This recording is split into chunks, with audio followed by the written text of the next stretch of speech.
start this. Here we go. Thank you very much. So welcome everybody to this March meeting of the TSP Part 4 Working Group. As usual, I would like to kind of go through and introduce ourselves, starting with myself, if I can get my PowerPoint to work here.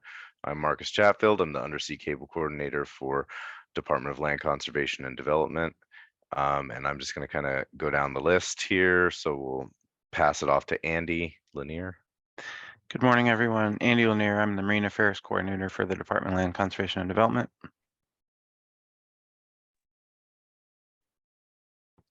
Tara. Good morning, Tara Brock. I represent Coastal Conservation on OPAC and am chairing this working group.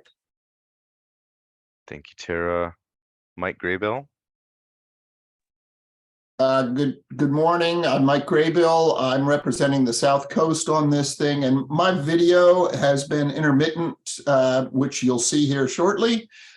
So you may not see much of me unless you'd like to watch me twitch around like this. Thank you, Mike. Susan Chambers.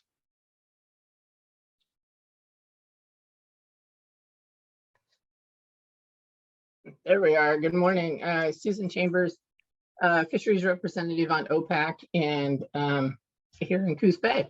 We actually don't have palm trees, but I'm wishing I were someplace tropical today. Thank you, Susan. Scott McMullen. Hey, good morning, Scott McMullen, Astoria. I'm with the Oregon Fishermen's Cable Committee, and I'm on the committee as the North Coast Commercial Fishing Industry representative. Thank you, Scott. Joanne Morris. Hi, I'm Joanne Morris of Google. I'm on the Global Network Infrastructure team at Google, and I'm representing a cable industry representative, cable owner. Thank you, Joanne. Blake Helm. Howdy, folks. Blake Helm. I'm the proprietary specialist for the Oregon Department of State Lands. I handle planning and policy for waterway use authorizations program and representing DSL's interest in the territorial sea. Thank you, Blake. Jamie Faraday.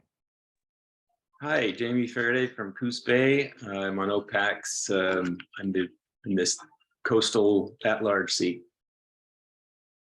Thank you, Jamie. Elaine. Hi, good morning. I'm Elaine Albridge. I'm a land use and permitting attorney at Davis Straits Tremaine in Portland, and I'm participating as a stakeholder at large. Thank you, Elaine. Chris Stein.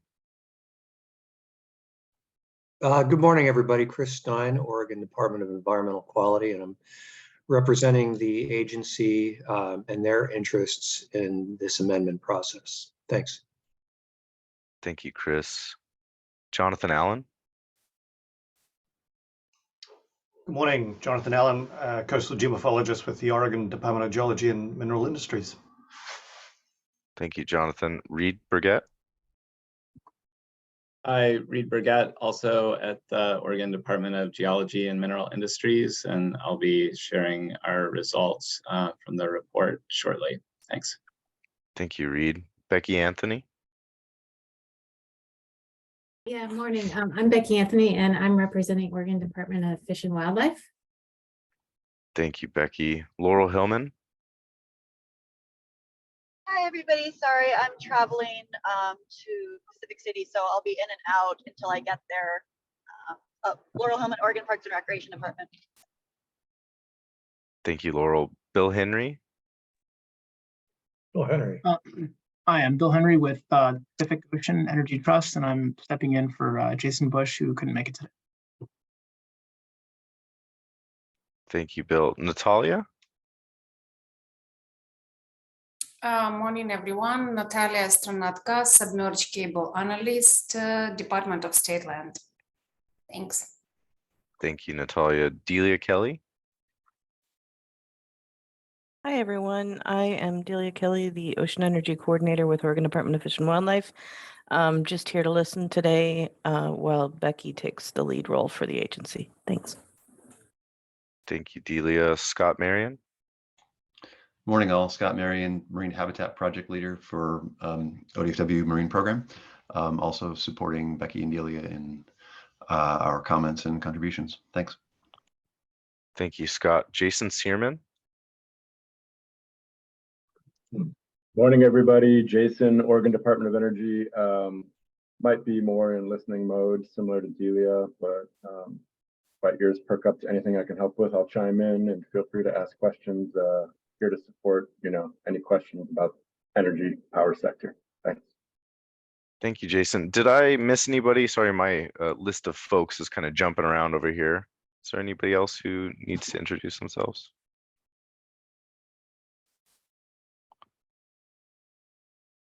All right, I'm not seeing any hands raised or anything like that. Before we get started and kind of jump into things, there were some issues with at least one person not receiving the email that I sent out that had the meeting materials for this meeting. Has anyone else ran into that issue? Did everyone receive those things? If you could just give me a thumbs up or put it in the chat or something. If you did get them, that would be great, so that I, or let me know if you didn't get them, would be very useful for me. All right, I'm seeing thumbs ups that people did get it. So I will try and work with the one person who did not get it to get those materials to them. But otherwise, we're kind of moving right along. This is the meeting summary from the last working group meeting. It's up on the website. Hopefully you had a chance to look at that in the meeting materials that I sent to you. Does anyone have any revisions that they'd like to make at this time?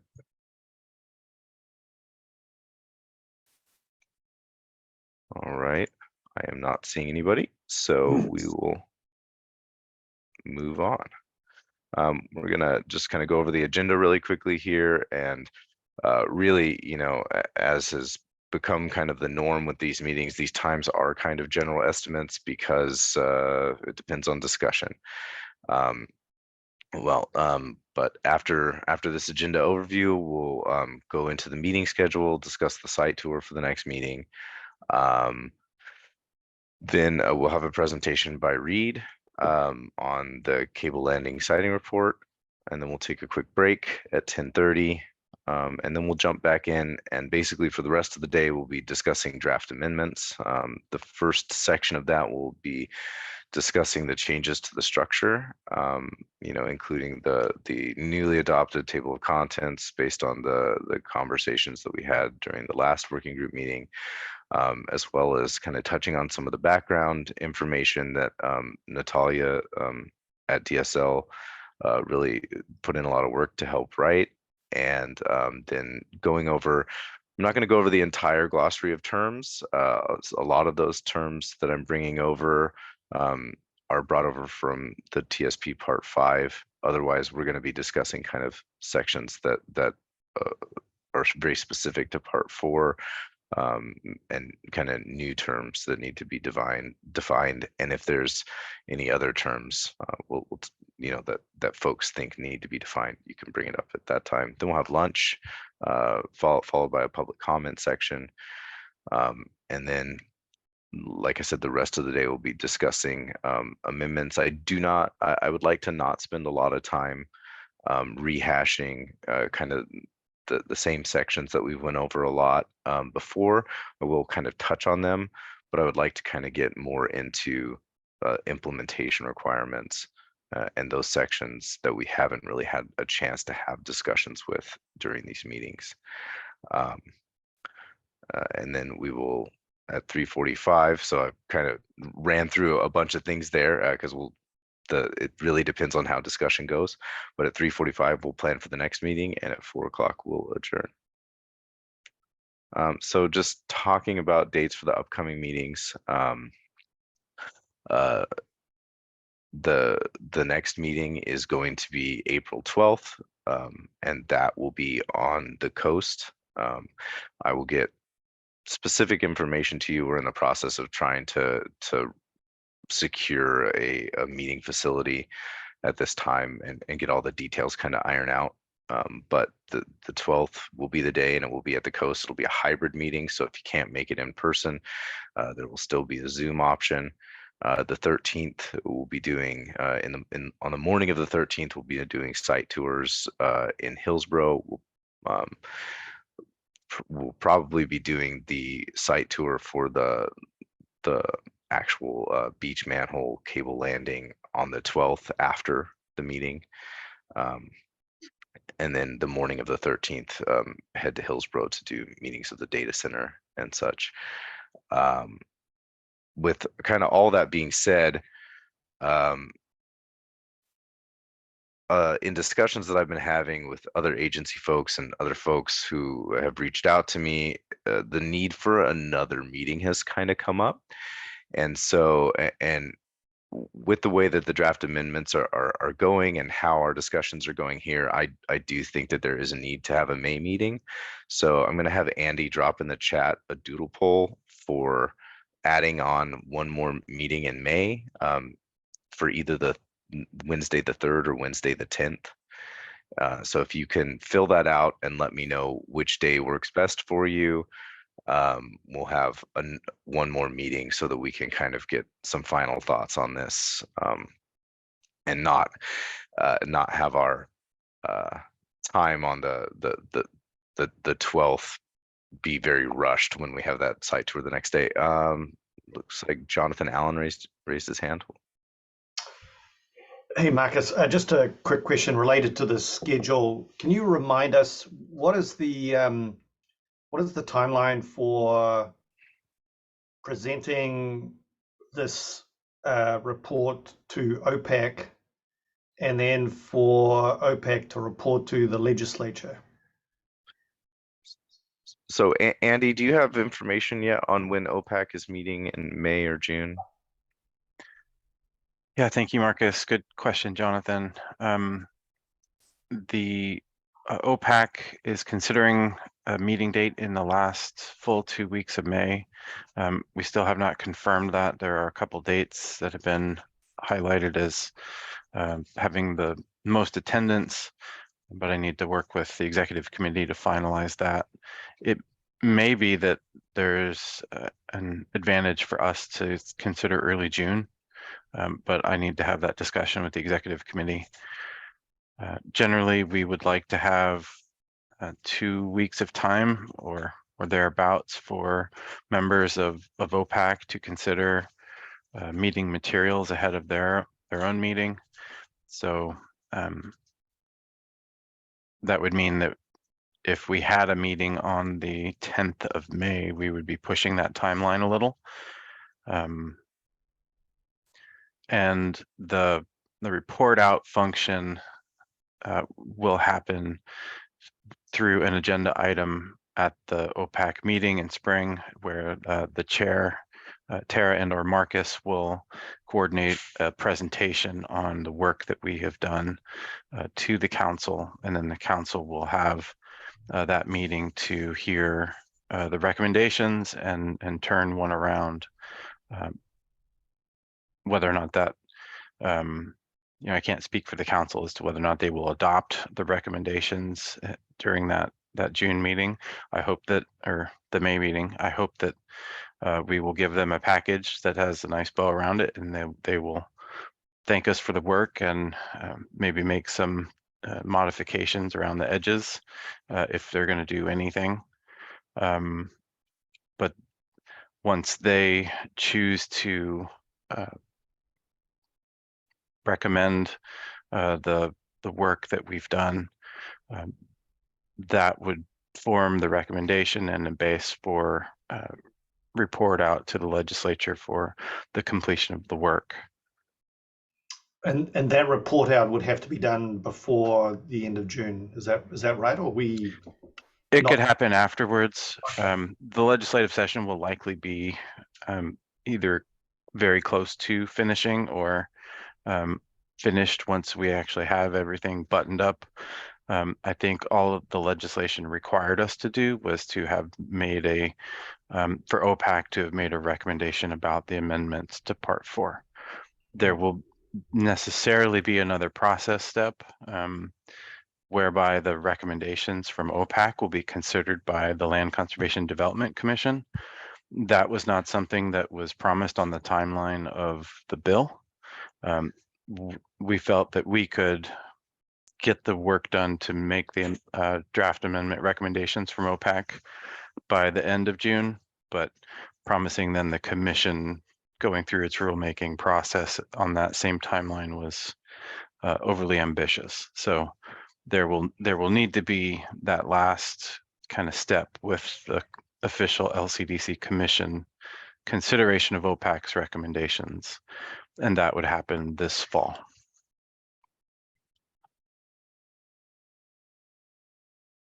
Thank you, Andy, for that.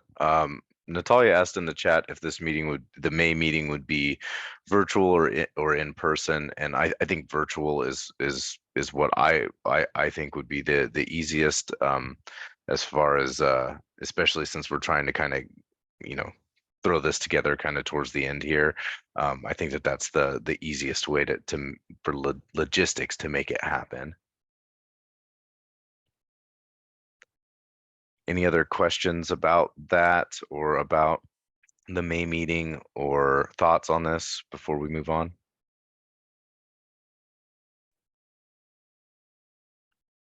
Not Yes, seeing. Marcus. Oh, go ahead.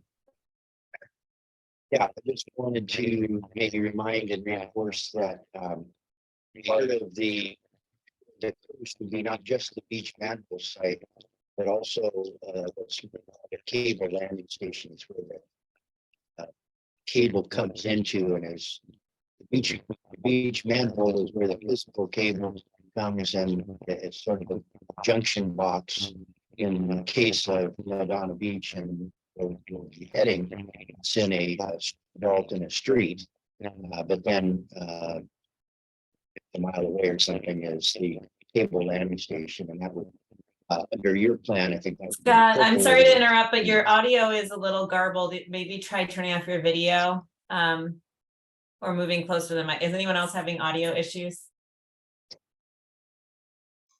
Yeah, it's the Okay. same as a little bit, yeah.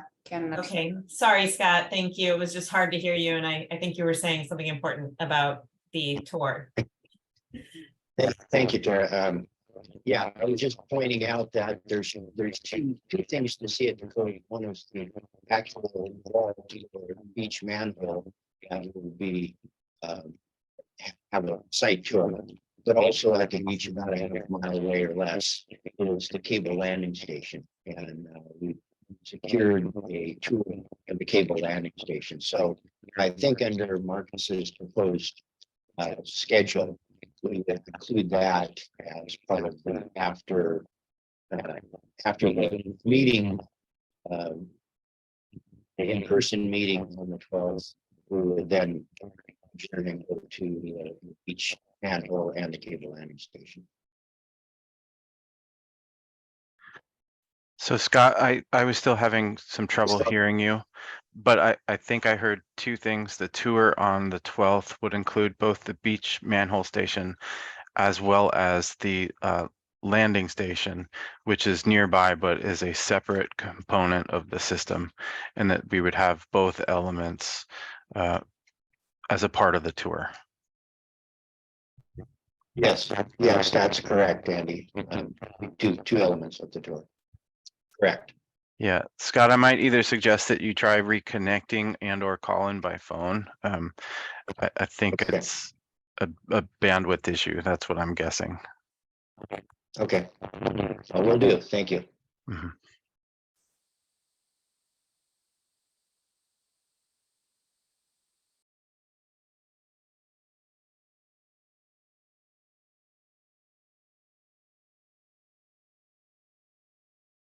Marcus, if you're talking, you're on mute. Yeah, thanks. Thank you for that, everybody. The next section that we have is Reed, if Reed's available to present. We're a little ahead of schedule, but I kind of love that since we have so much material to get through today. So Reed, are you ready to present? Yes, I am. If you can make me a presenter. You should be good to go now, Reed. Go ahead and try and share your screen. Okay, thanks, Andy. All right, there's my video and share screen. Okay.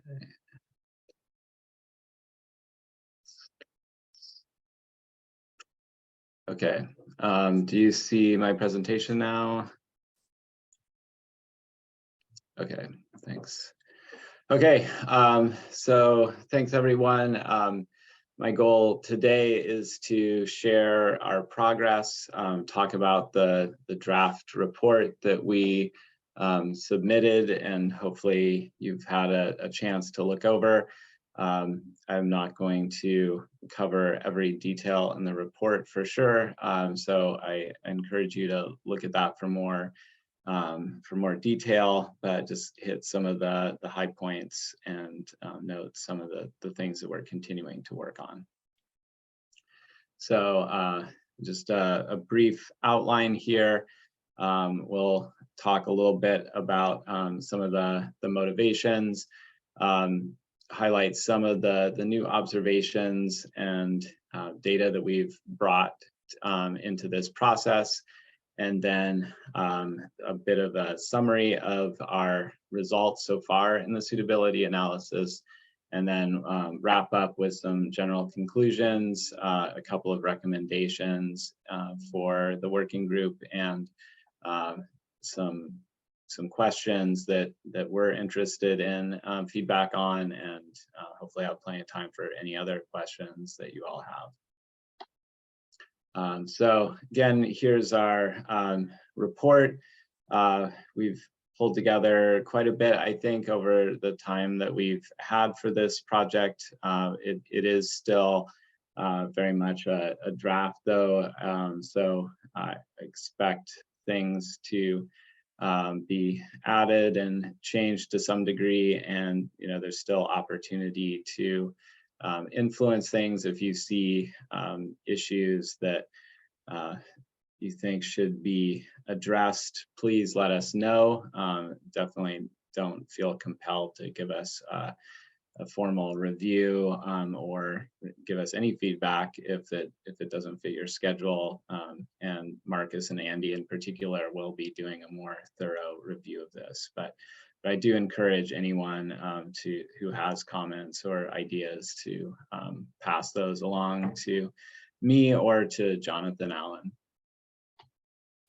So again, we've, I think most people have a pretty good idea of where the current cable infrastructure is along the Oregon coast, but here's a map showing a mainly up-to-date version. I know there's a couple of cables on this map, the black lines, that are probably no longer there, or at least aren't active.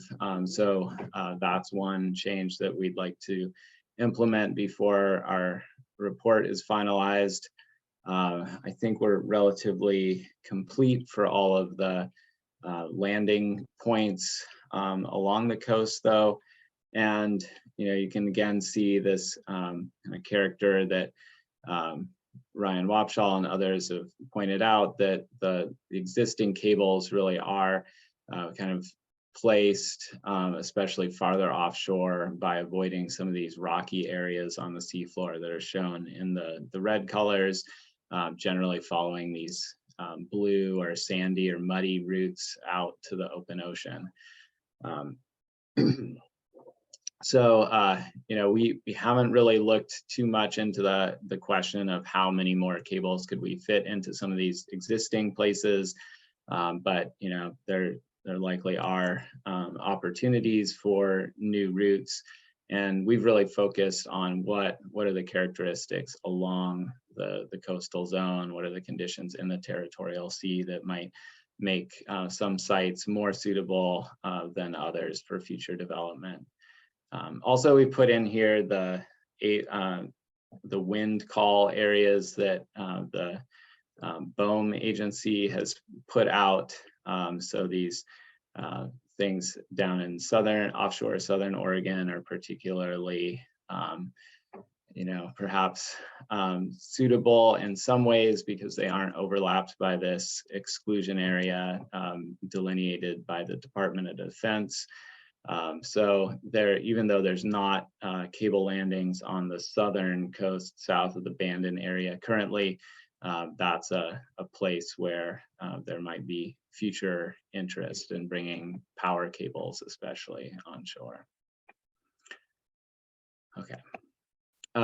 So just a reminder of some of the construction considerations that happen when building a cable landing. One of the most critical parts of this system is this conduit that brings the cable under the surface of the earth, generally down through rock, and allows that cable to cross the shoreline, being protected by tens of meters of rock in most cases, to shield it from erosion, shield it from interaction with people and other sorts of bad interactions. And then it comes out to the seafloor and is ideally buried a couple meters in sandy sediment on the seafloor. So this is really the part of the siting of this cable infrastructure that we've focused on. What are the relevant geologic characteristics? What are the coastal processes that are happening right in this shoreline zone that are going to be relevant for building these HDD boreholes? And also, what are the kind of local characteristics of the land side that might make this infrastructure more straightforward to build, less impactful to the environment and just other coastal communities. We have not focused very much on the siting of these cable landing stations, or analogously for power cables, the substations or other facilities where this ocean, the cables from offshore would transition onto more of a standard terrestrial kind of network. And we feel that there's probably more flexibility in where those sort of facilities can be sited. They can be located, 5 to 10 kilometers. I think in the case of some of the ones on the Oregon coast, the cable landing station is actually here in the Willamette Valley. So there's more flexibility on that end, and we haven't focused that much on it, although a lot of the data that we produced are relevant to that question too. So again, I've talked about some of these things in past presentations. The report has a lot more detail on some of these issues. So I encourage you to refer to that. But the things that based on the information I've been able to find from the industry, there's kind of 3 major issues that can happen when constructing these horizontal directionally drilled boreholes. And all 3 of those issues have been experienced at one or more of the last 2 cable landings that have been constructed on the Oregon coast. So it's a little hard to know if that's just bad luck or just relatively common sorts of issues with this process that is quite demanding in terms of the requirements and potential for complications. But just to summarize these 3 issues, one issue would be if the design of the borehole or the material that's being drilled is incompatible with the drilling strategy, you can break the drilling pipe and strand the drill and the bit in the subsurface, which is a problem on a variety of levels. Another perhaps one of the most common complications in these projects is this thing called inadvertent return, or sometimes colloquially known as frack outs, where drilling fluid that's being pumped down into the hole to keep it open and circulate the cut rock and sediment back up to the surface. If the pressure of that is able to overcome the strength of the rock, then that material can flow up to the surface and pond and potentially damage sensitive plants or animals that are living in some area. So that's something to be avoided. Similarly, it could cause problems for human cultural kinds of things over the drill path. And then a third kind of issue with some of these projects is that if after construction, generally, if the borehole that's been constructed collapses when this drilling mud has been removed, depending on how much open space there is in the subsurface, and if there's some kind of other void in the subsurface, you can have sinkholes forming or just a broad subsidence that might be hard to detect in some cases. But if you can imagine having a house or a road or something where one side is settling several inches relative to the other, even that kind of small deformation may have pretty negative consequences. So and some of these things are hard to mitigate completely. I think inadvertent return seems to be sensitive to really local details of geology that can be hard to see in advance. In terms of some of the settlement issues, some of the practices that you might do to avoid inadvertent return also seem like they might enhance the possibility of settlement, notably putting in these larger diameter conductor casings to prevent the hydrofracture in the shallow, weak material that can then cause, when you remove that can make a larger void space that might drive surface settlement. So I think that the keys that we seem to take away from this is that it's just important to understand what the most important things to avoid are, and then try to carefully design the parameters of the project to avoid those issues that might be experienced at each site. Okay, so one of the relevant things for this question of constructing the cable landings is the geology, the rocks that one would drill through to get from a position onshore to some point offshore, and where the cable would borehole would punch out onto the seafloor. So we've worked to extend geologic map interpretation over the whole coastal zone. We're focusing on an area that encompasses the Oregon Territorial Sea on the seaward side, and then basically an equivalent distance, roughly 3 nautical miles inland, and making a unified geologic map that extends the onshore geology that's been mapped previously to interpret rock types offshore, kind of joining our interpretations to the substrate maps that the Oregon State University seafloor mapping lab has produced. And why this matters, there's things along the Oregon coast, notably in the northern part of Oregon. I'm showing this map here where the basalt rocks are emphasized.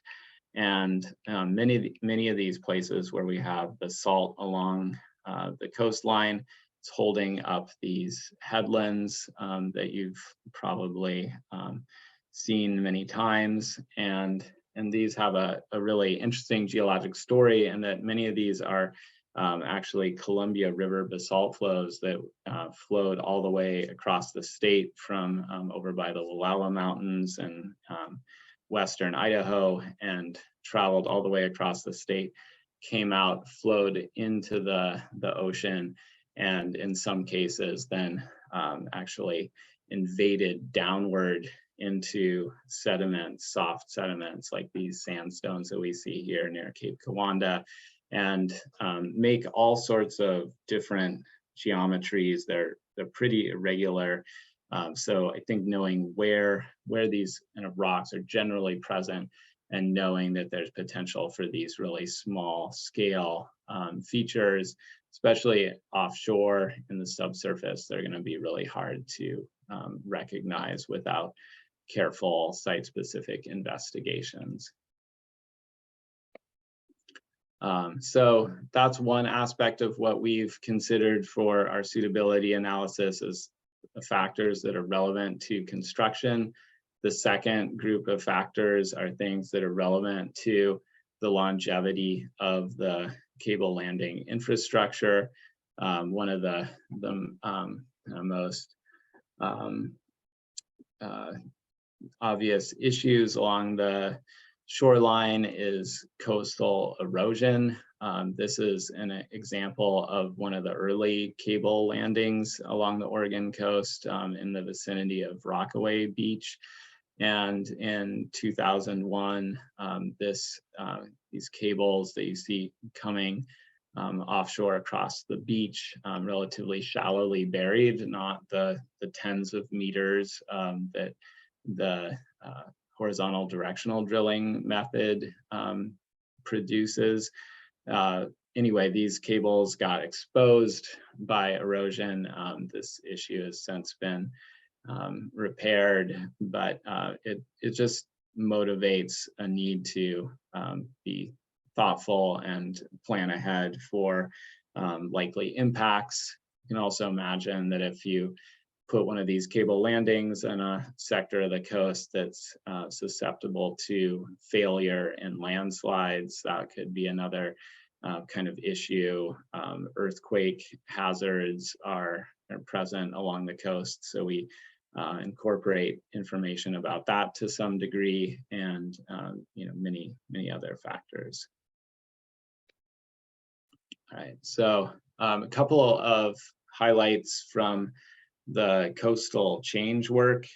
So these issues of where the coast is eroding, the rates at which the coastal material is getting moved or accreted, those vary pretty strongly spatially. And so Jonathan Allen has led this work that has measured rates of change along the coastline at many places using a variety of methods. This is one example from Nisquoin in Beach and Tillamook County. And this is a place where they've made repeated measurements over decades out in the field. And then we also have LiDAR laser swath mapping of the coast that have happened at less frequent intervals.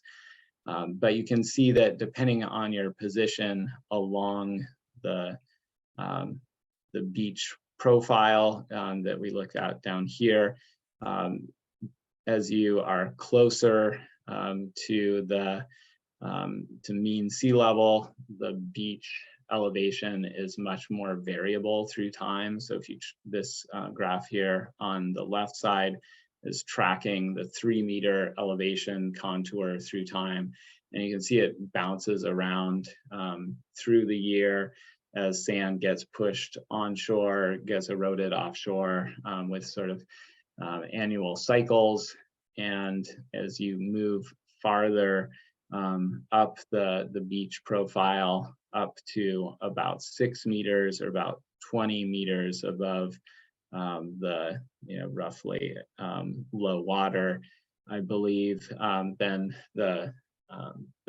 you get much less of that interannual variability, although we still see a trend in this case that's fairly significant, that this 6 meter elevation contour has migrated nearly, it looks like about over 50 feet over the time that we've been monitoring this. So, again, that's at the scale of the coast, maybe a sort of small thing, but if you can imagine siting your cable infrastructure, 100 feet above landward of the active beach face, that 50 feet of erosion that's happened over the last 20 years or so starts to be pretty significant.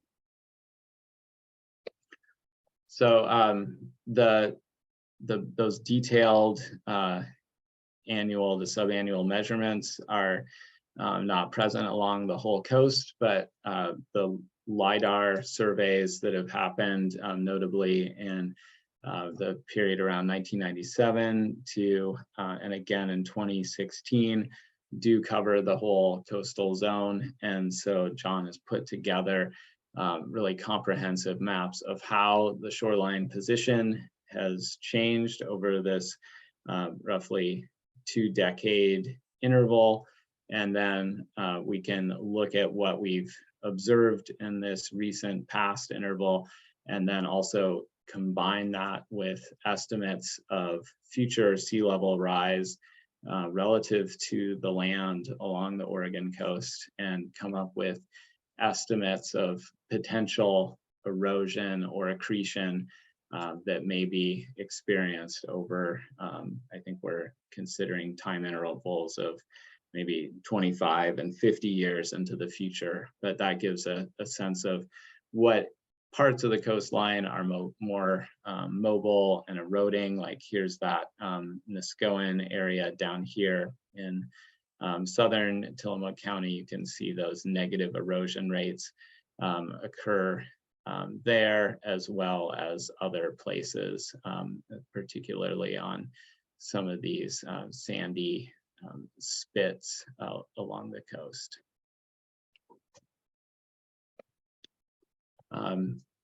Okay, and then now I want to show you some of the factors that we've considered at the scale of the whole coast. Like if you've looked at the report and looking at some of those geologic maps of the 1/3 sections of the coastline, they're quite coarse, and even when we zoom in, it's hard to capture all the detail that's in the data that we have available to us. So I encourage you to look at the plate. It's kind of a giant PDF file that probably was hard to email, but it does show our data that we're using in at a scale where a lot of the details are more clear. So I'll just walk through some of these graphics as part of that plate. And this shows the geology. We're looking in the Gold Beach area in southern Curry County, where there's not currently cable landings, but again, a sector of the coast that may be more of interest with potential offshore wind development. And I'm not going to go into the details here, but you can kind of get a sense by just this smattering of different colors and lines going in multiple directions that the geology in Southern Oregon is quite complicated relative to areas to the north. And there's also quite a bit of rocky area that's cropping out on the seafloor in the territorial sea in this sector. So this level of detail exists to more or less this extent along the entire coast, and is in the GIS data that we're working with, although it's hard to portray without making many pages of relatively detailed maps. Some other things that we've produced in this project, we've made an automated way to measure the heights of bluffs along the coast. And so that's being plotted here. You can see in some of these areas of high cliffs that the cliffs are up to a couple hundred feet above the shoreline. So that's one of the factors that we bring in. We've also analyzed the position of likely reefs based on jet ski surveys that Jonathan Allen has done over the years, that gives some more information on where rocky seafloor habitat occurs, that may be, indicative of varying rock strength if you were drilling through this nearshore area, and also those show areas of rocky seafloor that one would want to avoid when bringing a cable through the shallow part of the ocean. Some more layers, if we just go back and forth, you can see that where these reefs are occurring in this case correspond pretty well with where the OSU group has mapped rocky seafloor. So in some cases, these reefs basically just bolster our current understanding of where the rock is on the seafloor. In other places that we've looked at, these reefs haven't been identified in the existing seafloor substrate mapping. So they do give us some additional information in some areas. We're looking at the coastal erosion rates that I showed you earlier. We've assessed those along the entire coast in terms of categories based on rates from low, medium to high. So some of the rocky areas, as you might expect, are more resistant and have low rates of coastal change, whereas some of these sandier areas are more susceptible to beach erosion. So something to consider.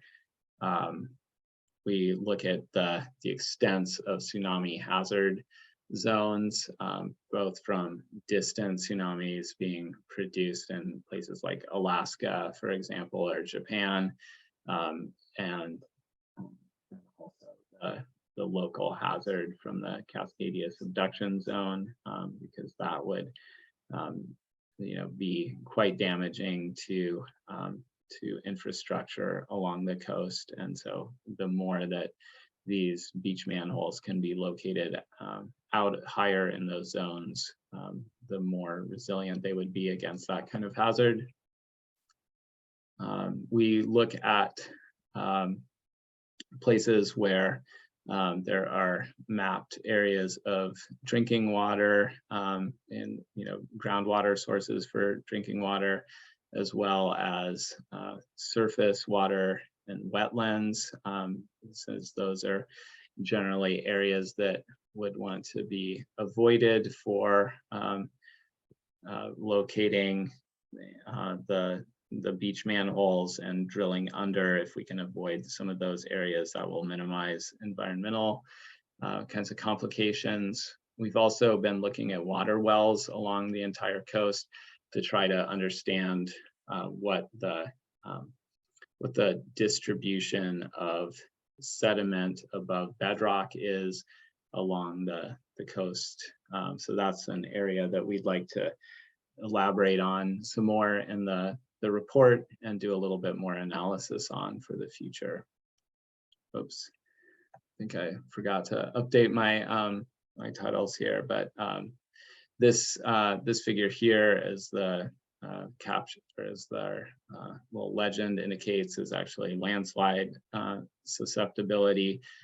So again, this is a Dogami product that extends over the entire state, really. We've augmented the existing statewide layer with more carefully mapped landslide deposits. So all of these dark red-orange colors, this highest hazard category, are actually landslides that have been mapped and represent the highest hazard areas for future landsliding.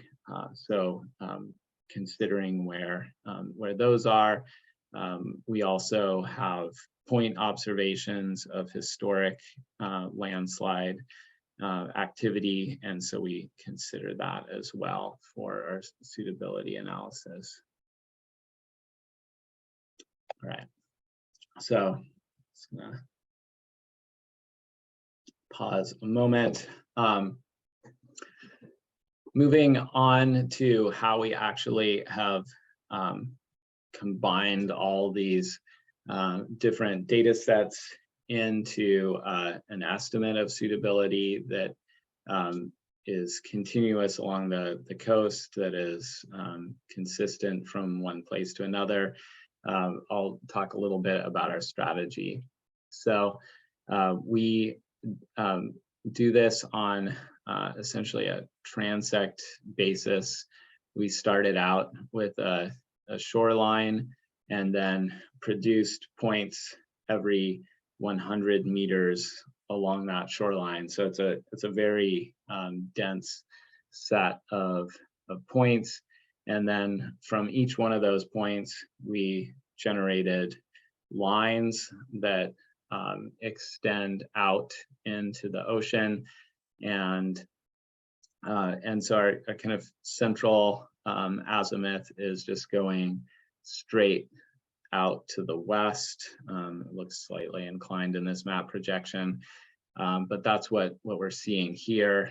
And we break those transect lines up into 3 different parts. So the green area is showing the area from the shoreline out to the 10-meter depth contour in the bathymetry. And so that's why you see that green line, the edge of the green lines kind of wiggling around, because it's following that bathymetric contour.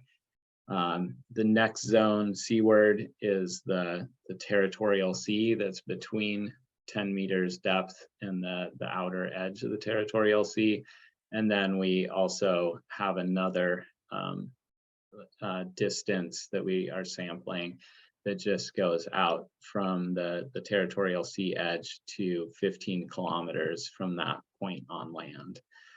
So it's just kind of an arbitrary number to get out a little farther beyond the territorial sea. And we also realized that, you know, in many places where existing cables come onto shore, they're not just coming straight east from offshore. And so by doing all of our sampling in one azimuth, we're going to exclude a lot of, you know, maybe good parts of the seafloor in terms of suitability. And so we also consider 2 other azimuths that are either trending off to the northwest, like shown here, or an equivalent angle to the southwest. And so for all of our offshore suitability analysis, we do sampling over along transects in those 3 different orientations, and then apply the best score to each point, potential point along the land. We also just exclude outright places where we have estuaries coming out, streams coming out to the ocean, and some areas of spits where some of the most mobile parts of the coastline.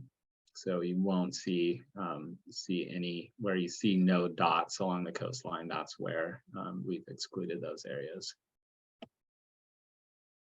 And then in zooming farther in, the way that we sample a lot of the layers, again, a lot of the stuff is described in more detail in the report, but many of the layers that we're sampling are have complete coverage, and so we just take a rectangle that follows the transect. Basically, these points, the transects are spaced 100 meters apart, and these sample rectangles are 100 meters in width. So effectively, we're sampling the entire coastline. And then along each one of these rectangles, we extract the values of whatever layer we're analyzing, turn those properties of whatever the layer is into scores on a 0 to 5 scale in most cases, and then do an area weighted average of each factor to get one component of the score. And so in this case, you're seeing just the colors don't really matter here other than to just map out what the score is.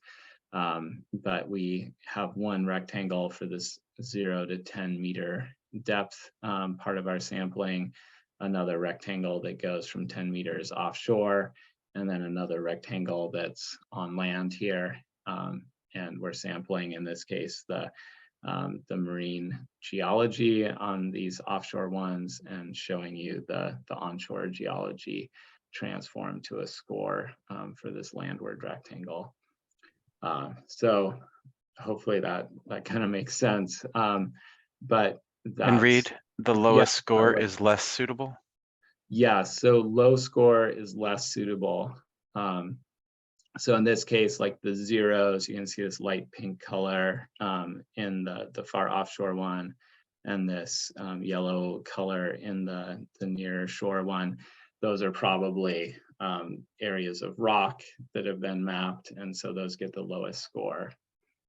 Yeah, so that we end up with some kind of, the maximum score is some kind of arbitrary number in the hundreds, and then we scale everything later, if that makes sense. Any other questions about process? Okay. All right, so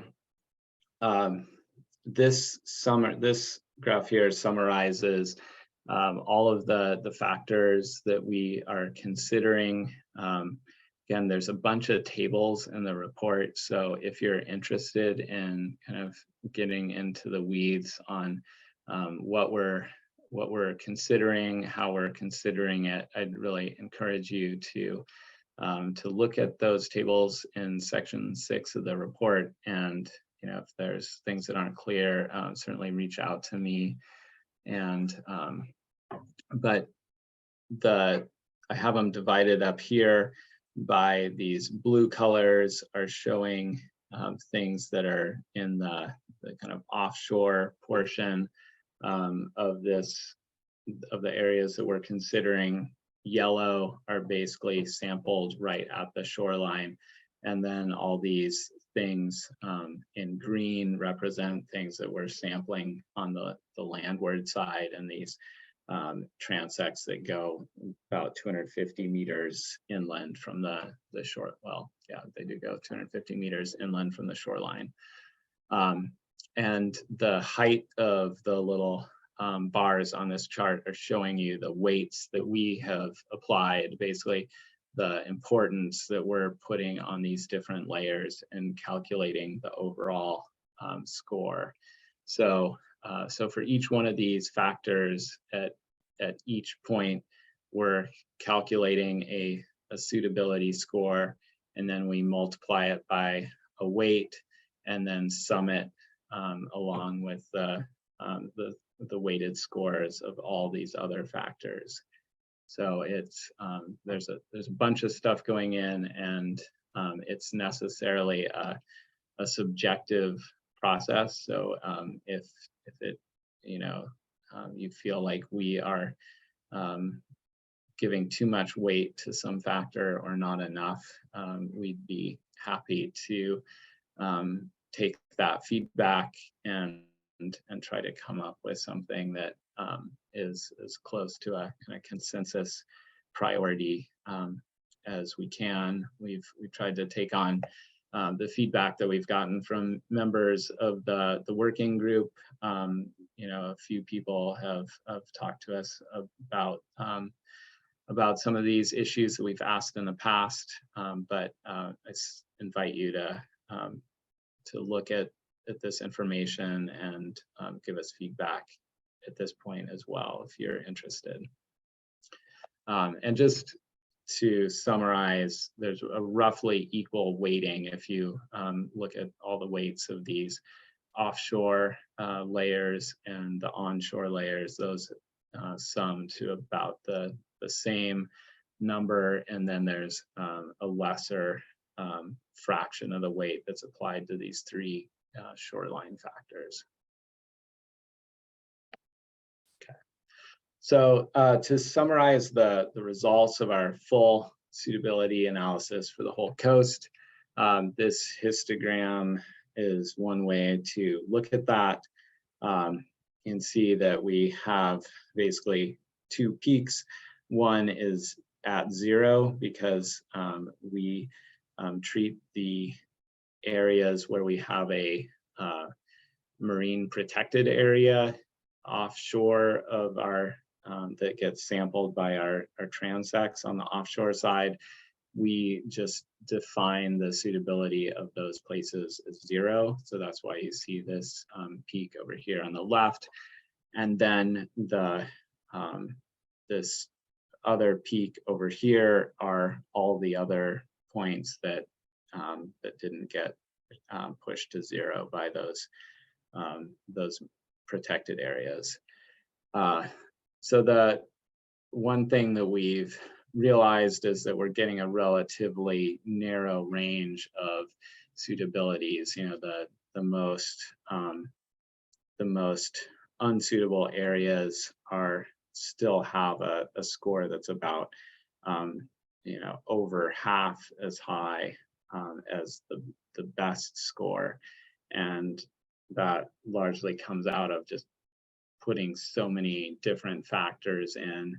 And the way that we're scoring things, like Andy asked about, are for most of these criteria, the minimum score is a 0.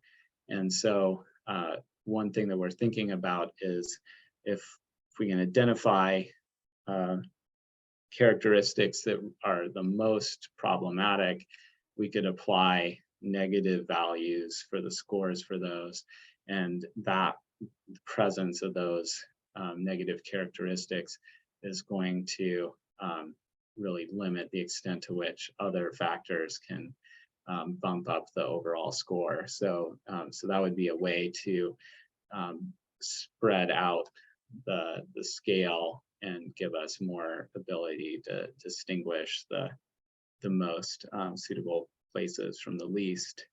But you know, again, that's a kind of subjective process. So so understanding you know, what factors are really the ones that are most problematic, that would be helpful. And you know, we're certainly thinking about that on our own, but we appreciate your thoughts on that as well.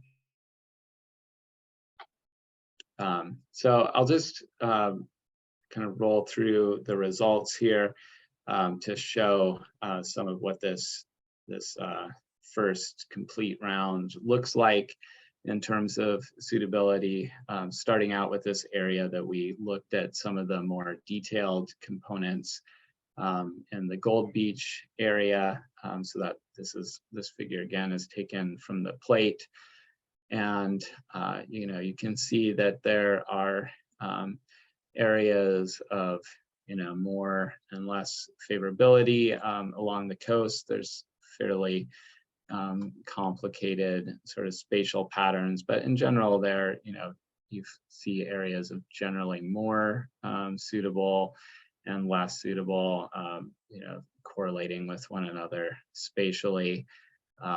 There's an area up here at the north that is in that highest class of suitability. And we generally see those little pockets along the coast, probably spaced out, you know, there's generally a pocket of that kind of level of suitability in our analysis that's present in each one of the coastal counties, for what it's worth.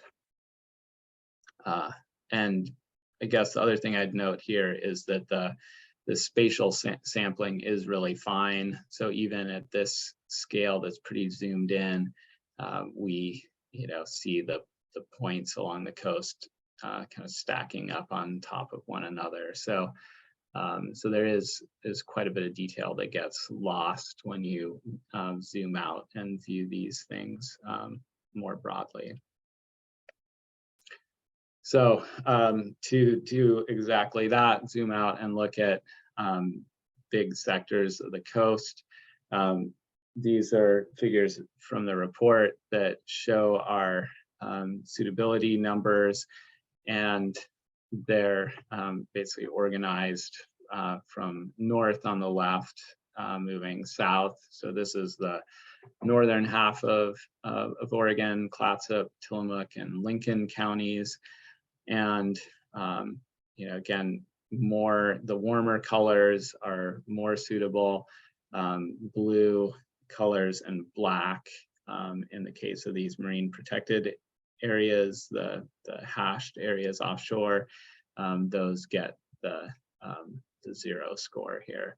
So again, I think one thing that kind of stands out to us is that where some of these initial the existing cable landings, the beach manholes where those exist currently, generally are in pretty favorable sectors of the coastline based on our suitability analysis. So I think that's kind of reassuring in some sense. And it also highlights that there are areas in other sectors of the coast that, at least based on these, you know, largely you know, physical kinds of characteristics that we're looking at, are similarly favorable to some of the places where the existing landings are. So at least from a geologic point of view, it seems that there's opportunities for more diversity in future cable landing sites if that's desired. And you know, there's places like in Lincoln County sectors of the coastline that look relatively underutilized, perhaps, at least based on this analysis. There's some things that we want to look at in terms of, you know, some of the spits are still showing up as being as favorable, and you know, there's we're not really sure if that makes sense.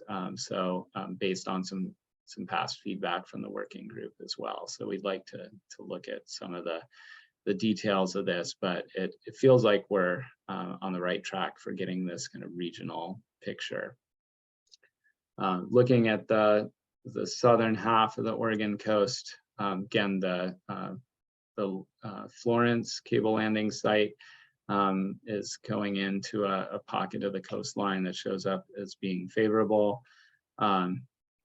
Interestingly, the Bandon cable landing stations are on a sector of the coast that is relatively less favorable, in part due to that rocky seafloor substrate that we've talked about in the past. But it's also a pretty different kind of setting than most of the other cable landings, where the cables are coming up onto a pretty high coastal bluff. And so, one question is, perhaps the way that we're scoring some of these factors isn't really relevant to, or isn't completely accurate, perhaps. So that's another thing that we'd like to look at is, what's driving some of these scores in places and our assumptions about what's more and less favorable, consistent with the principles that are being discussed in this revision of the territorial sea plan. But again, scattered along the coast, relatively favorable areas are popping up in different areas. And again, a lot of these things are, maybe really remote and not considered for other reasons due to proximity to power network, proximity to backhaul routes and things like that, but we don't have the information for that. So, we really see this as kind of a first broad step in looking at sectors of the coastline that might be more or less amenable, but it's really going to take detailed site-specific work to figure out if the details work both from company interests as well as the state interests and the things that are being articulated in the territorial sea plan. So just to summarize what we've produced, we have analyzed many layers that we think are relevant, and we would like to fine tune some of the analysis, and we'd be glad for feedback from you all on that process. We do see similarly promising areas of the shoreline for future landings in places in all the coastal counties of Oregon. So there does seem to be potential for future diversity and cable landings if that's desirable. We also, don't consider a lot of things that some other users might want to consider when citing these things. So this isn't the final word for sure. And we really, for a variety of reasons, think that it's going to require very detailed site-specific observation and planning to make successful cable landing projects in the future. Related to that, some recommendations that, again, we're generally not a regulatory agency for these sorts of applications. So there may be considerations that don't that make these recommendations not feasible, but kind of the things that we see as being helpful for the future. If a geophysical and geotechnical investigation was completed at each landing site where there's going to be horizontal directional drilling, and the kinds of practices that are the best for identifying potential problems and making good plans, looking at the details of surface geology, subsurface geology from borings on land, doing geophysical imaging. So, things like techniques like seismic, shallow seismic tomography, electrical resistivity. Those are really complementary kinds of methods that we've seen applied at the most recent cable landing sites, and seem to be pretty effective for showing what's in the subsurface, and then also ensuring that the drilling plan is really aligned with what's been seen in that local geology and geophysics to avoid these complications during construction. as we understand it, those are sort of seen as best practices currently, but they're not necessarily required. And so building in more expectation for applying those best practices, I think would be a big step towards avoiding issues. Another thing that I've realized in working on this project, a lot of the information that went into the report was derived from geotechnical reports that are made public through the Oregon Parks and Recreation Department website related to the Jupiter cable landing site. And that one was unusual in that a lot of the information did become public, but it makes me realize that there's enormous amounts of information that's being produced, and where there's a lot of insights about the subsurface along the Oregon coast that get generated in these projects. And if those reports, including geologic logs for these boreholes, if those were submitted to the state, that would make this information available for other people to build a base of knowledge that can be used to avoid challenges in future siting, and also help our understanding of the geologic framework of the coast. So, I would note that people submit these kinds of analogous documents for completed water wells. That's one of our data sources for our work in this project. And then also, geotechnical reports for some infrastructure projects. And that's the motivation there. So I give you those as ideas that that we see as helpful, and potentially that could be incorporated. And then just wrap up here, and hopefully have some time for questions. But some particular things that we are interested in and feedback.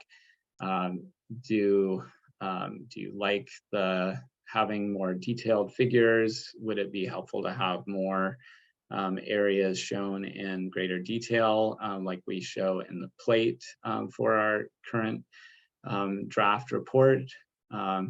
Or would it be more helpful to get a more GIS based interactive kind of map that you could interact with, turn layers on and off?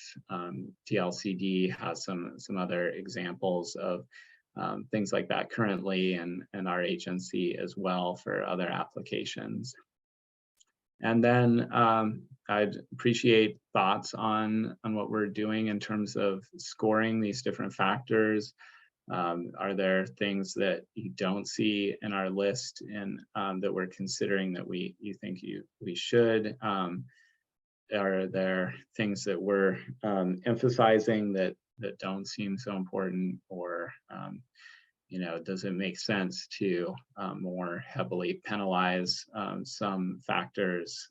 For example, some of the ones that seem to come up repeatedly are these rocky cliff sections of coastline, and the rocky parts of the seafloor. We could apply more negative kinds of scores to those factors, and that's going to drag overall scores for those areas to less favorable, even if other kinds of factors sort of offset some of the negative ones. So I will leave it there. Thanks for your attention today, and I'd be happy to take any questions. Thank you. Thank you, Reed. I just wanted to thank you for giving that presentation today. but before we jump into other questions, I kind of wanted to make sure that we captured from the chat. There were a couple of questions, Reed. So maybe if you'd like to take a look at those and try and answer those first 3 questions, and then we can jump into people who have their hands raised. Yeah. Okay. Yes. Okay. So there's a question from Jamie Faraday about river mouths, the Coos Bay bar. So that's a good question that I think we've done kind of an incomplete job of identifying river mouths, and well, probably we've done a complete job of identifying the river mouths, but not so much the bars and spits. So that is something that we want to look at, because I think some of those areas, if the bar is relatively wide, the way that we're scoring doesn't necessarily pick up that it's on this more mobile part of the coastline. And so I think we need to build in some more kind of manual identification of some of those areas. So yeah, I think that example you point out at Coos Bay is probably a good one to flag. Also the bar that the spit that closes off Tillamook Bay seems like a pretty unstable sort of feature over the decade timescales that we're considering, and probably something that we should look at. So thanks for that we'll update that. Blake Helm had a question about these. Reed. Oh, sorry. I was just going to say, but before you go there, I mean, I think the distinction that's important is, structural reinforced river mouths, like to have jetties, I think will function very differently than estuaries that do not. And I fully agree with an assessment of river mouths that are not reinforced or stabilized with a jetty, having a much more dynamic kind of sediment movement. And whereas I do think with our bar reinforced river mouths, like our deep draft estuaries, the likelihood of those systems having as much dynamic movement is much less. And then I think the next order question would be, what is the sediment accretion rate or erosion rate in that system? So I don't know that you got that necessarily wrong. I think it's being careful to describe the difference between a reinforced river mouth and an unreinforced river mouth. I don't know how you kind of respond to that, but I don't just want to make a correction, because I do think that the North Spit is an example of a very long stretch of relatively active sediment, and I think it would be maybe bumping up how you weight the erosion or accretion rates in that place as maybe being the next important factor. Well, there's another one there, going back to Reed's comment about the role of barrier spits in general. So, you bring up North Spit as an example. I mean, is it realistic to expect a cable company to bring a cable onto the North Spit where there's no existing infrastructure, and then establish a manhole on the spit, and then have to bore under the estuary to get over to, somewhere like Empire or North Bend? So there are those sort of considerations as well. I mean, what we were scoring there, we're not scoring across the mouth, so we just need to be very clear about that. We're not scoring across the bar per se. We're scoring down to on either side of the jetty at the mouth of Coos Bay there, and so it's showing higher scores along Barstendorf Beach south of Coos Bay, which is not unreasonable. And it's showing fairly high scores on the north side of the Coos Bay mouth there, which again is not unreasonable given all the factors that we've talked about. Now, the comment that Reed just made earlier about is that reasonable, given that that means doing more drilling across the estuary to get to somewhere like Empire or North Bend, landward of the North Spit. That's another factor, and that's where we need guidance from the telecommunication companies about whether that's realistically feasible or not. I mean, it's feasible, it's just whether it's cost effective or not.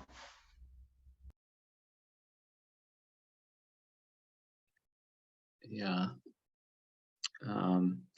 Yeah, well, thanks, Andy, for your comments too, because I think there's a whole spectrum of mobility of these features along the coast, from things that are totally unreinforced, really narrow, really low, that change, that may get breached on decade timescales repeatedly, and then other things that are quite wide, are reinforced at the estuary mouth and are probably pretty resilient features along the coast. So kind of figuring out how to standardize our analysis of some of those features, I think is something that we should look at a little more. But and John's points are great too.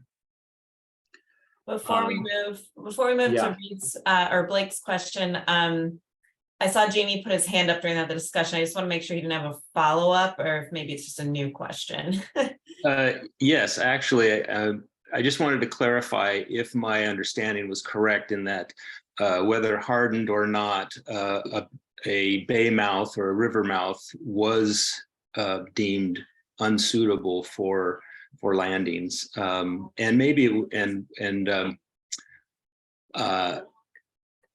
what was just mentioned about on either side of it, and maybe it's a resolution issue with the maps, because when I zoom in, it's kind of hard to see where that 100%, 90 to 1 to 100% color dot is. So anyway, am I correct in assuming the report was saying that river mouths are unsuitable?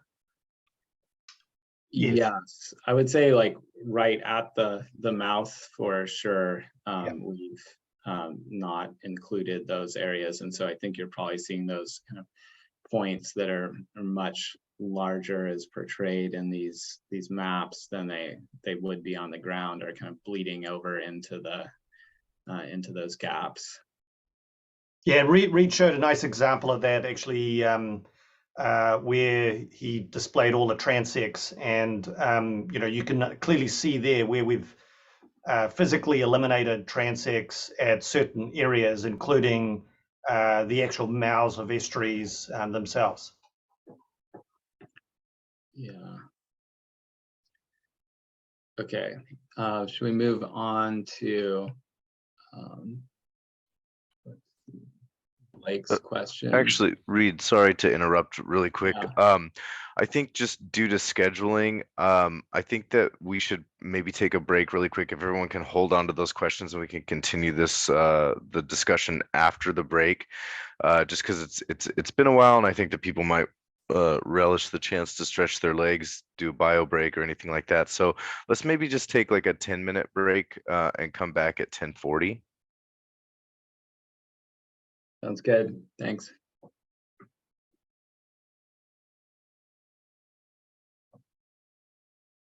Go ahead, Reed. We can start from that Blake's question in the chat. I think is where we left off. It looks like Reed answered it in the chat. Okay. I mean, the real question, I think I worded it a little incorrectly. The idea was that you showed a great figure that showed, hey, you have large accretion in these spots and large erosion in these spots. but I noticed where there were where there was very little change. It may have been related to rocky or the intrusive basalt that you were mentioning earlier. That said, it also seems to be, when we were looking at the Facebook cable, that was that intrusive basalt layer that actually was the issue and why we had the drill break, because they did not have a site specific, assessment for the geology there, and they didn't know it was there. So. Yes. Yeah, I think that that is reasonable. The places where you see those really low erosion rates tend to be the rocky headlands, and not exclusively those places, but that is a correlation that we see. And yeah, it's interesting that I didn't see anything kind of retrospectively based on the Jupiter site about what was in the subsurface, but that seemed like, based on the geology that I've seen, that seems like a likely candidate for what that hard rock was at depth. So yeah, I think that motivates doing those sort of subsurface studies prospectively rather than, in the once something has gotten complicated. And I just also wanted to just make a couple of comments based on that last slide that you had up. Do you mind pulling it up again to refresh my memory? I think you had a question about weighting and factors. I know DSL would like to see, some pretty heavy weight on rocky areas. As the territorial sea plan is written now, cables should be buried, whenever possible. So I think really highlighting where we have rocky substrate and trying to, work around those areas is in best interest of the resource, just because we know those rocky shore areas have high value to living resources within the territorial sea. Yeah, so I think thanks for that feedback, Blake. And there's sort of two ways that we can factor that in more. One would be to scale up the weight that we're applying for those kinds of layers. And another way would be to change how we're scoring, rocky seafloor. And we also have, I think, a category in the coastal shoreline geomorphology layer that's related to rocky headlands or bluffs. So that would be another one to look at. But rather than in this example, the areas of rocky seafloor are being scored 0, but then that 0 is being averaged out with this other part of the polygon that's getting scores of 5. So for example, if we made the score for rock be -20 or something, then it's going to pull that overall component score down and won't be as offset by other things. I don't think we want to go to the extreme of saying, like, if there's any, the presence of rock just throws that area out, because you can also imagine that you could kind of, depending on where these rocks are, you can wiggle the cables in a ways that we see them now, and the way that that Scott talked about last meeting, where some of these things can be avoided. But in general, it seems like sectors of the coastline where you have a lot of rock are going to be less desirable. So thanks for that feedback. And absolutely, Reed. And not to go on and on, but my last thing was just when I think you had another question about what we would like to see, whether it's a really detailed oriented map. I love maps, but I was, I took geography, not geology. So the the geologic layers would be fairly confusing to me. So I think as a, as as an agency that reviews applications, I think a GIS-based service layer interactive web map would be more useful to our coordinators, just because, like I said, they're not geologists. So I think that level of detail might go over their head. So Cool. Thank you.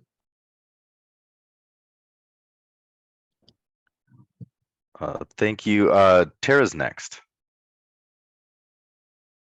Thanks. I don't know if we want to also make sure we reread some of the answers that Reed has provided in the chat, because that I don't think is preserved for the public, and this is being recorded. So maybe we could, kind of do a little Q&A, make sure those are on the record, his answers. But I'm also happy to, I actually was just going to lend support to what Blake just said as well around scoring. And I think it will be more useful for industry and for other stakeholders if we had a better, like a more diverse scale than, everything 60 plus. I think that doesn't help. At least if I was a developer, that would be not look to me like there was any place that wasn't really highly suitable, except for the very limited marine reserve areas and river mouths. So I would definitely want some consideration and thinking about, I don't know if it's negative scoring or how we think about that. I'd leave that to you, but definitely want to see if there's a way to better fan out that distribution of suitability to really start highlighting a little bit places that would be more suitable from a geologic standpoint. Obviously, there's going to be other layers that layer on top of that eventually that will probably change that suitability, but I think that could really be helpful from an industry perspective. But I'd also like to hear from industry reps on this, how they feel about that. And then, yeah, Marcus, do you want to sort of highlight the questions in the chat? And Reed, would you mind sort of either reading your answers or answering live here for just for the record? Yeah, we can do that. Sure. All right. So Natalia at DSL wanted to know if sea level rise was considered in the suitability analysis. Yeah, so it is being considered in that we've used projections of sea level rise to basically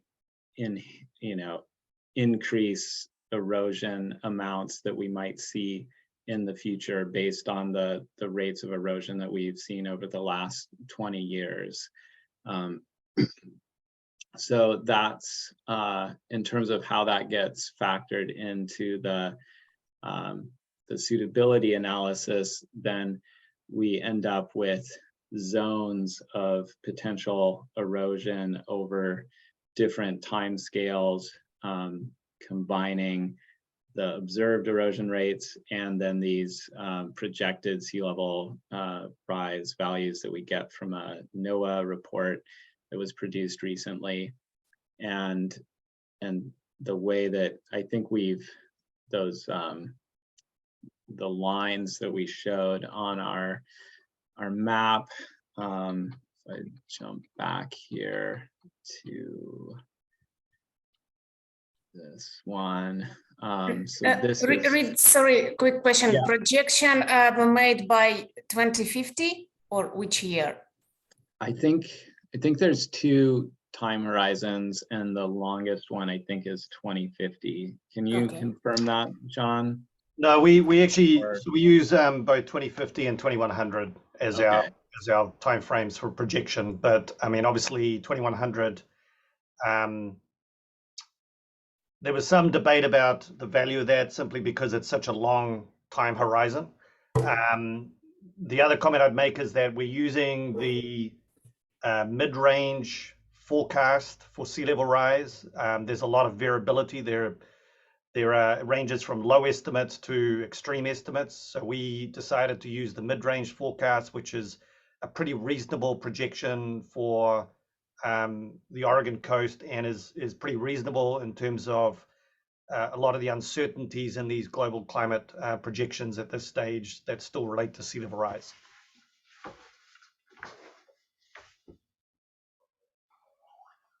Yeah, cool. Thanks. Andy put the reference to the source of the projected sea levels that we're using into the chat for anyone that's interested. And yeah, thanks a lot, Jonathan. And then Mike Graybill had the question, have ocean dredged material disposal sites been included in the scoring criteria? Yeah, so I see, maybe Mike can confirm this, as you know, we noticed there's this very suspicious rectangular blob just offshore that's probably dredge material. So are those the kind of features that you're thinking of? Yes, there's at the mouths of Newport Bay, the deep draft harbors, there's designated sites that are actively used as dredge material disposal sites. And it would seem that if I were a cable operator, I'd want to be aware that that's going to be disturbed sediment materials, or the sediment that might be mapped might be somewhat deceptive. I mean, the new Carissa issue pointed that out, is that the anchor holding capabilities of dredge material disposal sites became a factor there, because it's deposited material via means other than the prevailing ocean environment.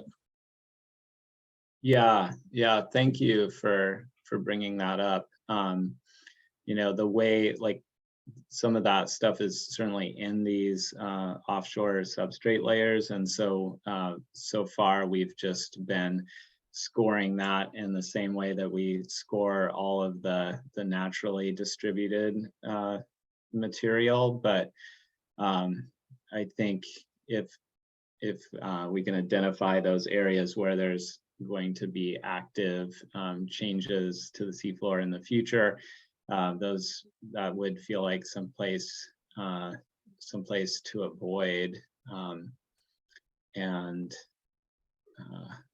For example, Port of Coos Bay has previously dredged, in 1994, they dredged from 35 to 37 feet, and they had to blast bedrock out of the bottom of the channel. So those dredge material disposal sites actually include fractured rock material that may not show up in a surface sediment analysis, but it may be buried in that deposit. So that's just was in my mind. Yeah, I think it makes perfect sense to just use those as avoidance areas, simply because of the degree of activity that can actually occur at those locations. I mean, in terms of the sediment characteristics, I'm not sure it's going to it's not going to impact per se the cables themselves, but just as an area of designated repeat disposal where there are shipping activities in that vicinity, it's probably advisable to avoid altogether. Yes, that's good. But it also then raises the interest to me of primacy, because the Port of Coos Bay is also considering a new dredge material disposal site. So if a site is identified as suitable for a cable route, then would that mean that an existing cable would displace the seabed's utility as a disposal area? That's a good question. I would say if there were a lease and infrastructure in place, that would have primacy, but I think something just being suitable does not in and of itself cause there to be a primacy of use. So that would be my perspective. So the race is on. I just wanted to capture one more question that Mike Graybill had put in the chat, which is, do different types of undersea infrastructure, fiber cables, electric transmission cables, gas pipelines have differing installation criteria that would necessitate using differing suitability scoring criteria? I just want to point out that this specific report that we asked Ogami to do was specific to undersea cables. So it doesn't really talk about the suitability of pipelines. And my understanding, unfortunately, Ryan Wapshall isn't with us today because he had a conflict, but my understanding from his report is that the installation criteria are very, very similar between fiber cables and electric transmission cables. I don't know if anybody else has anything else to add to that. Yeah, I would second that. That's our interpretation. And I would say that that a lot of the layers that we're considering are relevant to pipelines, for example, but the way that we're scoring the suitability, I would say, shouldn't be applied for that, because things like if the possibility of like a fault rupture, for example, if it displaces a cable, that's going to really have no impact beyond the cable for the most part, whereas rupture of a pipeline would have much greater impact, and something that would need to be weighted in a different way, I would say. Thank you, Reed. Becky, Anthony? Yeah, hi, Reed. I just was wondering what your timeline was to get comments back to you, because we'll probably want to talk about it internally first. Yeah, thank you.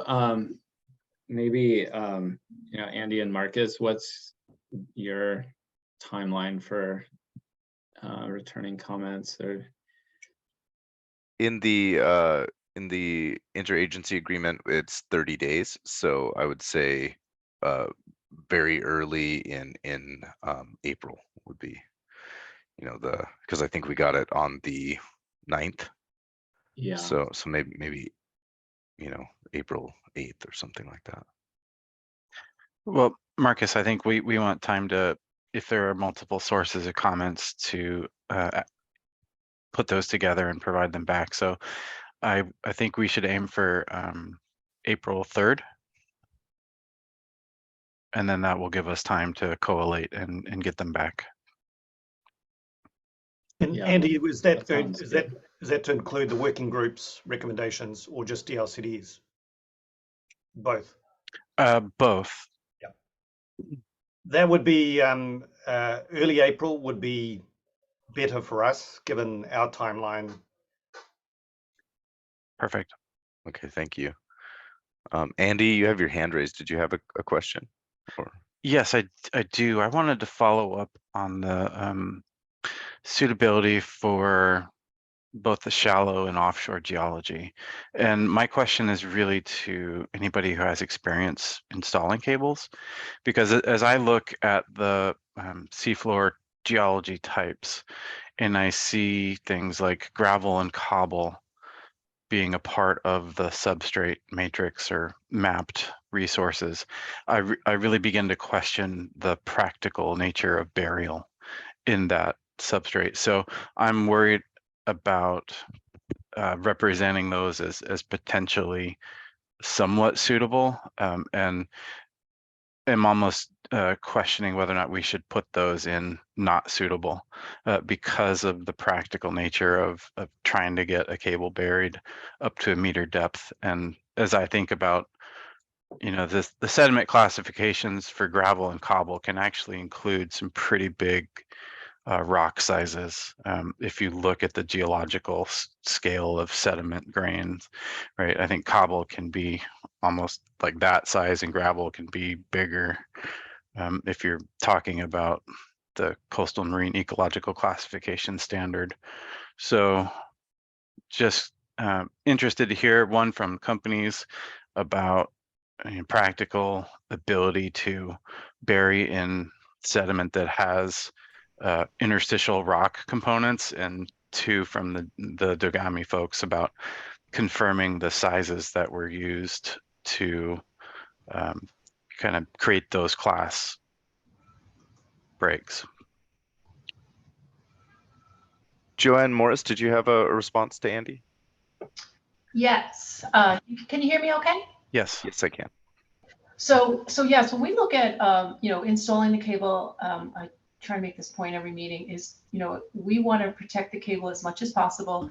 We want to get good burial depths. And so if we were looking at a place that had,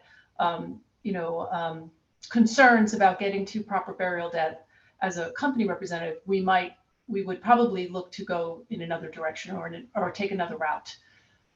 Whether, if you're saying it's not suitable, that's fine, I guess. But even if you did say it was suitable, but we do our own surveys, and if we see that the burial depth is problematic, we would probably not go with it because of once again, the huge investment that goes into these cables.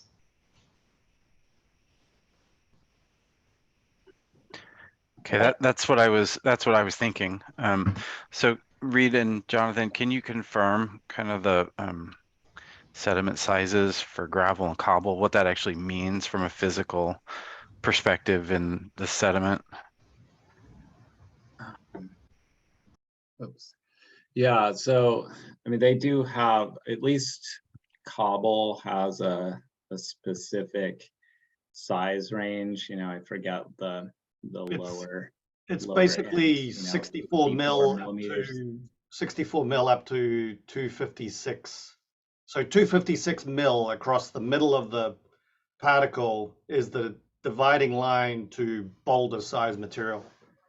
And so cobble is 64 to 256. Gravel is a generic term that's used to describe basically coarse granules all the way up to cobble. So gravel actually includes cobble as well. Yes. Yeah. And, it's probably, I mean, I think that, I think Andy's been involved in this as a grad student, as I understand, but, I imagine it's a lot harder to confidently get those grain size distributions from looking at, the data that's available for the seafloor, especially over large areas. So I think there's some caveats on, how precisely those terms are applied. But, right now, the way we've scored it, the, cobble and gravel categories are slightly more favorable than boulder and rock categories, but it's like they get scored a 1 and the rock gets scored 0. So they're both relatively unsuitable in our analysis to date. But again, kind of following on Tara's comments and our feeling about how bunched up things are, maybe those things need to be more, in the negative category to make it, to really emphasize that those are less less desirable. And I guess one other thing I might say is that it doesn't seem that there's a lot of things other than when we look at the whole coastline, like on this first map, there's really not a lot of areas of cobble and gravel that have been mapped. It seems like there's more sand mud mix, and then rock, and then these areas of more cobbly or gravelly sediment seem to be fringing those rock areas. So I don't know that it'll have a huge impact on the overall results to change that significantly, but I do appreciate that thought about thinking about the relative suitability of those things. Yeah, thank you. I appreciate that discussion. And while you have this map up, I'll get you the latest version of the call areas. The banded one was removed, so we'll want to make sure we don't use this figure in the final graphic. But yeah, sure, I appreciate that. Yep. Thank you, Reed. Thank you, Andy. Mike Graybill. Thank you. I sense we're coming toward the end of this presentation, and I just want to express my sincere awe and appreciation for the work that's gone into this. Speaking as one who grew up in the prior century, a product like this was unimaginable at the peak of my career, and I just want to congratulate you guys for providing a window on the nearshore ocean, the likes of which I could only imagine earlier in my career. Oh, thanks for that feedback. And I'd just like to acknowledge too that a lot of the data that we're using have been, you know, generated by a lot of different groups. You know, notably all the data that we're looking at here are all the Oregon State University active tectonics and seafloor mapping labs efforts for the most part. So a lot of credit goes to a bunch of other people. Thank you. Thank you, Mike. Thank you, Reed. Scott Marion. Hi. Yeah, Reed, I'd echo Mike's sentiments there. I wanted to circle back with the question about variability as it relates to gravel and cobble, but also, you know, the other geological structures. I'm sort of concerned that there's a philosophical conflict with our, you know, what we've already agreed in to maintain the requirement for burial across the territorial sea. And, you know, earlier in the document, that's the guiding principle that we would achieve full burial. And so you've referred to the weighting scheme. I'm kind of wondering if this should be sort of more of a filter level type thing. If we can't meet the criteria in other parts of the TSP4, it seems like that should be an exception as opposed to like a weighting factor that whose influence gets diminished if there's a really good shoreline characteristic there. So I'm just wondering if you know, thinking of that from a multi-step process, you know, first, can the cable be buried all the way across the territorial sea to meet, you know, those requirements?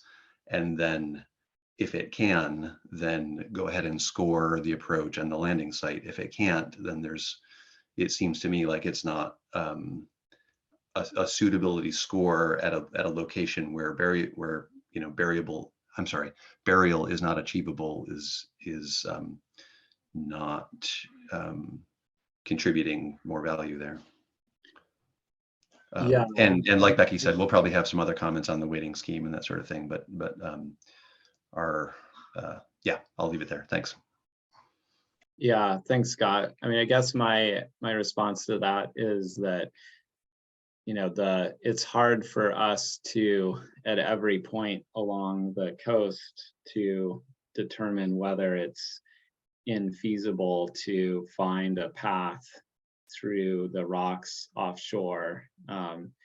And so in general, you know, I think our philosophy is that the more rock offshore from a point that there is, the less likely that you would be to find that complete burial path that you just mentioned. So, but it's hard to know, you know, what might be feasible to do in terms of avoidance of these rocky outcrops. You know, just taking a point here, I could, you know, draw a line between these existing blobs of rock and you know, potentially achieve full burial, even though our straight sample lines are going to overrun areas of rock. So I don't think that we have to, for our analysis, have to exclude anything that includes offshore rock. But, and then also, you know, like we've heard about from the practical industry side and the, you know, practices of the OFCC, there's also, you know, a likelihood that some of this, the detail that's shown here, you know, perhaps doesn't show everything that's on the seafloor. Some areas may be mismapped. So those really detailed site-specific surveys are going to be important for achieving the full burial. So I really see our analysis as being kind of a regional starting point.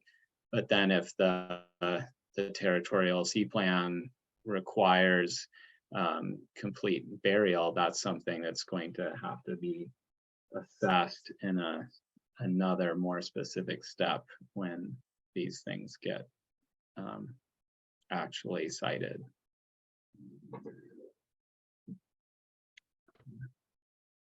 Thank you, Reed. Thank you, Scott. Yep. Can we move to Scott McMullen? Thank you, Marcus. And I'd just really like to echo what Reed said and just now, because that's sort of my comment. While an area may look bad based on, maps at this scale, when you look at some of those same areas at a scale after a submarine cable survey has taken place using side scan sonar, sub-bottom profiling, and all of the detailed geophysical testing that they do, you might find a route that weaves its way through and allows for complete burial. And we've had cases of just that thing. Typically, a place, as shown here at Gold Beach, is just going to be, that's not a great place to land a cable.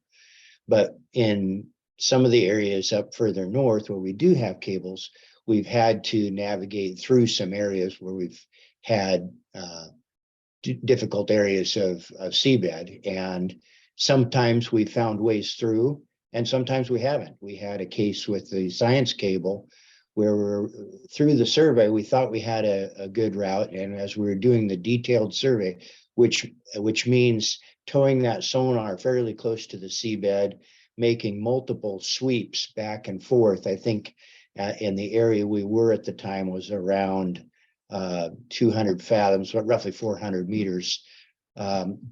We were probably making 5 different passes for one swath that was 500 meters wide to get that kind of resolution. And the charts that they printed out on board real time as they were being made as we were surveying, were at a scale of 1 to 5,000, which is a really zoomed in scale.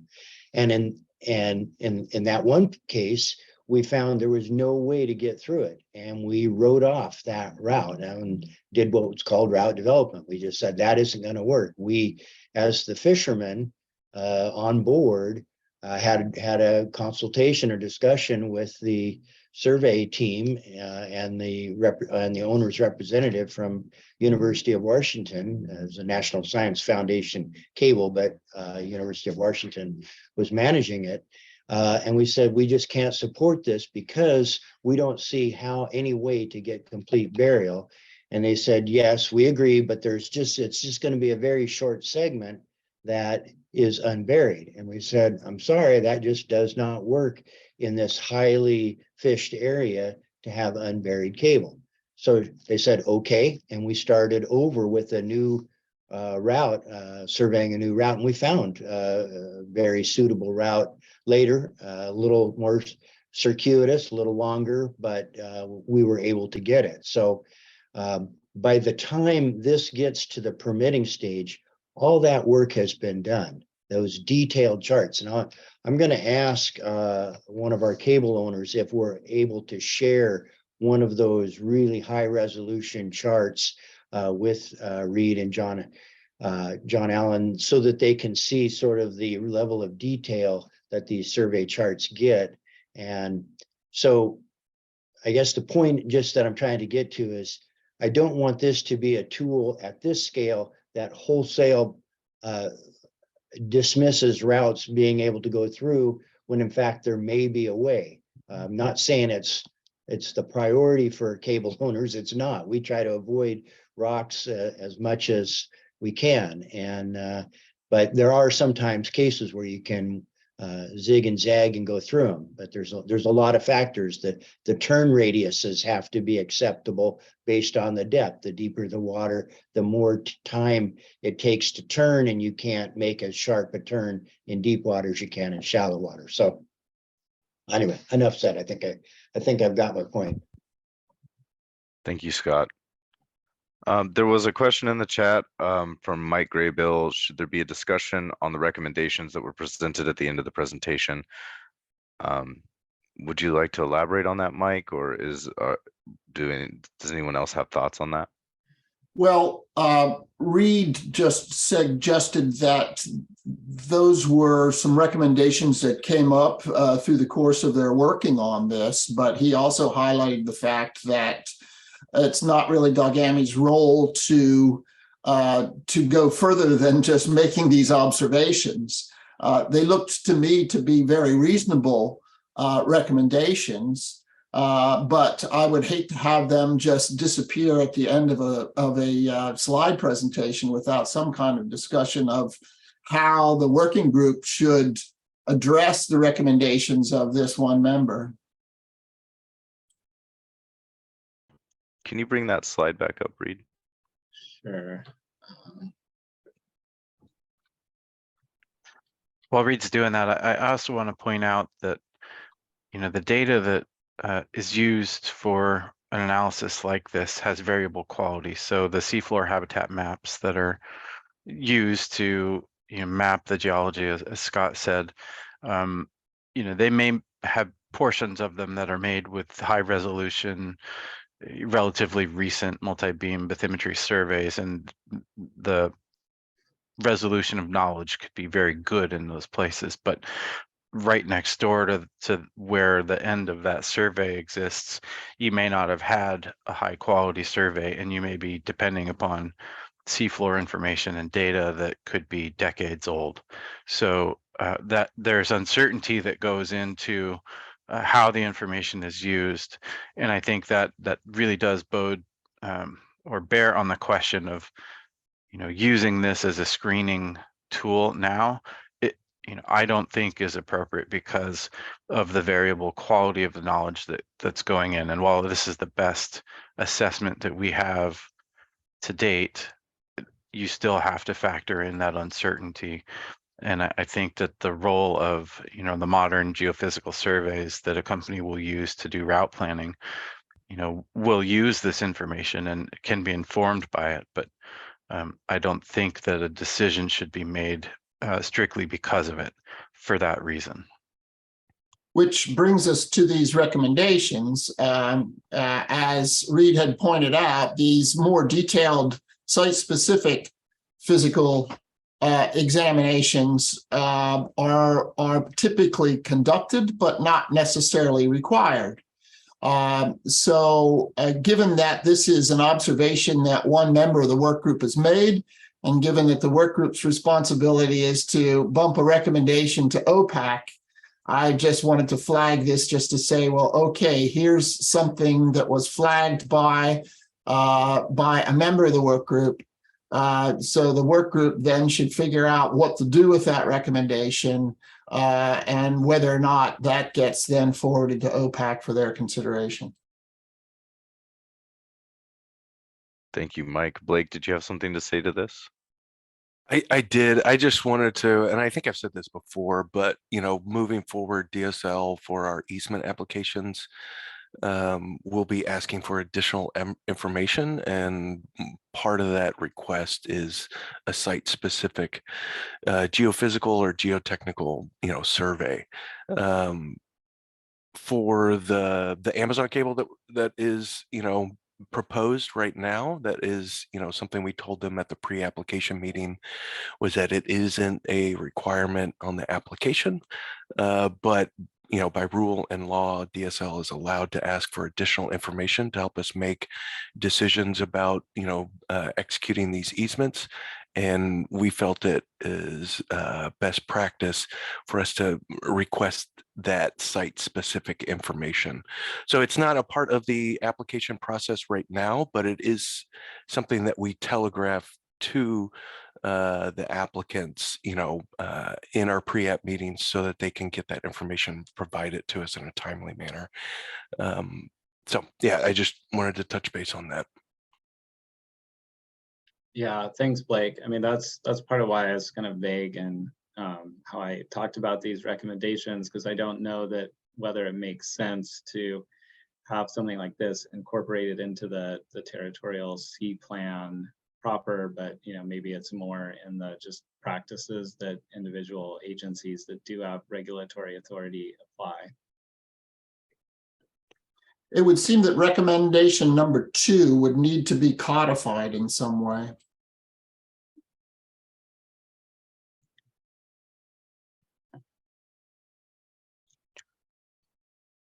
Thank you for your input, everyone. I did kind of want to mention that even if it doesn't, you know, these kind of recommendations, even if they don't make it into the territorial C plan because they may be out of our jurisdiction, it may be that these are really good candidates for other recommendations that we send off to OPAC in a separate memo, because that is a separate kind of product from this House bill work, is that you know, there's the territorial C plan amendments, but then there are also other recommendations that may not belong within the territorial C plan that will be sent to OPAC as recommendations for follow-up. Scott McMullen. Yeah, I just wanted to point out that this could be a bit of an issue with security, infrastructure security. These cables sometimes carry military traffic, and simply cables can be a target for terrorism. So I think it might. I feel pretty comfortable that the cable owners are not concerned about the state seeing the information, but I think they are more concerned about that bore information being made public. The part of the security plan for these cables is sort of their obscurity. They're not well known. You could drive right over a manhole not realizing that one manhole's a sewer manhole and 110 feet away is a fiber optic cable going to Singapore. So I think the main thing here we got to think about is whether this should be available just to the general public or maybe to the state agencies and limit, you know, with some limited distribution. Thank you, Scott. Joanne Morris. Yeah, I just wanted to reiterate what Scott is saying. Making the information about the bore's location public would definitely be a security concern. Not opposed to sharing the information with the state, so for your logs and for keeping this type of data in your records, but would be concerned about pointing out the exact location of a bore, which, you know, would house a telecommunication cable, which is considered critical infrastructure. And as part of our FCC license, we're when you're the FCC license holder, which Google is on many cables, we have to abide by many security measures, and this would be one of the ones that we would have to discuss with the federal government. Thank you, Joanne. Blake. Joanne, just one point of clarification, perhaps I'm missing something. Our easements across the territorial sea specifically note the route, you know, by latitude, longitude, and we often, or we do require an update once the cable is installed to show us where exactly that cable is. So, and that easement is a public document. It's, you know, readily available to anybody through a public records request. And so I'm just curious. I feel like that information is already out there. So you're saying the exact routing of the cable after it's built is public information? We amend the easement to include that because when we initially execute the easement, the borehole has not, or the route has not been necessarily finalized and may change. Right. And so we receive an as-built after installation of the cable. And that is a part of the easement, and it is, you know, included as an exhibit. And so as such, it's available to the public if that is, you know, contrary to FCC FEC requirements or whatever, then that might be something that we need to discuss. Yeah, well, I guess the question is the information generalized in a way as to help obscure it once you have it? you know, because a little bit of, you know, taking the last few decimal points off The map, the longitude. map, Yeah. So the map that's provided is at a pretty small scale, so it covers a very large area. So it's really, not that useful, but the legal description, explicitly calls out points of latitude and longitude and the route, and that there's a buffer along that route. I think it says 15 feet on either side or something like that.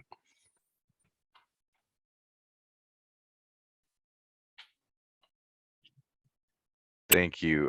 Mike Graybill? Thank you.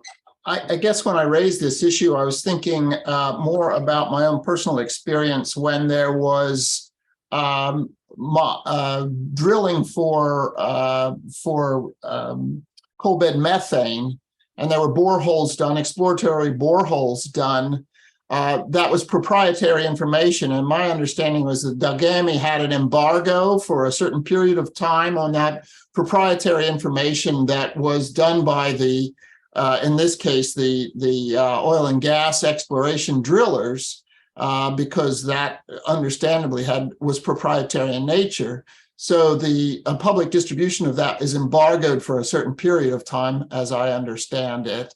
But at least it was captured as a public resource base. I wasn't necessarily highlighting the location of this, but I was more interested in making sure that the data related to the geotechnical information was captured as a public resource. Thank you, Mike. So timing wise, we are at 11:27. We will break for lunch at 11:30. So if anyone has any last thoughts on this, that you can get out in 2 minutes, let me know. No last thoughts, Marcus, but I just wanted to note I'm going to be dropping off after this break, and I won't be able to come back to talk about the amendments, proposed amendments, but if you're interested, we have a public hearing for the Bifrost or Amazon cable in Pacific City. So if you find yourself in that neck of the woods, feel free to stop by at the Kiwanda Community Center, and we'll be happy to hear your comments. Thank you, Blake. If there aren't any other Hey, thoughts. Marcus. Oh, go ahead, Andy. Yeah, I just thought I'd read into the chat a comment from Scott Marion, because it's related to the conversation we just had, and that is that the draft revisions that we're going to be discussing later today do have requirements for submitting a resource inventory, and it would seem that the idea of requiring submission of the route survey data fits kind of neatly alongside that submission, so that we can ensure that the burial will occur. So I think that's a good prompt for us to discuss later today, kind of a balance between the state having the knowledge to approve the route and understand the impacts relative to critical infrastructure security needs. Because I do think that's a discussion that is maybe a little unfinished at this time. But I do know that there certainly are concerns around cable security. As a young staff member at DLCD, that was one of the first discussions I had with the Department of Defense as we were making cable route information public.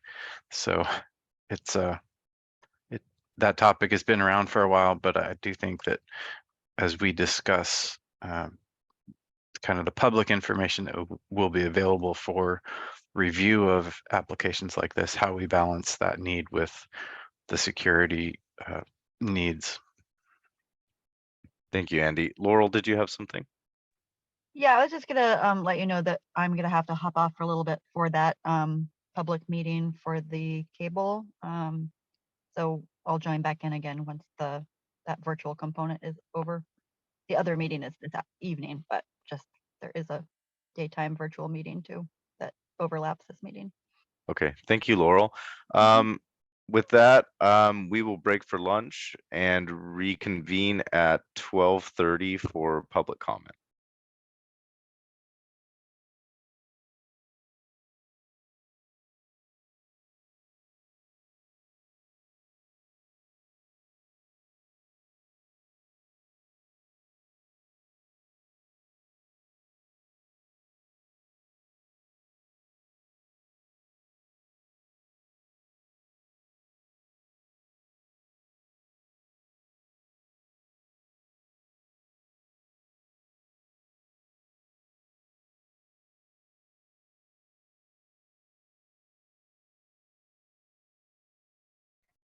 Hi, everyone, welcome back. If you are back, please turn on your cameras or let us know in the chat. Give us a thumbs up, reaction, something, just so that we know.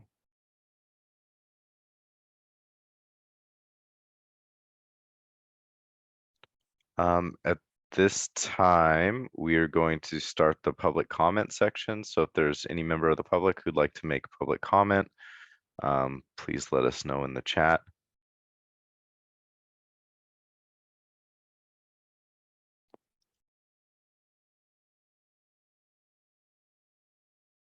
Although looking at the participants list, I am not seeing anyone who has joined the meeting who is not part of the working group. So we're going to give it just a couple of minutes in case somebody joins, and then we can just move on to the next item if nobody has public comment.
So I have not seen any requests to join of any public members or any members of the public, and I don't see any comments in the chat. So we're just going to move on to the next slide here.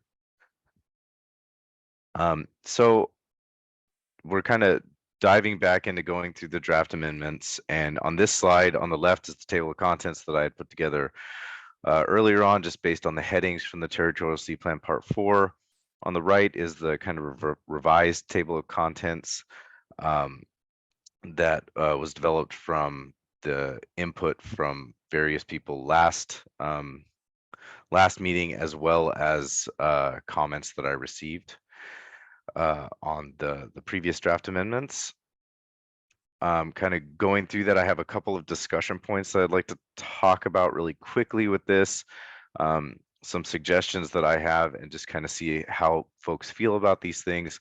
One is in the original Territorial Sea Plan Part 4, as well as several other parts of the Territorial Sea Plan, the policy section are policies that are outlined within the Territorial Sea Plan, and I don't feel that it's really the space for us to have extant federal, state, and local policies, and that I think that that should be maybe moved, if if we want to have mention of those, I think that maybe that should be moved to the background section, since they're not new policies being put forth in this document. So that's the kind of the first 2 points. And then removing the resource inventory from the section, you can see it's circled over here. I don't think that it really fits there, and I think that since we have the resource inventory described within the implementation section, I don't think that we need to have it talked about under policies as well. And then kind of speaking to jurisdiction, we have had some conversations with agency folks, and the conclusion that's kind of come about from those talks is that the territorial sea plan doesn't really have jurisdiction to the federal waters, outside of the territorial sea, or really on land past the vegetative boundary. And with that, like, we can incorporate, cooperation and communication with those aspects of projects through things like the JART, but I don't think that customs duties and fees are really appropriate for this document, as that's outside of the jurisdiction. And this is also kind of a moment for us to talk about the jurisdiction of the territorial sea plan as far as landing facilities go. Since they're a part of the projects that are within the territorial sea, I think that having that communication and coordination role spelled out in the territorial sea plan is within the purview of this document. But I do not think that we can make mandates within this document that relate specifically to the onshore portions, other than having that kind of communication and coordination. Andy, did you have anything else to add about that based on the conversations that we had? Yeah, thanks, Marcus. And the way that I would describe our mental challenge in our discussion was that we were tasked with a certain number of topics to evaluate as part of the House bill that established the amendment process and some of the big guiding principles or boundaries that they're in. And there is a little bit of a mismatch between what's appropriate to include in an amendment to the territorial sea plan and what may be more appropriate for recommendations from our group and from OPAC back to the legislature if there are recommended improvements or modifications related to things like fees, related to things like landing site suitability, because those are upland in nature, and because the territorial sea plan is really focused on the marine portion of a cable and how it crosses the state's waters and how the state will evaluate that relative to ocean resources and ocean users. We feel like it's too far of a stretch to have enforceable policies and guidance other than recommendations or call outs in the actual language of Part 4 of the territorial sea plan. So that's how I would describe, we were given a direction. We can accommodate those portions of our policy updates and our amendments as they relate to the marine portion of the system. But the territorial sea plan isn't the mechanism by which the state will be coordinating on the landward side of any cable application. Really, that goes to the local land use ordinances and policies, the administrative rules and regulations that are present for our resource management agencies. That happens, and it can be a part of what our program, the Oregon Coastal Management Program, will review for federal consistency. But because the territorial sea plan is focused on the marine portion of these projects and the portion outside of a project which may impact marine resources, it really doesn't work the other way around. And so I think we wanted to make that clear. And I think that our agencies have decided to put together a memo explaining this and where we feel we can make changes as a part of the territorial sea plan and where there are recommendations that this group might make that are beyond the territorial sea plan amendments.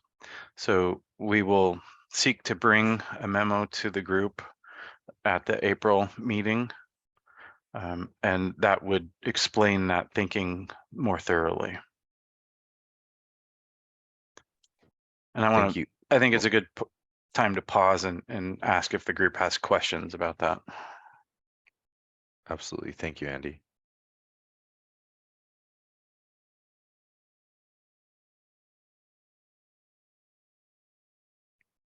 Any questions from the group or any thoughts on any of these discussion points that I brought up? Natalia? Yeah, I'm here. Yeah, thank you so much. I just want to go through Andy, it makes sense for me regarding the fee structure, because I was wondering, it's in House bill, changing for the fee structure, but how should it be incorporated? Yeah, that makes sense if it goes separately as a memo or recommendations. So through this point, yeah, I agree that, yeah, we can move policy, federal, state, local to the background session. Let's say instead of stakeholders involvement, as Marcus, I saw your comments on the draft text. Because stakeholders involvement, yeah, we have communication cooperative mechanism and it could be incorporated through other sections. Yes, then what else I wanted to point out? Oh, looking for implementation requirements section. Well, for me at least, it makes sense. We have 4.1 burial, and then we start to talk about general review process and joint agency pre-application meeting. Well, for me, it makes sense maybe if we can move burial to after those resource inventory section, because it's part of, we have routine and landing and burial, it's also like something coming together. So at least this is just makes sense for logical that we talk generally about inventory requirements, about state agency review process regarding to all stages of cable installation, landing, routing, maintenance, decommissioning, and then we go chapter by chapter regarding those separate issue. Yeah, that's comment. And then probably, well, I don't know if we will discuss background section later, I can tell something there, or I have this particular undersea cable system development comments and background session because, well, it's still unclear how deeply should we go for pipelines and utilities description. Because right now in background section undersea cable system development, so when I tried to draft that, was really purpose for undersea cables, because this is what House bill require. It's clear that it's undersea cables and all requirements, what recommendation should be, it's related to cables. But now if we have, let's say, each station, each stage installation, we have pipelines and utilities separate subsection, maintenance separate subsection. So we really need to go deeply to that. And in this case, probably if we really go deeply, we need to update background section considering not just cable system development.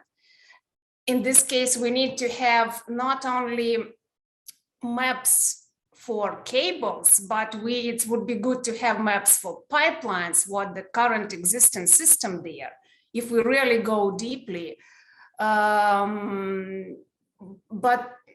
the issue that for cables, it's really, we have very good to research. Degami and Ryan did about best practice, and we have geological research, and it was particularly purpose for cables.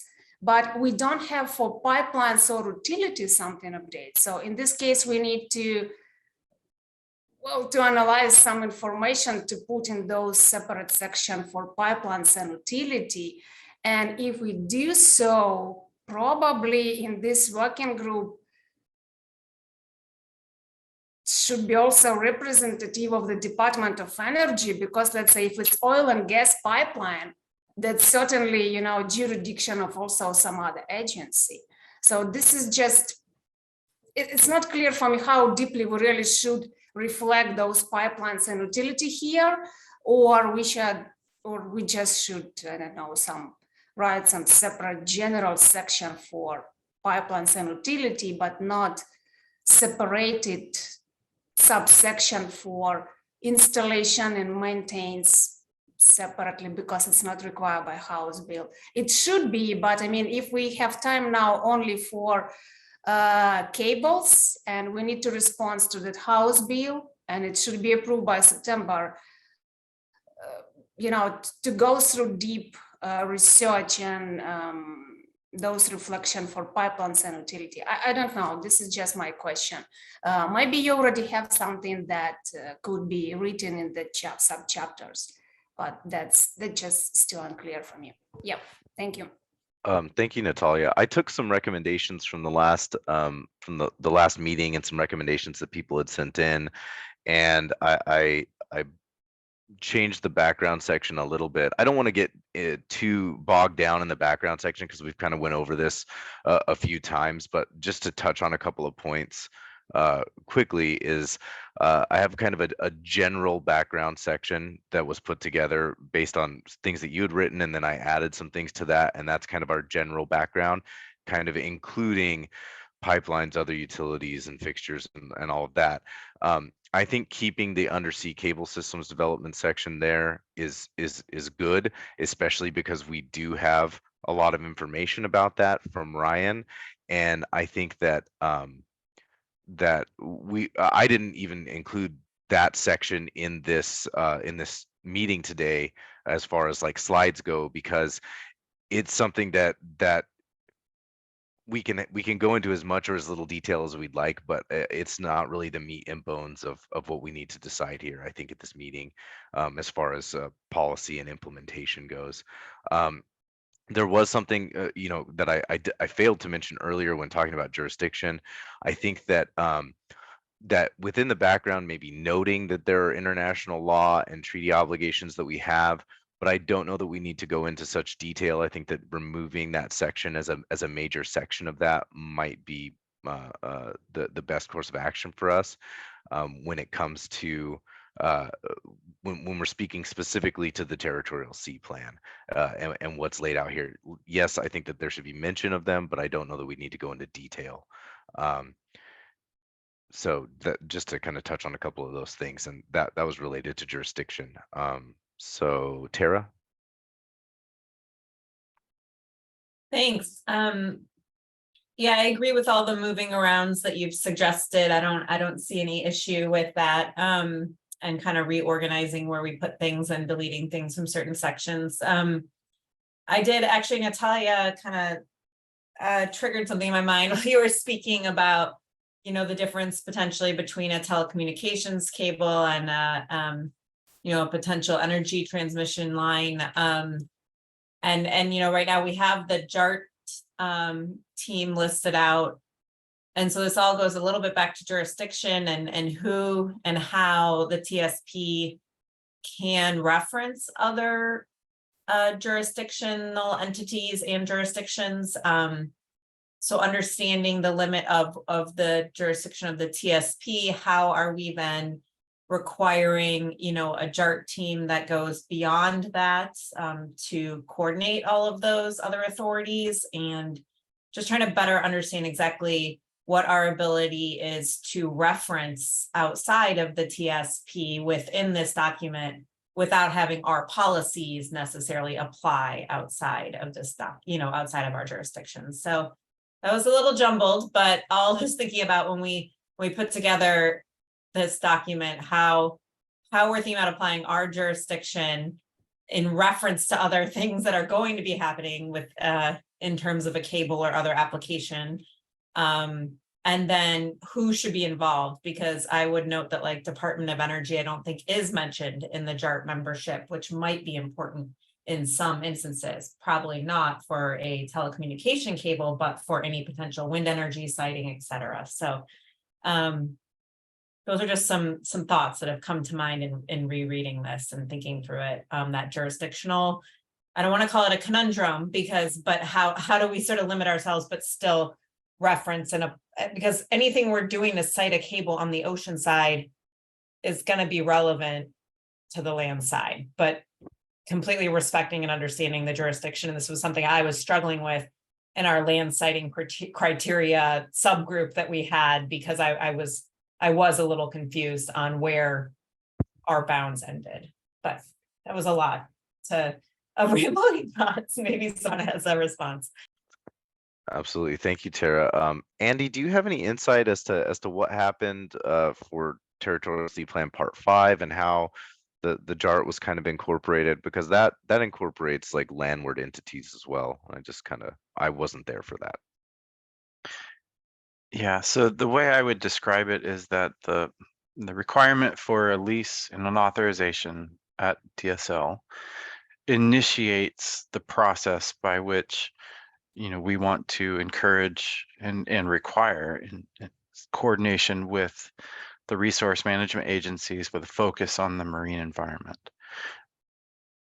During those pre-application or then later JART meetings, there is an opportunity for the agencies who are there to point out that there are additional landside data and information that would be helpful for the evaluation on the landward side of things.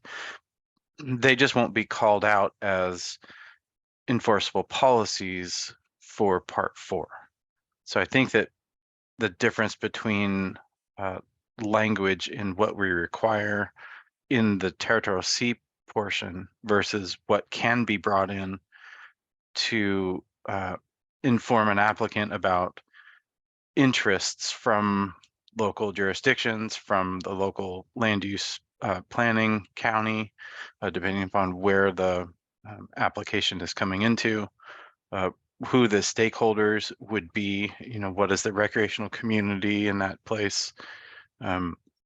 There can be recommendations for who would be important to reach out to. It's just that the requirements that we would include in the implementation requirements for Part 4 would only have the enforceable policy language focused on the marine component of the project.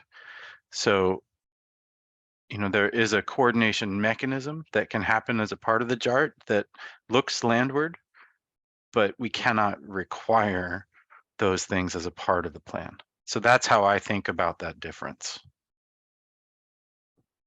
Thank you, Andy. Natalia? Yeah, thanks for explanation. I just want to explain regarding that part 2.1 international law and treaty obligation that you mentioned, Marcos. So yeah, it's up to working group if you want to include that or not, but I just want to explain why I included this. And there are two main reasons. The first, because any cable standards, well, anything that adopted on the federal national level depends what is going on international level and international treaty that country ratify or sign. And basically, every year under each separate convention or treaty, country delegation come there, discuss what should be amended in the international treaty. And those amendments, they are based on the country experience. So each country brings something that, oh, we had this issue in our country with cable or something else. And they, well, it doesn't work. And then country decided, okay, we should probably approve or adopt some other decision or amend treaty or add additional protocol. So, and that basically, if this has happened, it would affect at some point in the future, if some changes go there, it would affect maybe cable standards for landing could be different. And that's why I included this just to be aware. It's not like you need, it's out of jurisdiction, but in implementing decision, let's say at subnational state level, we just need to be aware that this international treaty exist, and it could be some changes could come up from there. So changes in standards for landing, routine, maintains, and etc. Could be changed. This also related, actually, I recently had a discussion with our colleagues in California and Washington regarding their cable and permitting process experience. And both states actually mentioned, like Washington, it's compulsory to remove cables after lifestyle ended, because they had issue when cable was broken and it's overlapped with the power cable. And that was really a huge issue and require cooperation with the federal level and etc. So it should be considered there. From California side, they said, like, first time we had cable explosion there. We never met this before, so we need to understand how to address this in the future. It's just good to learn that that experience and consider strategically in our territorial sea plan, because second reason why I decided to put those convention, if we address pipelines and utility, okay, if cable broke, that's one thing. There is no like liquids coming up from there, no pollution. But if it's pipelines, let's say oil, that's oil pollution. This is really very significant. And if oil come up and in the water, it just will not stay in the boundary of territorial sea. It will go to continental shelf. That could become international issue. And that's why those conventions I just listed to make sure that we are aware of that. But of course, it's up to working group if you want to remove them. Yeah. Thank you. Thank you, Natalia. Any other thoughts on these changes or jurisdictional questions, anything like that? If not, then we can move on to the next section. This is just kind of going just briefly over some of these beginning portions of this section. So this is just kind of some of the fill-in work, some of the stuff. I just kind of want to take a moment to thank Natalia for putting in the work to give us some of the content for these beginning sections. And so if you could just take a look at the purpose and goals that are listed here, and let me know if there are any suggestions for changes. Otherwise, well, in addition to, you can send me those suggestions via comments on the amendments themselves. Tara? Thanks, Marcus. Yeah, and I will send some red lines or comments on the draft as well, but noted throughout the draft that we're inconsistent in mentioning fixtures and installation of fixtures. So just want to make sure we're mindful of that as we're all reading back through this. Any places we're talking about utilities, I think we need to add or fixtures or installation of fixtures. So I've started to sort of do that in the draft, but wanted to note it up front here, because even just seeing in this first purpose sentence, we don't mention fixtures. And given we have utilities or fixtures, I think, and I noted someone said we need to define what a fixture is. So just wanted to again note that and make sure we're consistent throughout the document on that point. Thank you, Tara. And I guess, mention of definitions of fixtures and other definitions of things. Here in a few slides, we'll talk about some of the glossary section and some of the definitions that I've put forth, and we can kind of talk about those. And if anyone has any other suggested definitions or suggested changes, that would be great. Natalia? Yeah. Two points here. So we have one It just formatting style. We have one for undersea cable, pipelines, and other utilities or fixture. So do we plan to have two?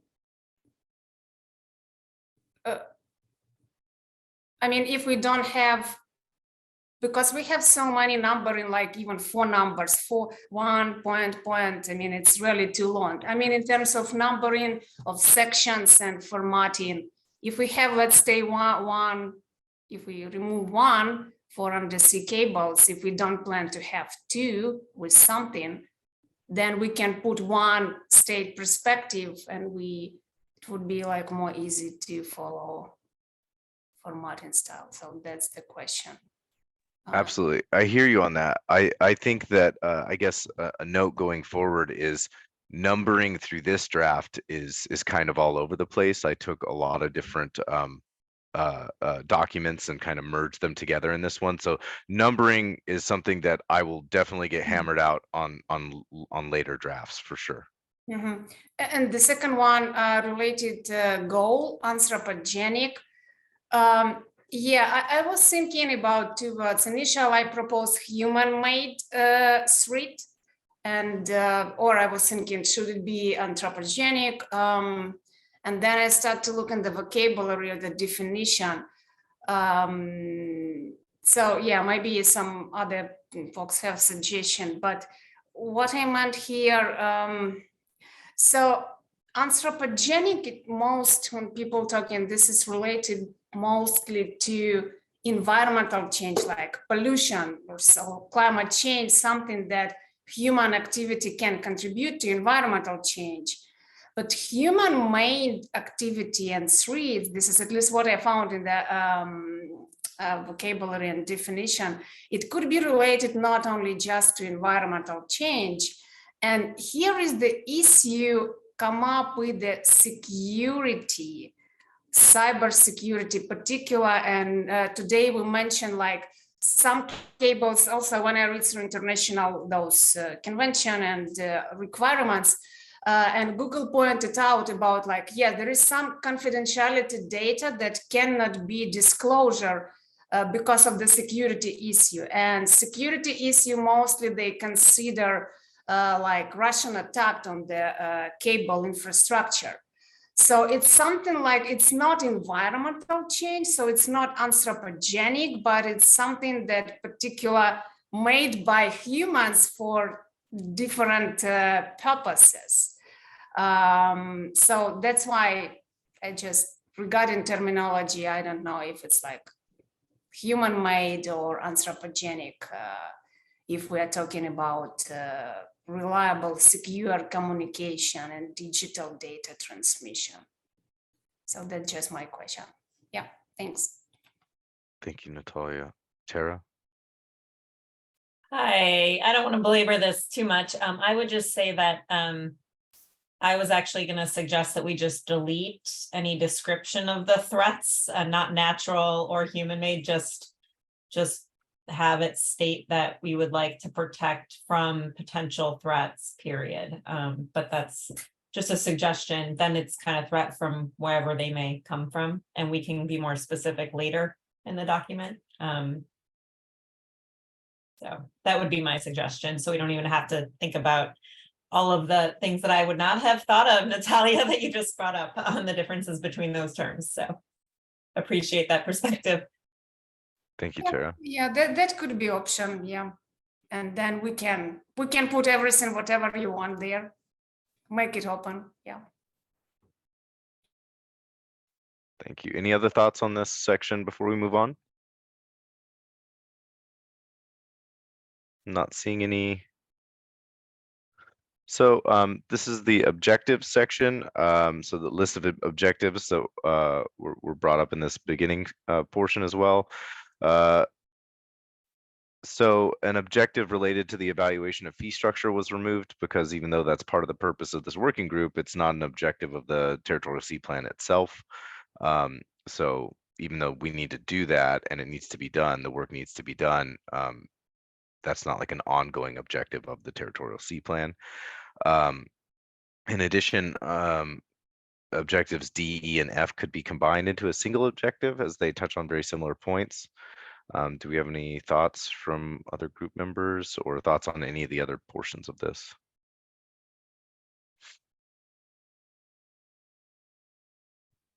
Yeah, Marcus, Scott. Yeah, go ahead, Scott. On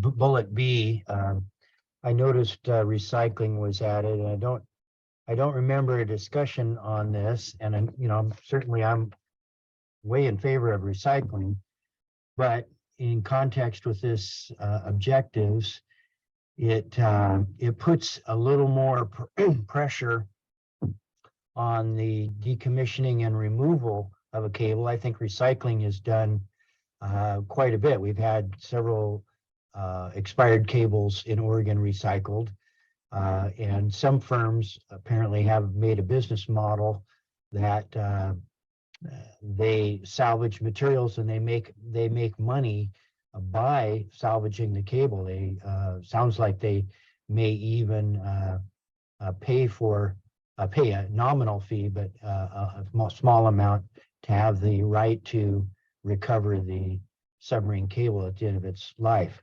So it's happening, but there could be cases where it's more disturbing to our environment and to things like fisheries and communities, navigation, where recovering it might be more disruptive to everything than just leaving it in place in situ. So when we say recycling, that sort of I know this is just an objective, but I don't remember us ever saying as a group that this was going to be a new sanctioned objective of the working group, and in a sense to become a policy of the state.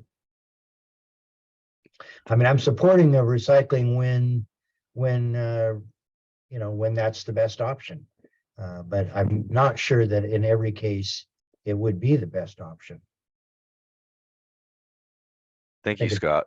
I think if I'm hearing you correctly, like if we look at like Ryan's best practices report, there are some of the sections on decommissioning there's decommissioning that includes recycling, but also decommissioning in situ, leaving the cable in place. So, I mean, it may be possible to wrap recycling into decommission and just taking it off of this objective specifically, and just having decommission, which could be in situ or could include recycling. Anyway, that's my thought on that. Andy? Yeah, Scott, I take your point, and I think the fact that it's in the objective section means that it's something that we strive for, but is not required. I think if it was something that we were going to require, we would put it in implementation requirements, and then I think we would need to have very specific language, because we have decommissioned cables in place when we felt it was going to be more detrimental to the environment if it was removed, and we have allowed that to occur. And I don't think that we would want to change that practice if we were in that circumstance in the future. Again, I think we would make the same decision if the impacts to the habitat were less by leaving it in place. I think we would make that selection, but I think where possible, we do want it removed, and it would be great if it is recycled. And I think that's a broad objective that we can state up front without having it be a shall. The other thing I was going to comment on is I don't see an objective here that states that we as a state would like to continue and promote as much as possible compatible uses of the seafloor. And so I think we should maybe develop some language in an objective that says that. I think that for the long-term viability of the industries within the state that depend upon the ocean, it would be a good thing to state that we want to have compatible use to the maximum extent practicable of the seafloor. Thank you, Andy. Tara? I should have brought my hand down. I guess I would just second what Andy said about leaving recycling in the objectives is more of, it's a goal, it's an objective. And this is more about implementing policies and recommendations for recycling that could include, as Andy said, leaving in place if pulling it out and recycling it would be more harmful. So, but I would definitely support having that be having recommendations on the recycling of those materials when possible is something I think we should include as an objective. But Scott's point is well taken, that we need to make sure that's only when it would be a less harmful option. Thank you, Tara. Any other thoughts on this section before we move on?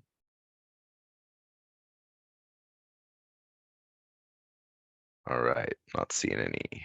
Let's, if I can get my stuff to work. Okay, so this is just that section of background that I talked about. That's kind of just a more broad section, kind of combining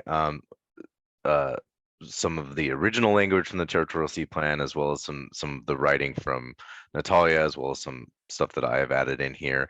You know, trying to call out some of those future technologies that are potentially there, and giving examples like other types of utilities, such as, or in the future utilities that, you know, such as these, you know, just giving examples, but not saying only these. And then tried to change some of the language, or sorry, there is a there were some comments on this about broadening the language to reduce or avoid adverse effects on natural resources, as opposed to just saying marine habitats and coastal communities. So I don't know if people have thoughts on that. Scott? Yeah, thank you, Marcus. I had wanted to just make a clarification. We use the word affixed here, affixed to the seafloor, and I don't think that's a proper. I think that kind of presents the wrong view. I don't know what all we're talking about ocean outfall pipes, for example, and those are buried.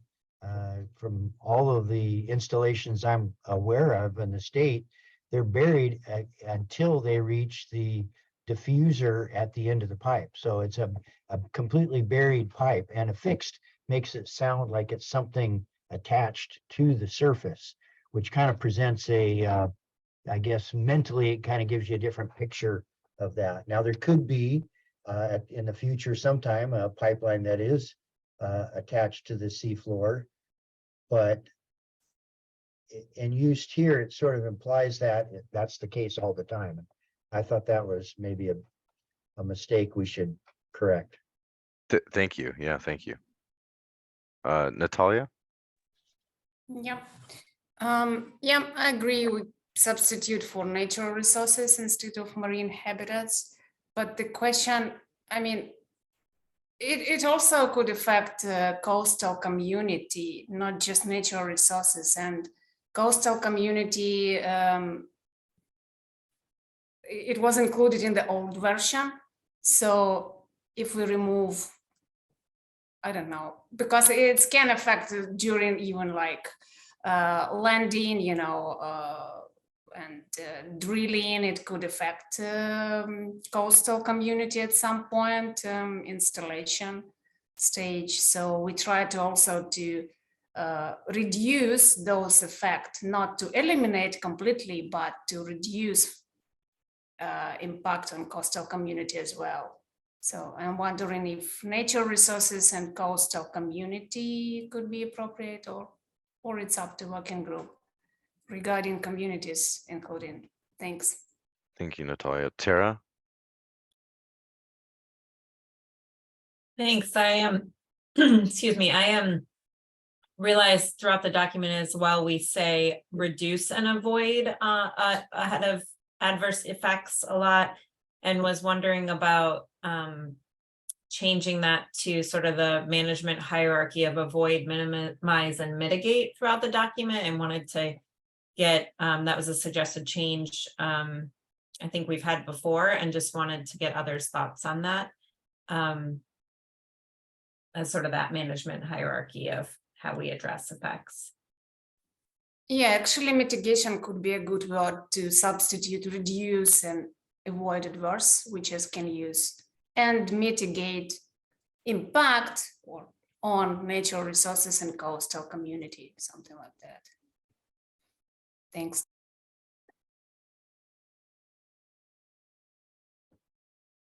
Thank you. Becky Anthony?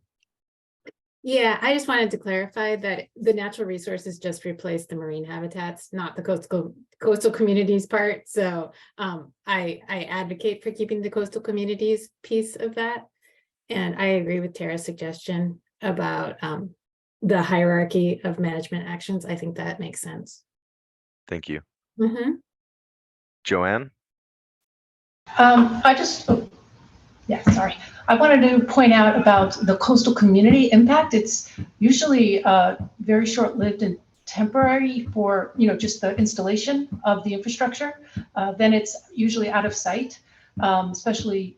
So I just wanted to get an understanding of, and maybe the word is mitigate, like a few folks have already suggested, but that there's generally not a long-lasting impact for coastal communities. Thank you, Joanne. Scott, did you have something? Yes, I did. And I do support the keeping communities in, and I agree totally with Joanne that the installation activities are very temporal. But when I look at the whole sentence, I think the focus here is not exactly maybe what I would be looking for, because it says proper placement of utility easements is required to avoid, mitigate, etc. But that's not all that's required. The placement is important. It's very important, hugely important, but it's not the only issue. If you have, for example, in the old days before OFCC was involved, companies could work, they did at what I think at the time was a best effort at getting good cable placement in the seafloor. They did surveys before we were involved, but I don't know that we have the right objective if that cable company back in the 90s says, okay, we put the cable the best place we think we can bury it, and now you people can't fish here anymore. So from my perspective, the placement is part of it, but it's an important part, but it's not the only part. So I don't know if the background should also include something to the effect that that compatible uses, is part of the goal that we're after here, so that we don't end up with exclusionary cables that say, well, we put it in the best spot, but we still won't let anybody fish over it because we're going to leave it on the surface, or we can't, and that's not an option for fiber optic cables. I'm not sure what will happen with power cables, but I feel like there's another segment here that isn't included that is key to this cooperative relationship off the Oregon coast that really is sort of an example for the rest of the world. Thank you, Scott. Any other thoughts on this section? All right, I am not seeing any, so we will move on to the next. So this is just just a snippet of the glossary of the terms, defined terms. There are more in the document itself, and a lot of those are just taken over from the Territorial Sea Plan Part 5, and I will be adapting them to use for this section. But these are some definitions that I came up with, or found and adapted or took from the House bill. And so I just wanted to get your thoughts on these definitions for things, and and if there are, I know that there were some other recommendations for terms that need to be defined, such as burial, defining burial. Uh, but are there other things that people have made note of that need to be defined as they've been looking through this document? Or any thoughts on these definitions themselves?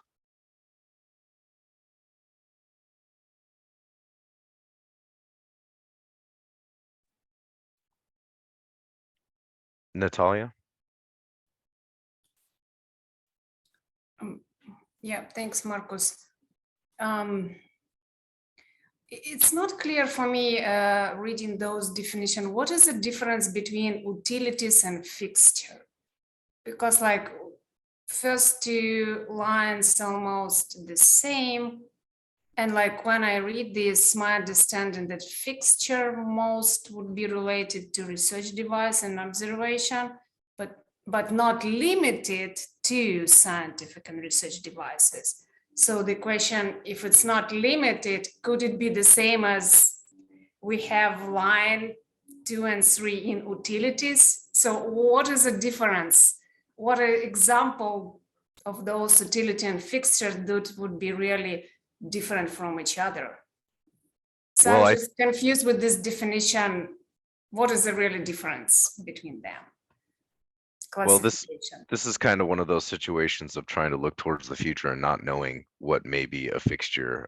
You know, something, I mean, even that Andy brought up was like, you know, having a data center that's on the seafloor would be considered a fixture. But I don't, but I guess that could be considered a utility as well, because that is providing the public with an essential good or service.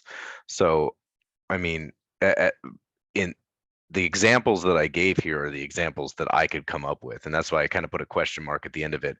If anybody has any other infrastructure that might be affixed to the seafloor that's not a utility. But that is also not scientific and research devices or observation devices. That was kind of my main difference between those. I don't know if others have thoughts on that. Scott? Yeah, I kind of wanted to comment something else, but I mean, I agree that we need to make this as clear as possible. I'm not an attorney, but I work with an attorney, and he says the key is you want to write so there's only one way to interpret it. And I look at the section called cables, includes a cable, electricity or light, etc. And any facilities associated with the cable. But we just agreed recently in this meeting that that doesn't apply to things that are onshore or outside the territorial sea and federal waters. So I think it's just a reordering of the words so that there's absolute clarity. Includes a cable and carrying electricity or light and any facilities associated with the cable within the territorial seas, so that we understand we're only talking about things associated with the cable in the territorial sea and not on land, a cable landing station, a beach manhole, or some other thing. Thank you, Scott. Tara?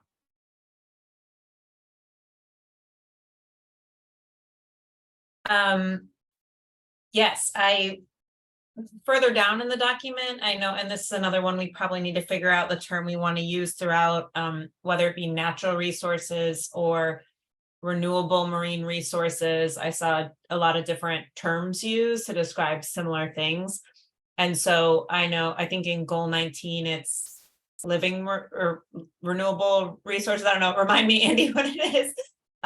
So we might want to either reflect the goal 19 definition or just think through our own on how we're talking about the resources on the natural side of things that we're trying to protect, and also to not have it be confused with other renewable resources where people might get the idea that we're talking renewable energy or something. So that would be my other suggestion for a definition, and to be consistent throughout the document using whatever term we decide on very consistently. Thank you, Tara. Any other thoughts on this section? Yeah, I have one more. Just follow up to Tara's. When we when we talk about this infrastructure on the seafloor, not otherwise defined, even though we have said in the past in TSP Part 5 that it doesn't include renewable energy devices, in this definition, it looks to me like it would include renewable energy devices, a wave energy generator, for example. So I'm not sure. I'd hate to make it even more wordy, but I think we need to be very clear. If we're excluding wave energy devices or any other renewable energy device, it should be explicitly excluded here so that our glossary makes sense. Thank you, Scott. Jamie? In that vein, for instance, a wind energy facility will have an associated, obviously the platforms that hold the turbines, but also there is a station that's an intermediary station, a substation that collects all those cables and then sends them back on. I assume that would be the section on cables would, being facilities associated with the cable, would take that into account. Thank you, Jamie. I think part of this could be fixed by stating unless it's otherwise governed by a different part of the territorial sea plan, because I think that a lot of those energy facilities would be under Part 5. So that's my own thought on that. Any other thoughts on this section? I saw something in the chat. Scott Marion asked, under fixtures, is affixed to different from sitting on? So a mooring anchor sits on the seafloor. That's a good question. Does the, what are mooring anchors generally covered under? That hasn't been something that has been brought to my attention for this. So, I mean, what are they generally, is there an easement needed for them?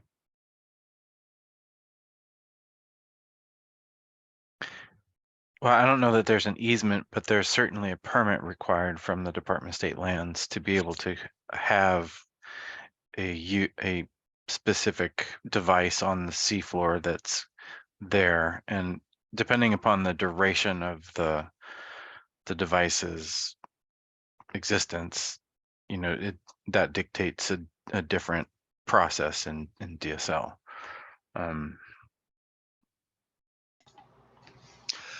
I guess maybe I'll just jump in on that. The question is not necessarily about mooring anchors, it's about what does affixed mean. So if whatever it is, a data center is sitting on the seafloor and it doesn't have an embedment anchor attached to it, connecting it to the seafloor other than through sitting on it, a large enough storm comes through and moves the thing, does that mean it's affixed or not affixed? That's what I'm getting at with the definition question here. I think that's a good clarification. When I think of affixed, it means connected to by some mechanical means, so that it's not just sitting on the surface of the seafloor. It's embedded in some way and connected in some way to be held in place. In that case, I would propose removing the word affixed and just say on the seafloor, because I think in the case of a mooring or some other large object whose structure is meant to be stationary and is large enough to not need an embedment anchor, I wouldn't want sloppiness in the definition to exclude a large structure like that. You're talking about the specific definition of the utility in this instance. So remove the word affixed and just say That's right, on under the utility seafloor. or under fixture. I'm trying to get at what's the need for affixed to, and prevent, like as Scott was saying, prevent a situation where somebody says, oh, my very large structure is not applicable because it's not affixed, because it's only sitting on the seafloor. I want to avoid that confusion.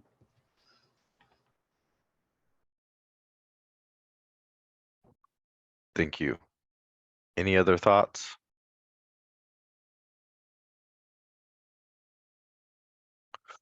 All right, I'm not hearing any. I do know that I need to develop some kind of definition for the word burial.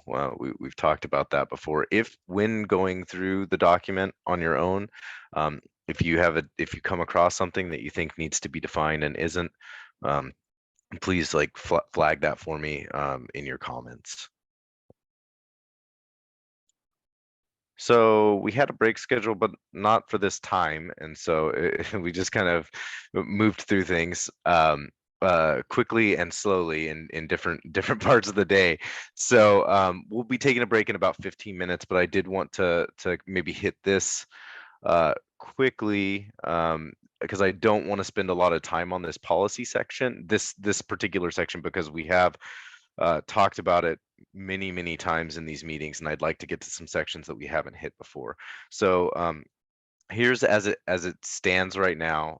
You can take a read through it. I did make some changes to this section. So some of the changes were to make it more in line with enforceable policies and federal consistency, as Jeff Burright suggested. So instead of having the regulating agencies at the top, having it say when proposing a project, an applicant shall, and it is, making sure that they follow these. That way it becomes an enforceable section of an enforceable policy. And then also breaking apart these two bottom sections into, because they kind of hit two separate things. And then in this, I took away I added the word state because that makes it to where it is an enforceable policy, and we're not telling the federal agencies what they shall do.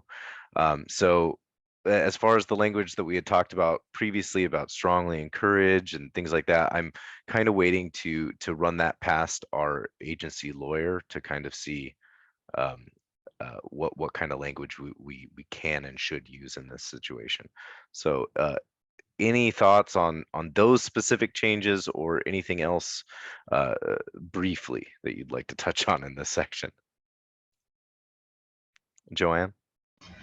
Yes, thanks. I noticed that Scott McMullen had made a comment. In my view, I don't see the comments about mostly in relation to coastal communities, is that there be some evidence of long-lasting impact.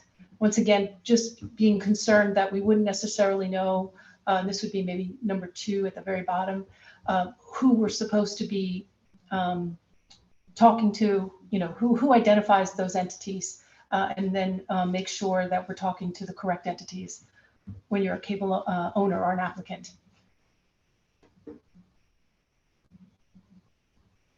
Thank you. Tara?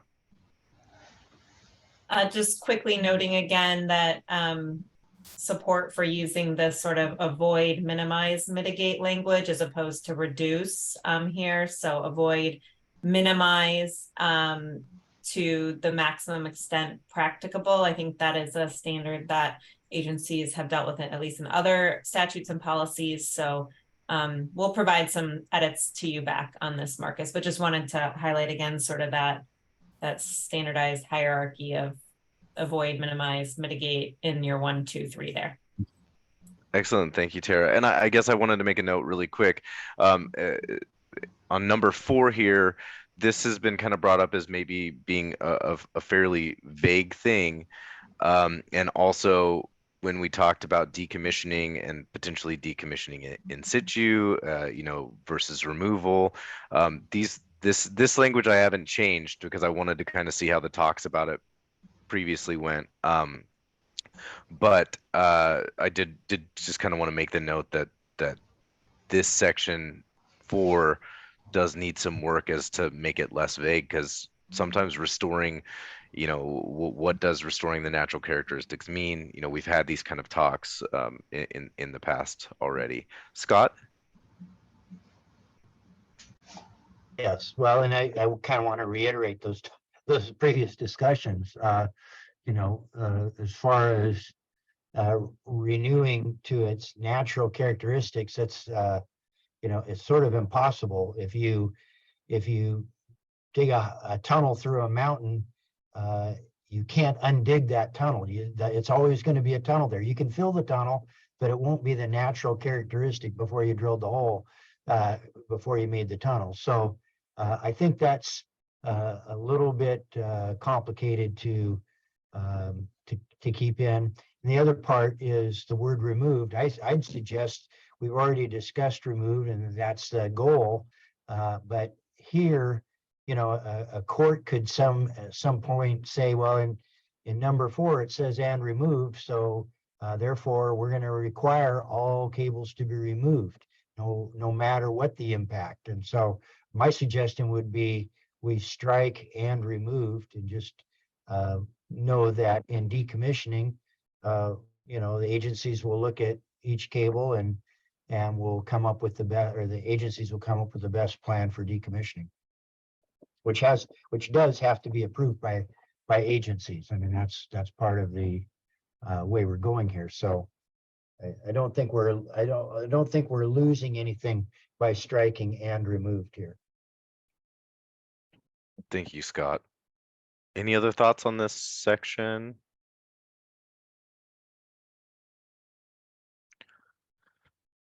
I'm not seeing any, so I'm going to move on to the next slide. So this is kind of moving into the implementation requirements. So language was changed here in this section to align with federal consistency. So having it say applicant shall adhere to the following implementation requirements. So that's kind of the major change here from the previous iterations of this section. So I don't know if there's other things that people would like to talk about, or what your thoughts are on changing that to reflect the enforceable policy. Let me know if there's any thoughts. Scott? Yeah, sorry to keep raising my hand here, but can you explain to us, Marcus, what sections A and B of part 2? I didn't have a chance to go look that up. What is it that we're excluding here by sections A and B of TSP part 2? So this is making it to where there's a specific resource inventory, that resource and use inventory and effects evaluation that is specific to cables, pipelines, and other utilities, etc., as opposed to the really large and not as specific to these types of projects that's in part 2. Okay, thank you. Becky, Anthony? Yeah, I just kind of wanted to echo Tara's comments from earlier. Here we say cables, pipelines, or other fixtures, but we leave out utilities. So just another place to flag that we want to say all of them. Absolutely. Thank you. Mm-hmm. Any other thoughts on this section?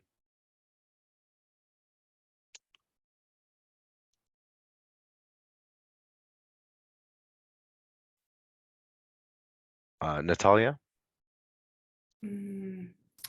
Yeah, here is just maybe to avoid the conflict. We have this, utility is missing, I agree. But then we're talking, this include the utility cables that transmit the electrical energy from a renewable energy facility to the onshore substation. And here is probably conflict can appear with the definition of cables in the terminology that we have, because we just talk about that if we put definition there for cables, we should be clear that this is only related to telecommunication cables, not renewable energy, whatever cables that in the future can transmit energy. So I don't know if there is a conflict, but if we define cables in the beginning, that's related only to telecommunication cables. So here we are talking about transmission from renewable energy facility. But from the definition that I put in that glossary, Yeah. it is cables that transmit light or electrical energy. So it's not just telecommunications cables in that section. Oh, the okay. definition. I think I just refer, I think Scott mentioned that in that definition, we should be clear that this is not related to renewable energy, or maybe I misunderstood something. I think Scott's point was not you know, incorporating the generating facility. So like the wave generator or the wind turbines themselves, you know, et cetera. And so part 5 specifically says that the cables that are used to transmit are covered under part 4.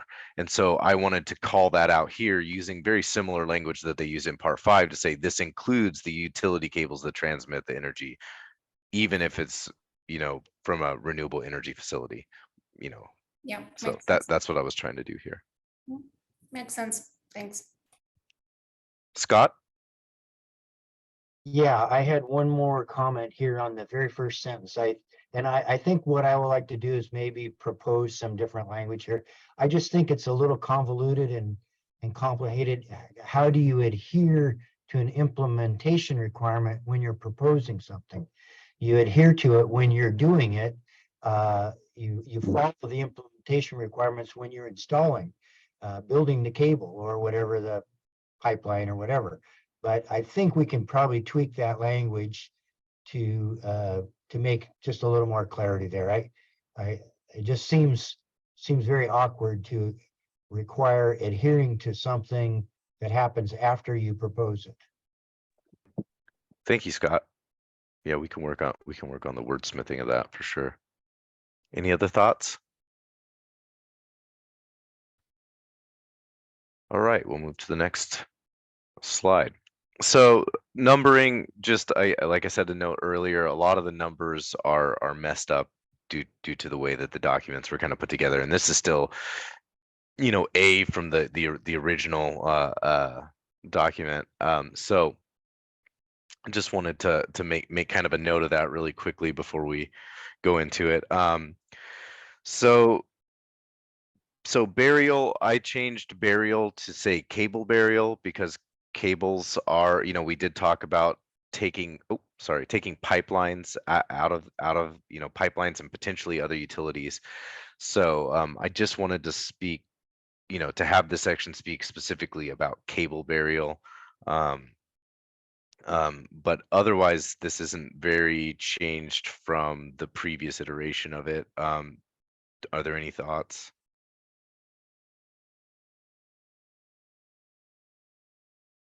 Scott? Yeah, I'm concerned mostly in the section on the federal. Yeah, are we okay to move to the federal part of it? Yeah, anything that's on this slide is Okay. free to talk about. Well, I mean, I'm fine with the changes in the first part, in the first sentence of number 2. Where I have a problem is in the rest of it after the first sentence, where it starts when a federal agency does not, the state. We had the even though you say, oh, we struck out only, and I think that was a good fix. It still puts the onus on a federal agency to make a finding, and we can't force, you know, nobody can force the federal agency to make a finding. Maybe they totally agree with what we would call a finding, but they're busy and stacked up and they don't have time to make a finding, quote unquote. So I'm not sure what it is we get from that second long sentence, starting when a federal agency does not require burial to this depth. I mean, it seems like this whole thing is related to cable burial.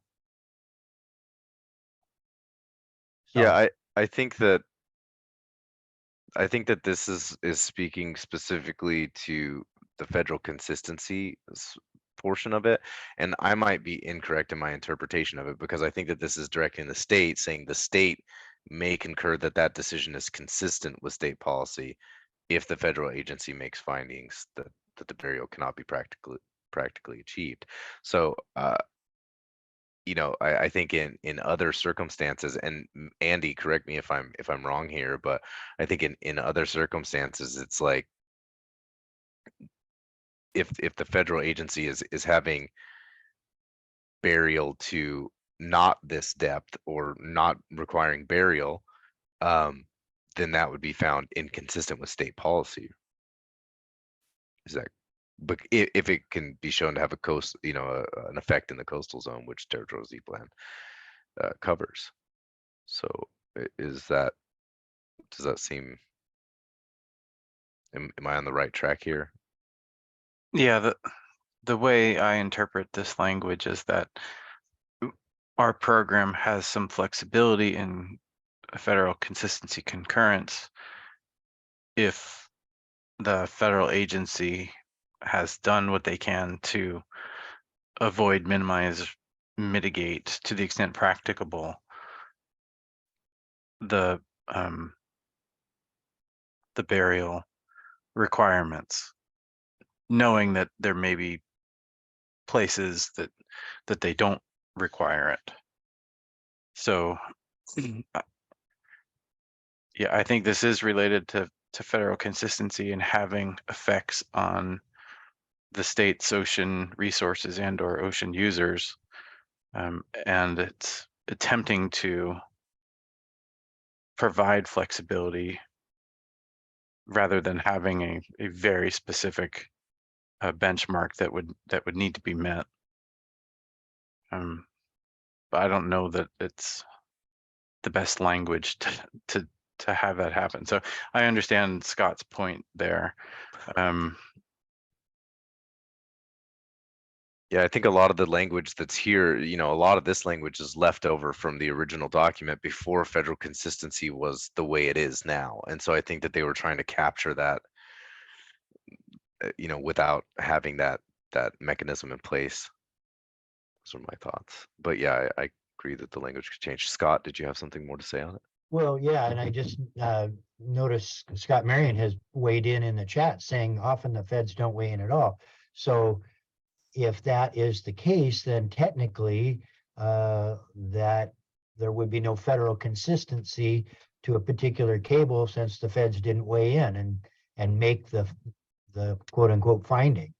So what I would like to suggest is that we try to redraft this second sentence and make it really clear what it is we're after and try to make it so there isn't an onus on a federal agency, like maybe say if, you know, I'm just throwing this out off the top of my head. If TSP Part 4 has been approved by, as with regards to federal consistency, then, you know, the such and thus shall apply or whatever, but with regard to burial. But I think we need to make it so it's simpler to understand. Right now, I think you kind of have to be a land use attorney to know what this means. Sorry, could I just jump in on that since Scott addressed the point I was trying to raise? Because Scott, I do agree that the assertion that we can't rely on the feds to make a finding. We don't want to be in a position where the state action is, our hand is forced if they fail to have a finding. But I think the word "or" is the escape mechanism for that. So one of two things can happen that allows the state to concur, and either it's a federal finding or it's the affected parties agree. And so to me, it seems to me like as written, we are not in a situation where we're compromised by the failure of a federal agency to act. And you know, the omission or the deletion of the word "only if," it kind of seems like it's irrelevant. It sort of seems as if the beginning of that sentence, it's basically the state may concur if such and such happens. And the logical implication is if those things do not happen, then the state may not concur. So striking the word "only" has not, to me, changed much of the interpretation. But I just wanted to clarify, I think, where we stand as the text exists right now. Thank you, Scott. That's helpful to realize that or is the alternative. Thank you. Mike Graybill? Yeah, I just had a thought on comment number 3.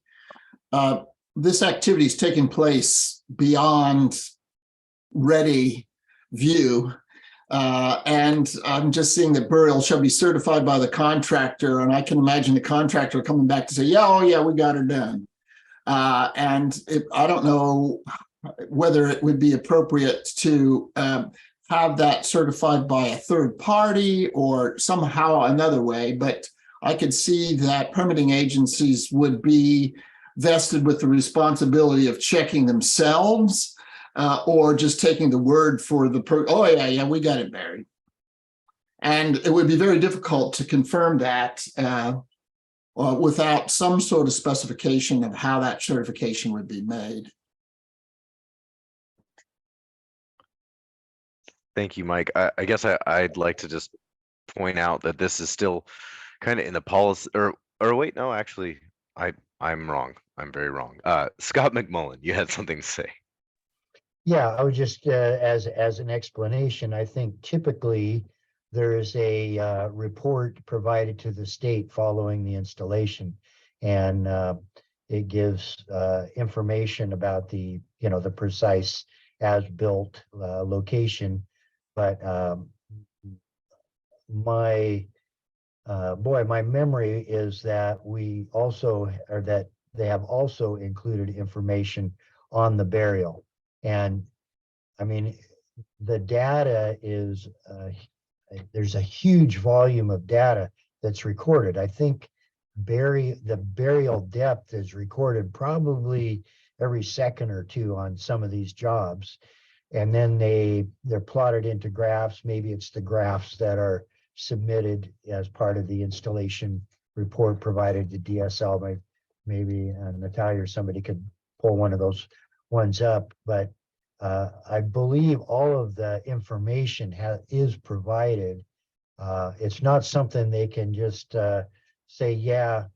Now, as far as the certified, I had a little problem with the word certified because I don't know who is what the certification requirement really is. I think maybe we can find a better word, but the data is being provided to the agency at the end of the installation. I think we get a copy of it too. So that would be, again, given that we're installing this in a dynamic situation, it would be good to have, burial at date of construction or something like that, because if 10 years down the road we make a discovery that this cable has been exposed, at least there's a way of the contractors or the cable operators would have a way of demonstrating that, well, when we installed it, it was buried to depth. And so this is not something that was insufficiency on our behalf. It was something that was post-construction dynamics that were responsible for the exposure.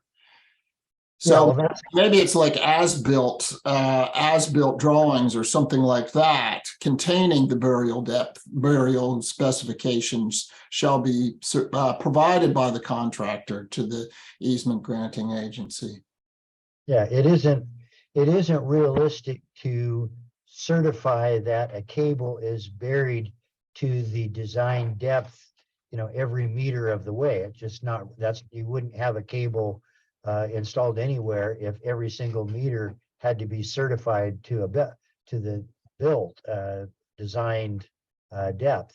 And I think that's why often the word target burial depth is used. So I would say off Oregon, the target burial is reached probably 80 to 95% of the time. But there's cases where maybe it's stiff clay and the burial is 3/4 of a meter or 60 centimeters or something. Well, the reality is if it's that stiff of clay that the cable plow that may weigh 20 tons wasn't able to slice a 1 meter deep kerf in that clay, our trawl doors and other fishing gear isn't going to go more than an inch or two. So it's in practice, it's been very adequate. We've had, the history is, I think I mentioned it in the presentation, we haven't had a single cable contact in 20, I think we're at year 24 right now of OFCC cables. So it's proven well adequate, but it's not realistic to require a certification to the burial depth for every meter of the cable. There's just places it would never happen. Thank you, Scott. Maybe if we just changed it to say like evidence of cable burial shall be provided by the contractor to the easement granting agency in the form of data or something like that, taking away the word certified out of it completely and just showing that there needs to be some record or evidence. Sorry. Yeah. Andy? Yeah, I would agree with that. And I guess I'm getting stuck on the contractor here because I feel like the buck stops with the applicant. And if the applicant is engaged with different contractors, you would want the applicant to be the last word on the fact that this has been done according to the plan that was provided to the agency to begin with. So I'm not sure how y'all feel about changing contractor to the applicant, but I kind of feel like, maybe there's a mismatch there. Thank you, Andy. I agree with that. I think that's just something that was left over from the original language that we didn't catch. So thank you for catching that. Delia?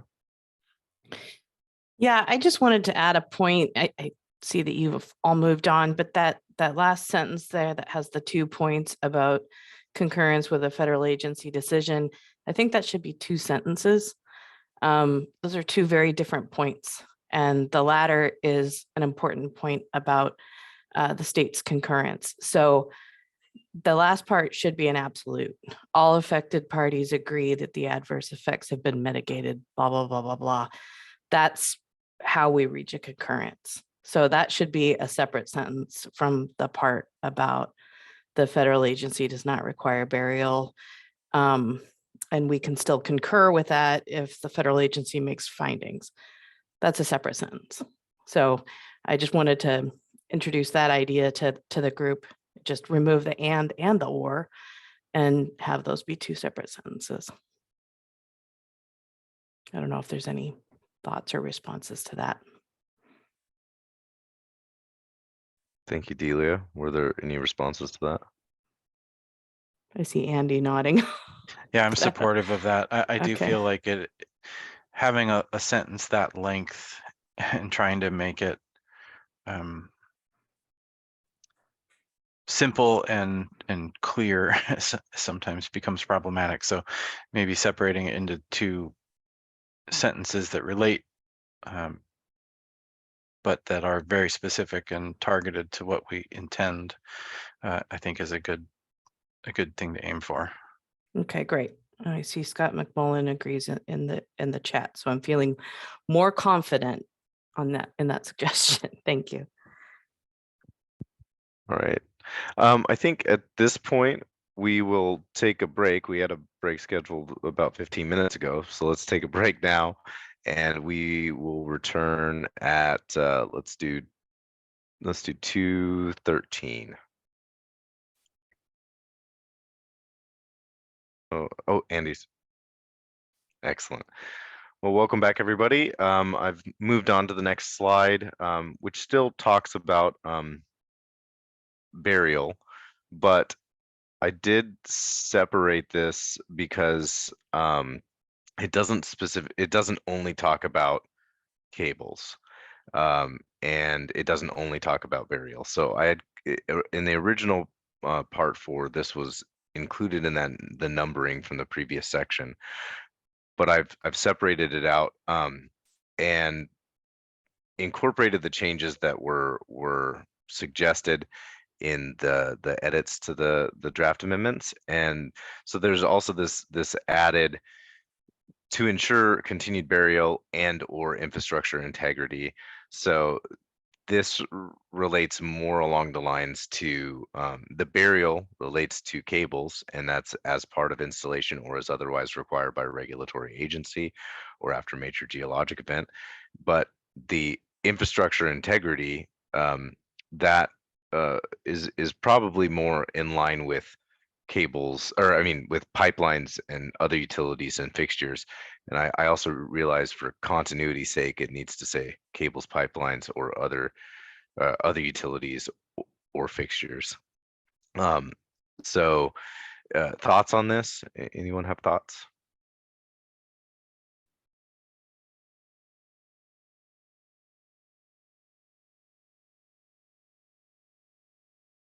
Natalia? Thanks, Marcus. That probably maybe we should add infrastructure integrity into the glossary as well, like definition to be clear, what does it mean? Excellent, thank you. Any other thoughts?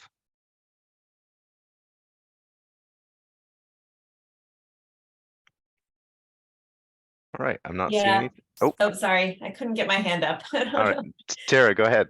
Sorry, there was a suggestion to add, which I see is added here is or as otherwise required by a regulatory agency, but I think that needs to be an and, in order to function properly. Because otherwise it would be like they would only require to be inspected as part of the installation or if required by, does that make sense? So it'd be one or the other.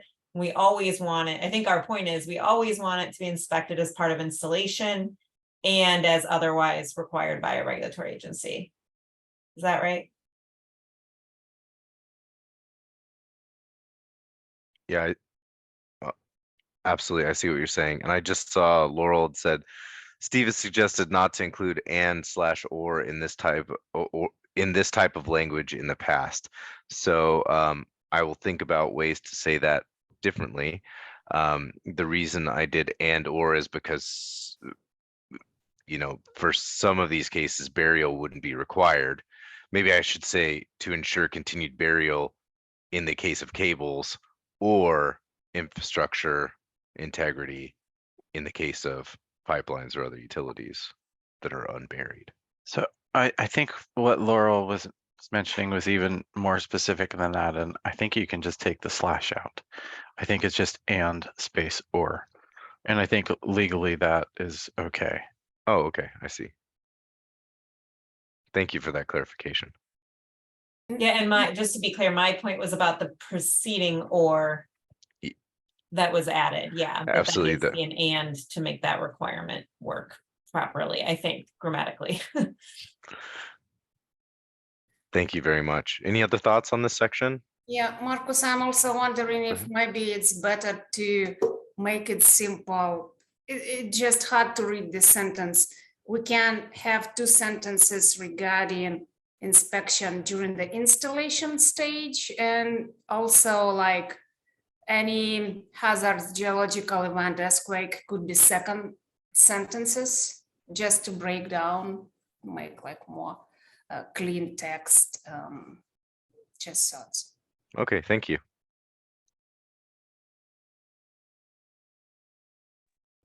All right, so we'll move on to the next. So once again, numbering should be fixed, especially if that last point gets changed into its separate section. This is talking about agency communication, coordination, and the review process. There was a change in this section to, instead of just stating statewide planning goal 19, saying statewide planning goals. That's the major change here. Otherwise, I think it is very similar to the previous iteration. Any thoughts on this?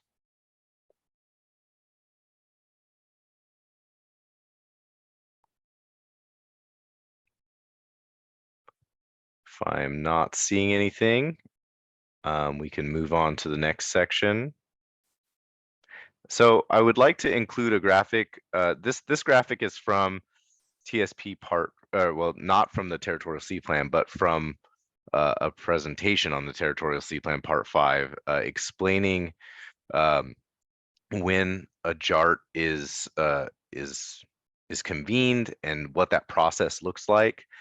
And you know, I think that there's been some question as to when the JART should be initiated in the language of the TSP part 4.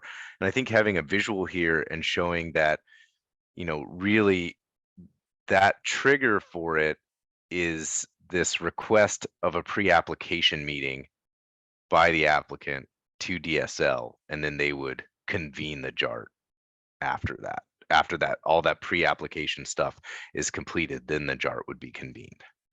So just wanted to throw this out there, and this is specific to part 5 right now, but really could be changed pretty easily with some minor changes to, you know, instead of it saying TSP part 4, saying TSP part 5, and, you know, maybe changing out some of the specific agencies that are listed under state and local agencies or federal agencies, etc.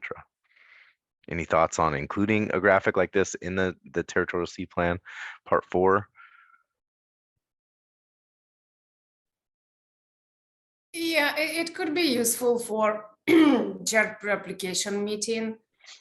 So do you think to include this as appendixes or inside together with inside the text? I hadn't thought as to where to place it yet. Taking suggestions. So, Delia? Yeah, so I'm really honing in on that diamond in the center there is the pre-application complete. And because that determines whether or not we roll into a JART or it goes back to, you know, a request for further information and getting that package to a place where the JART can spend the time on it and review it. So I'm wondering if it has been clarified whether or not the inventory and all the information in the rest of part 4 happens before or after that little diamond there.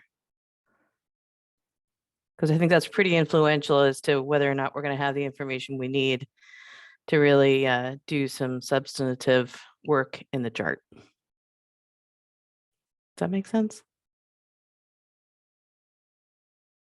I don't know who I'm asking the question of. I hear what you're saying, Delia. I think that it's a good question, and it should be explicit. We should make sure that it's explicit in the text of the TSP part 4. When that resource inventory is required. Well, and that's really, I want to kind of couch that as an example, you know. So I mean, I guess what I'm really looking for is a definition of what. So there's DSL has its completeness review for a cable easement for their authority. Is that what we mean here? Because I think that's what we meant in part 5. So I don't know if that's what we mean here. Like what kind of information determines is you know, deemed complete and moves on to a JART? You know, is that a decision that DSL makes, or is that a decision that is spelled out in part 4? That is a decision that DSL makes in consultation with the other agencies that have provided the description of the necessary data and information.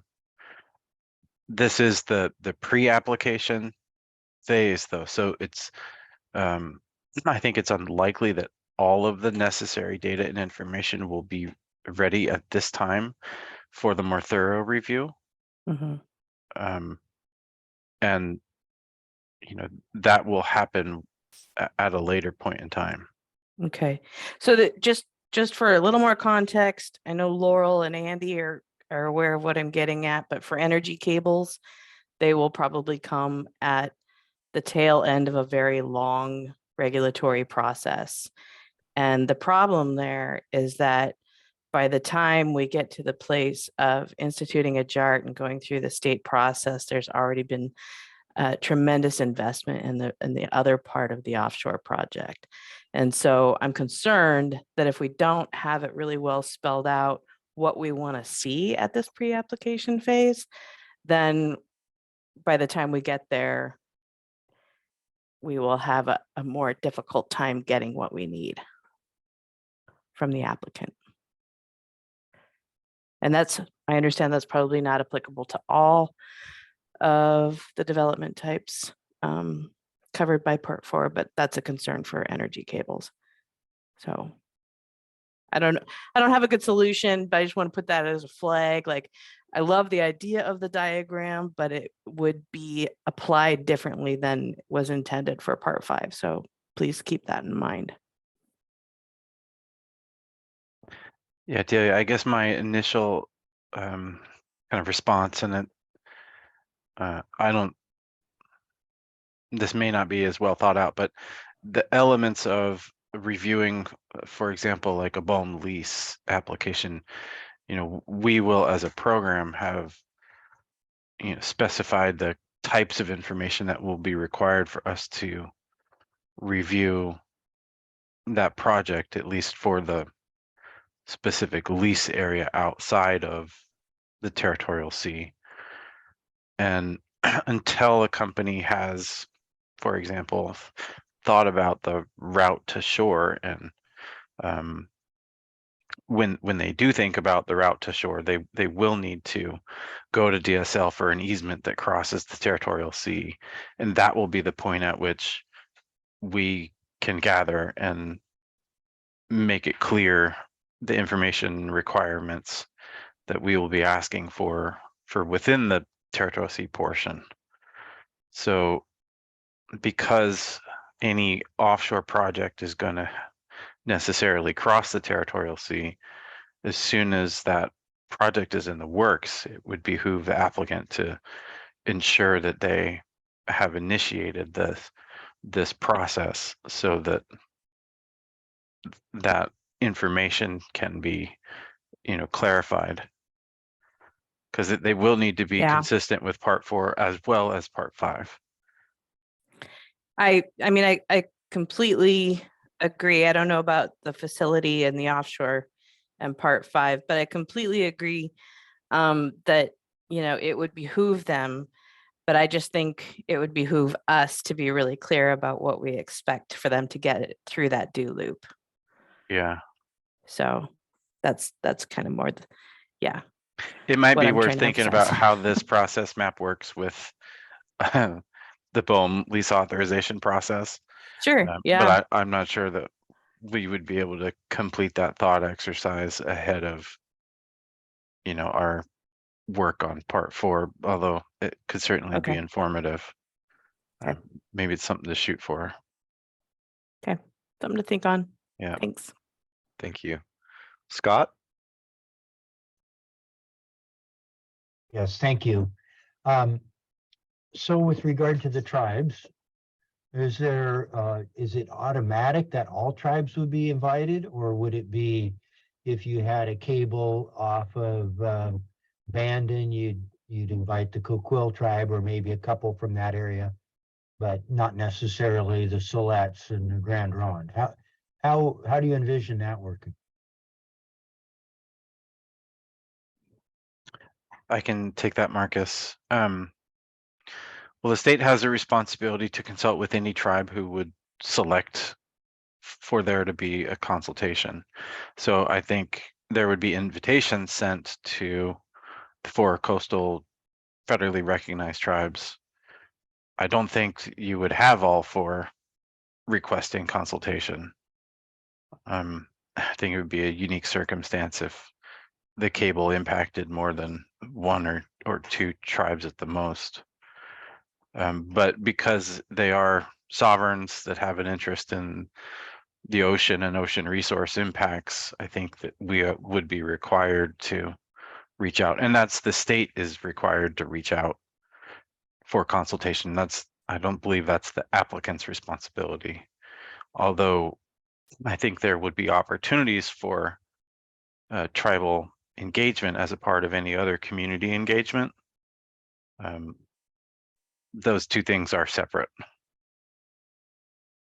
Okay, couple follow-up, Andy, thank you, that's helpful. You said the 4 coastal tribes, there's 5 tribes listed. Is the Grand Ronde not considered a coastal tribe? Oh, I guess I was overlooking the Cow Creek Band of the Umpqua. They're often the 5th one. So I was including Grand Ronde when I thought. So I was including Grand Ronde, Siletz, Coquel, Confederate Tribes of the Kusla, Umpqua, Sislaw. And I guess the Cow Creek Band of the Umpqua is the other that I think of having that intersection with ocean resources. Okay. Second, and this is more in the order of a comment, but when Amco Shipyard was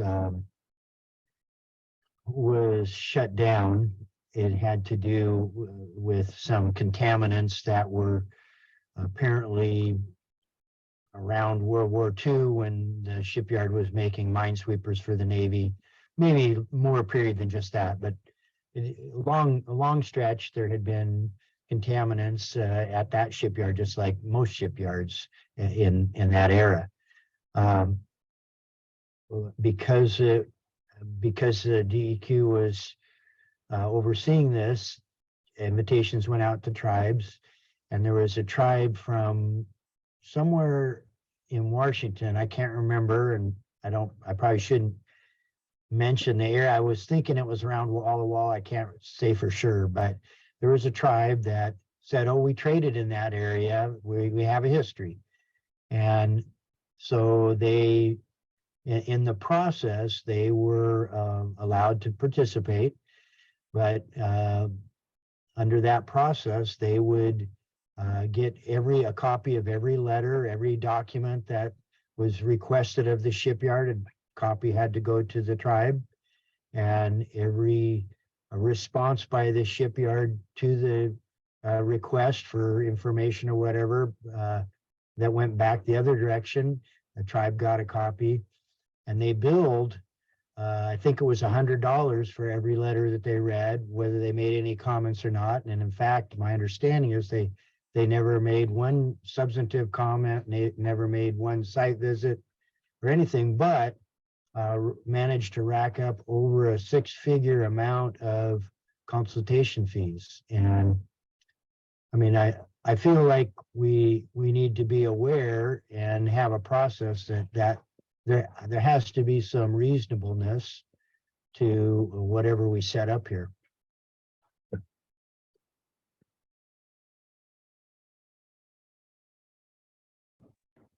Well, that is certainly an interesting example. And given existing agency capacities for tribal engagement generally, I can't see that happening, but obviously we can't promise anything,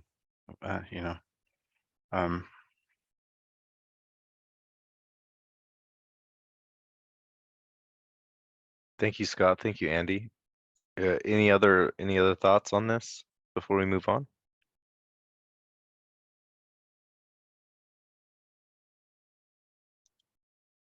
All right, so jumping into the implementation requirements, this is that section of the JART, kind of talking about it, and who will be invited to the JART. Any comments, or go ahead and take a moment to read through it, and if you have comments, let me know.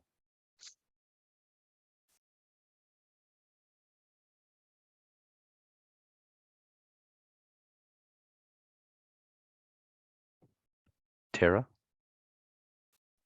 Thanks. I think I mentioned this earlier on, the potential need for DOE to be part of the team if this is a renewable energy cable or other energy transmission line. Also wanted to bump up a comment from ODFW that it looks like they would kind of prefer this be two separate and distinct review teams or pre-application teams, a JART and then a more of a stakeholder engagement, broader team of interested stakeholders and relevant agencies. So just wanted to bump that up and give the opportunity for ODFW to speak to that and for us to have a conversation around that as well. Thank you, Tara. Did anyone from ODFW want to speak on that point that Tara brought up?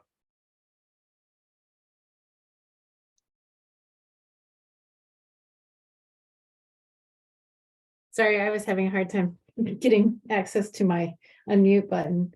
I think it was more of a thought that the agencies themselves need to define what is required, like what they're going to need in order to make their, under their authorities, or I'm sorry, I'm not saying this right, but the folks who will be involved would be part of like the pre-application meetings and the communities and stuff like that, if that makes sense.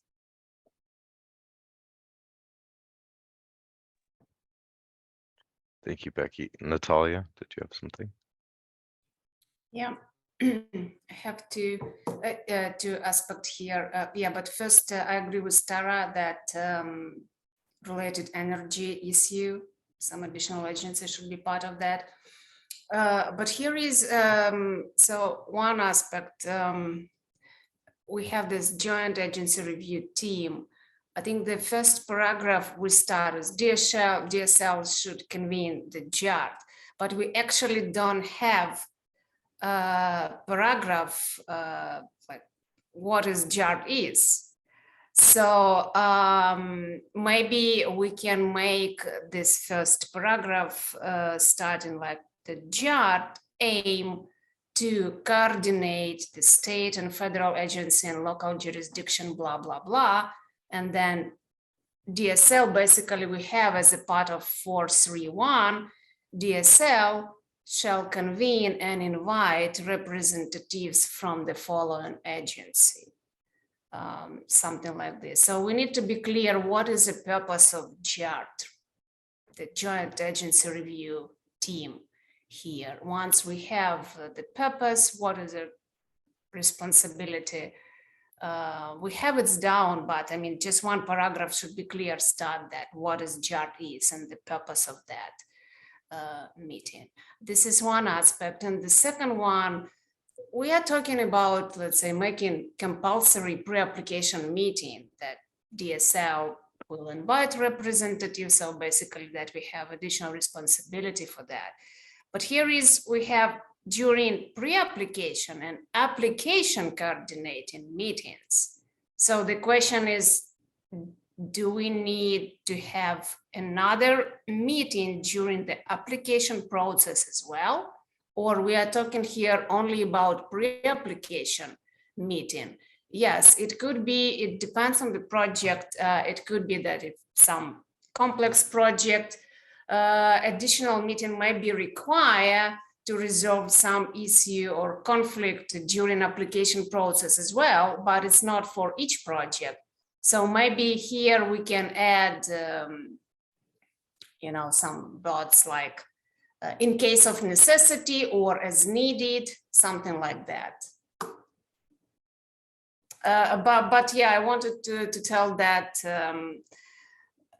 we will consult internally in DSL with Blake and other folks who are actually issue easements, and we will provide also comments for burial certification that we talked previously, written comments during 2 weeks after this meeting, and regarding also some JART responsibility or languages here.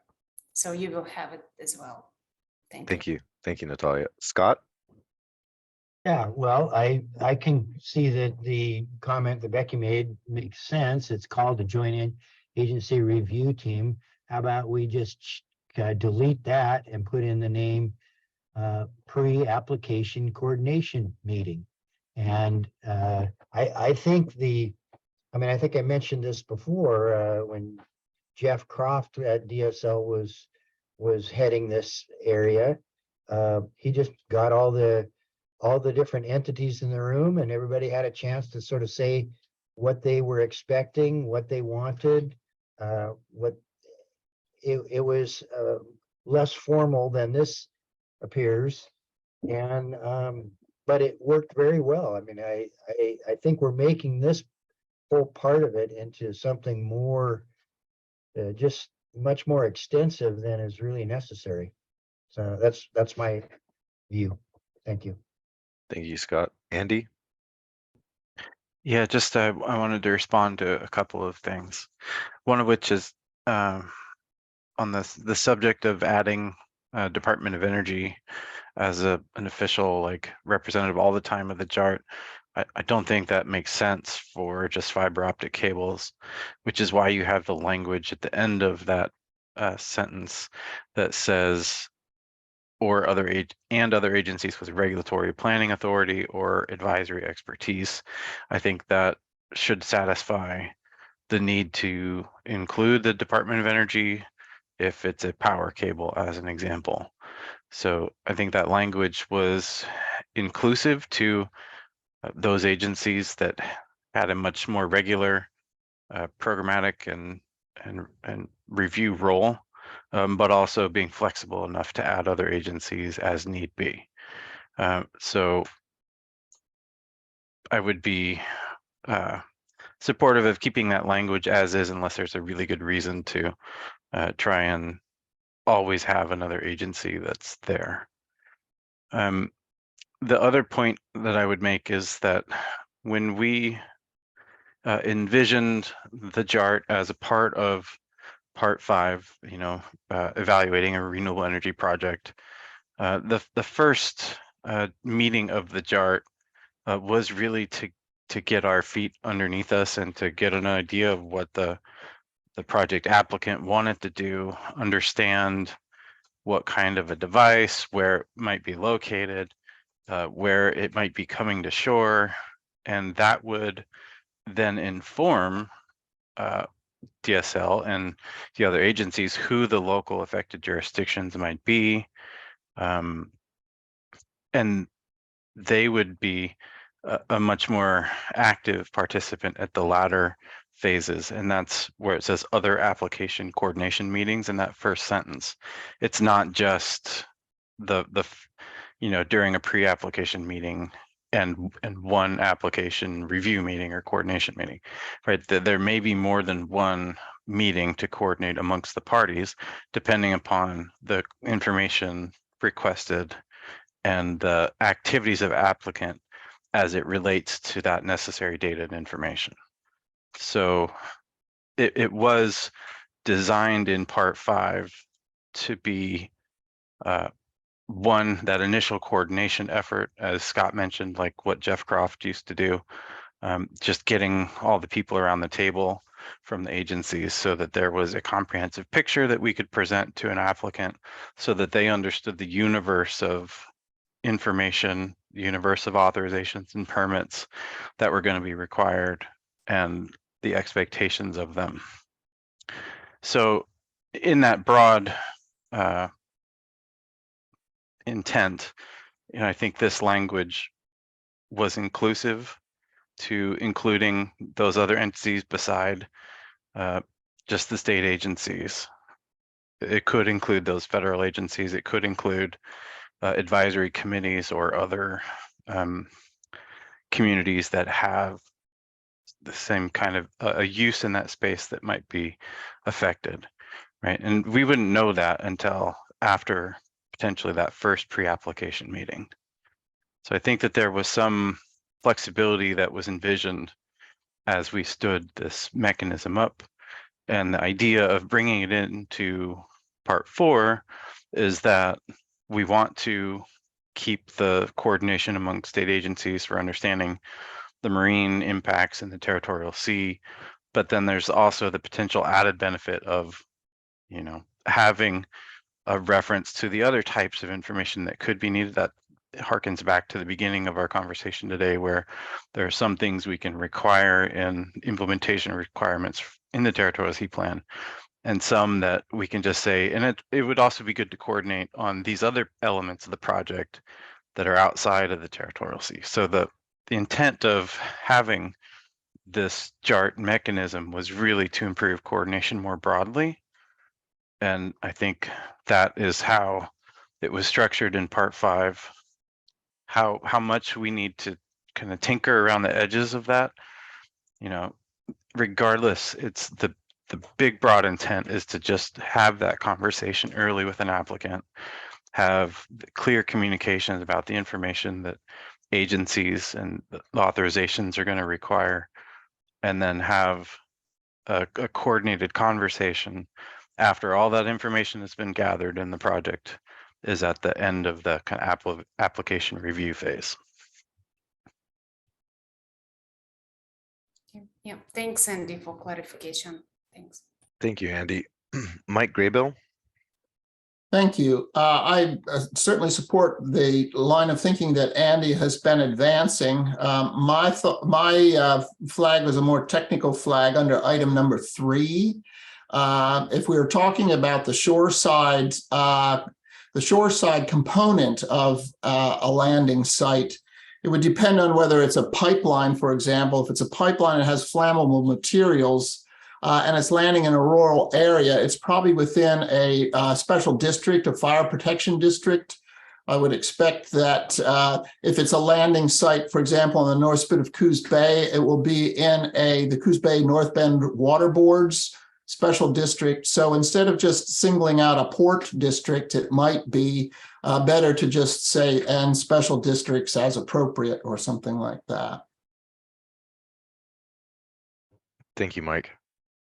Any other thoughts on this section? All right. Oh, I guess I don't know. I don't know. Most of my career, I've seen an item that says "and federally recognized tribes of Oregon," and it's the last item that's been put on there. And I don't know if that's, you know, I've just been watching, but I also sat in on a public hearing at the legislature yesterday about some action on the Bay, and it's like, oh yeah, we need to hear from the tribes too. So I don't know if there's some way that, again, this is a state agency process.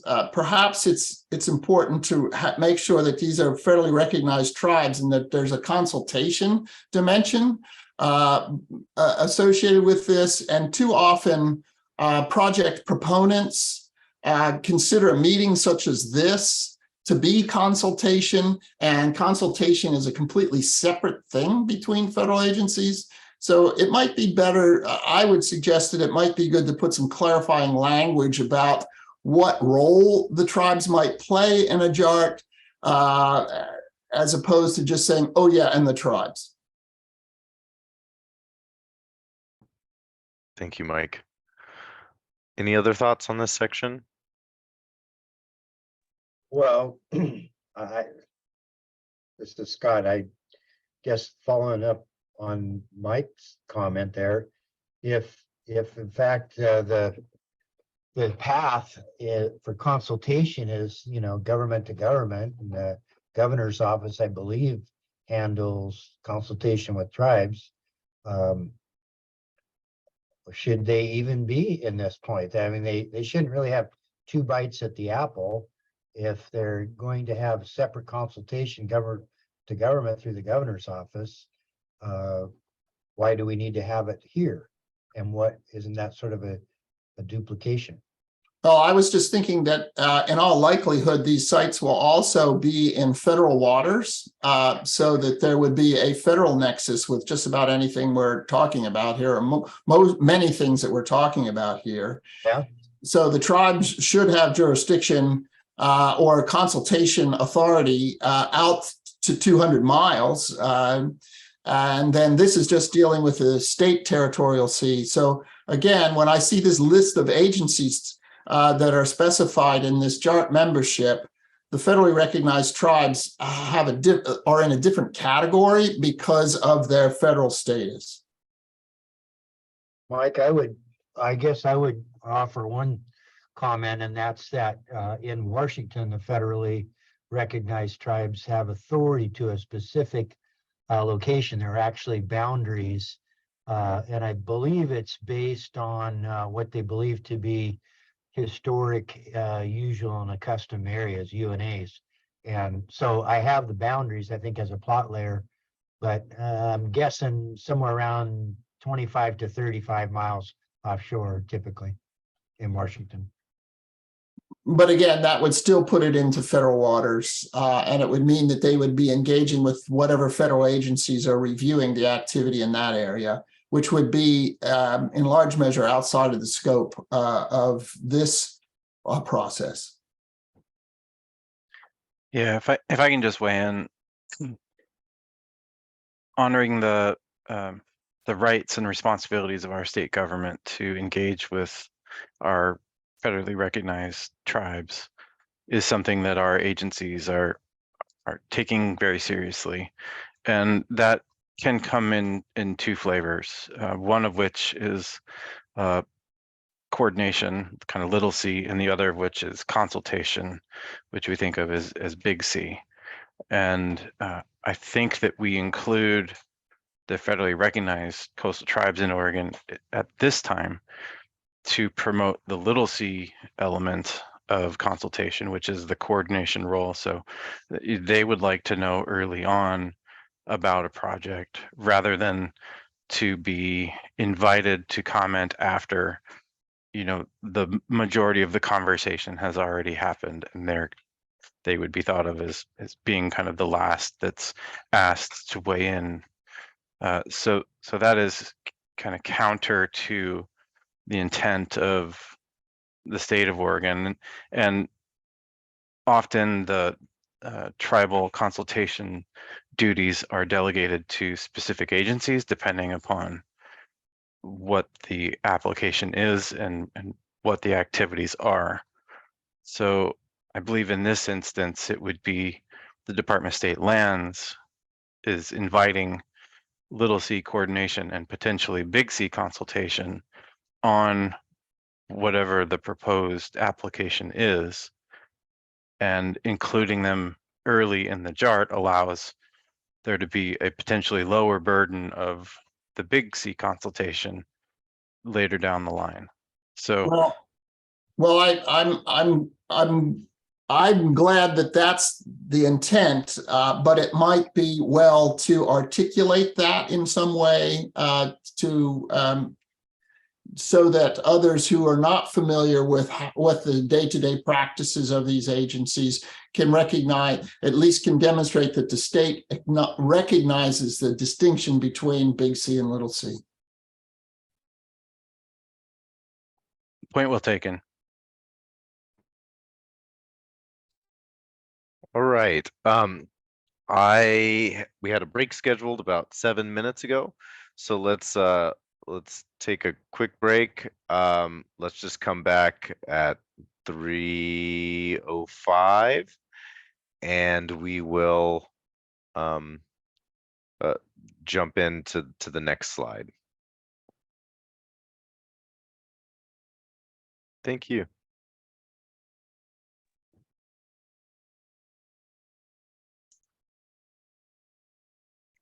When you're back, folks, just turn on your video or send us a chat or a reaction as per usual. Thank you.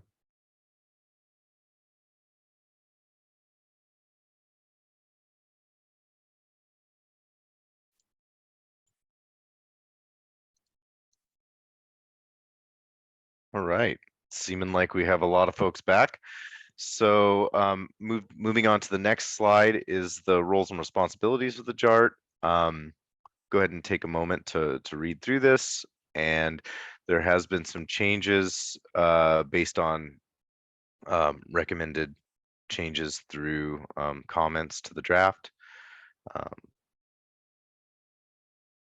me know if you have thoughts on this.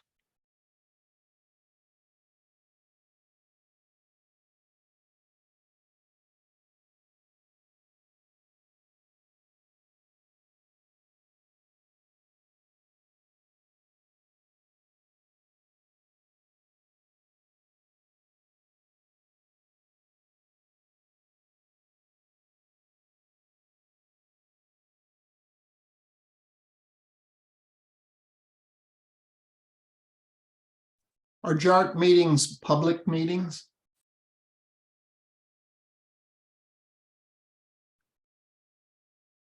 That's a good question. Are they public meetings in the TSP Part 5, Andy? I don't remember that actually. I will need to go back and look at our discussion and look at the guidance.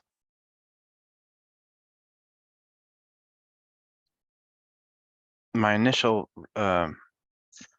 recollection is that they were not.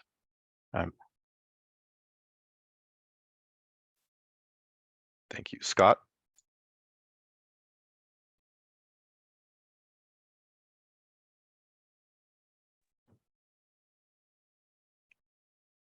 Scott, did you have something to say, or were you just saying you're back?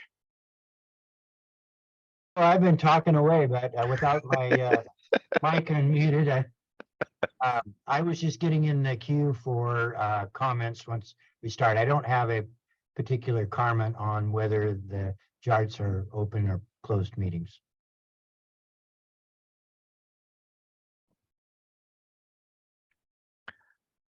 Do you have another question then, Scott? Yeah, a comment specific to item 4, hiring technical experts at the expense of the applicant. Here, I have to say that I feel like this process is getting way bigger than it really needs to be from a practical standpoint. And I don't know what other states do. And maybe this is the standard somewhere else, but we've done, I believe we've done very well in protecting our resources for the 25 years that I've been involved, almost 25 years that I've been involved in submarine cables in Oregon. I just think this is going way overboard to have such detailed information that we have to go outside and hire technical experts to interpret it. And I'll have further comments when we get down into the implementation requirements and the information, but it just seems like this is way, way, way bigger than it needs to be from a practical standpoint. We're talking about putting a submarine cable in the seabed. And I know it's not a small thing, but we have a great history. We don't have any environmental catastrophes that we can point to and say, here's a massive loss of life, of marine life due to a submarine cable. So anyway, I just feel like I have to say my spiel, get it off my chest. Thank you. Thank you, Scott. I hear what you're saying, but I do have to point out that the TSP Part 4 is not only specific to cables. And because we're talking about pipelines and potential other future technologies that we don't even know about yet, I think that having this DSL may acquire at the expense of the applicant is just kind of covering, it's kind of covering them and covering those potential other uses of the seafloor, and that's just my interpretation of it. I don't know if other people have other interpretations. I'd like to that's what I have to say. Mike Graybill. I appreciate those comments very much, Marcus. I have been involved very deeply in the proposed liquefied natural gas export facility. There were pipelines involved in that. They weren't undersea, but now we're under discussion of hydrogen pipelines and developing hydrogen facilities. I met with the Building Services Agency. I can't remember what it's called. It's got a big long acronym, because the shoreside facility that's associated with, in that case, it was LNG processing, had all kinds of highly technical aspects associated with it. So if we're now talking about a petroleum or a hydrogen delivery facility, now we're talking about hazardous materials, and facility siting there has very, very specific engineering requirements. And could help me out with the name of this agency. It's the It's the agency that does the state building permit review.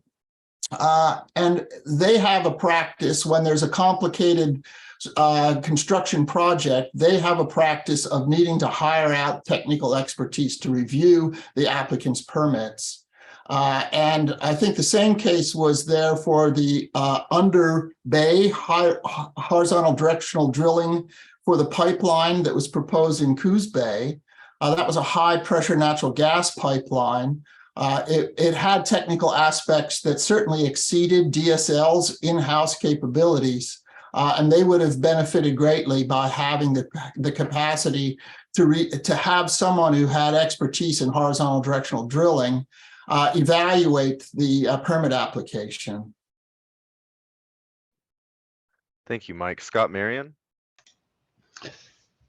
Yeah, thanks. Scott, I just feel like I need to offer a different perspective on the history with respect to fiber optic cables. I mean, there may have been a point in the past where an applicant collegially approached the regulators at an early point, but my history with that has been 30 days ahead of a application is the first that we've heard about it. So the formality, I think, is needed to get input at a point in the process when there's still time to weigh in and have some contribution to the decisions about routing and other project decisions, because that's really been absent in the recent history anyway. And the other aspect is that we've not had, to my opinion, success with avoiding impacts there. That AT&T cable came straight across the Arago Reef. I've seen it with my ROV suspended on high relief rocks. That's not what we all want to wind up with. So I think the point of the JAR is to be in the process early so that we avoid those kinds of outcomes that we've seen in the past. Thank you, Scott. Chris Stein. Yeah, I tend to agree with the discussion that I think we should allow this statement. I would modify this statement slightly. I would remove the example, if you will, of the analyzing specific subject information such as marine business economics and operations, et cetera. And I would leave the statement to stand on its own by suggesting the DSL should be allowed to acquire, to contract with technical experts as necessary to conduct the application review, and leave it at that. DEQ does much the same thing in our review of certification applications, and we will, as necessary, go out and acquire the advice and the consulting services of experts to make that evaluation when we don't have those resources in-house. We've already looked at, we've had some forward-looking examples, if you will, of technologies and undersea installations that we really even can't contemplate in their entirety. So I think we need to leave this thing open and allow us the ability to make that, to provide for those resources to make that full analysis as necessary. I'll leave it at that. Thank you, Chris. Scott McMullen. Okay, I'll concede the point. I mean, there was some good feedback. I appreciate that. But as it was written, as it is written, marine business economics, I mean, I have a hard time understanding how that plays into it. And I guess I would agree with Chris.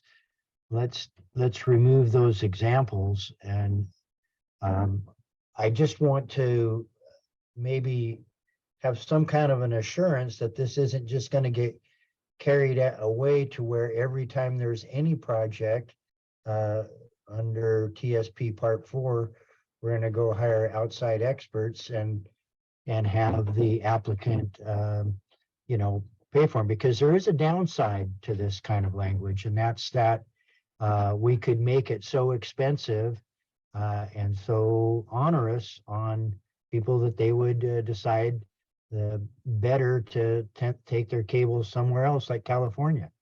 And I think there are many in the legislature and in Salem that would argue that cables are a very important infrastructure asset to our state, and they're valuable to our state. So that's, thank you. Thank you, Scott. Natalia? Thank you, Marcos. I appreciate discussion so much, and yes, here is 2 points that should be considered. I agree with Scott that the concern from the cable company, it's not just hearing from Scott, but also for internal DSU permitting process, what should we improve or amend in our Division 83. I interview applicants about their experience, and I heard the same, that there is so many concern that by amending this territorial sea part plan, they concern that it would be, more regulation and requirements for the cable company. This is a problem, and we don't want to make this, too complicated, because it's requirements are still the same. We just add in some things that would clarify and help the same state agency and applicants to make it easy for coordination and collaboration. But at the same time, yes, if we are talking about part 4, we have pipelines and utility. And here is, let's say, example, we have 3 people right now who issue easements. And sometimes even for cable project, we need some technical expertise, because those people, they are not technical experts. Sometimes they need clarification and help.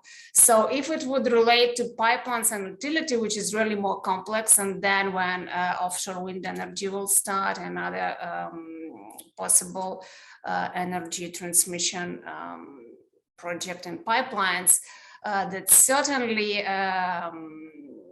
we would need some technical experts. So we need to address those two aspects, and probably maybe to be clear, we can, yes, I agree, remove those. It's complicated. Marine business, economics, and operation, what does it mean? So in this case, we need to put in the glossary, what is this, to be clear.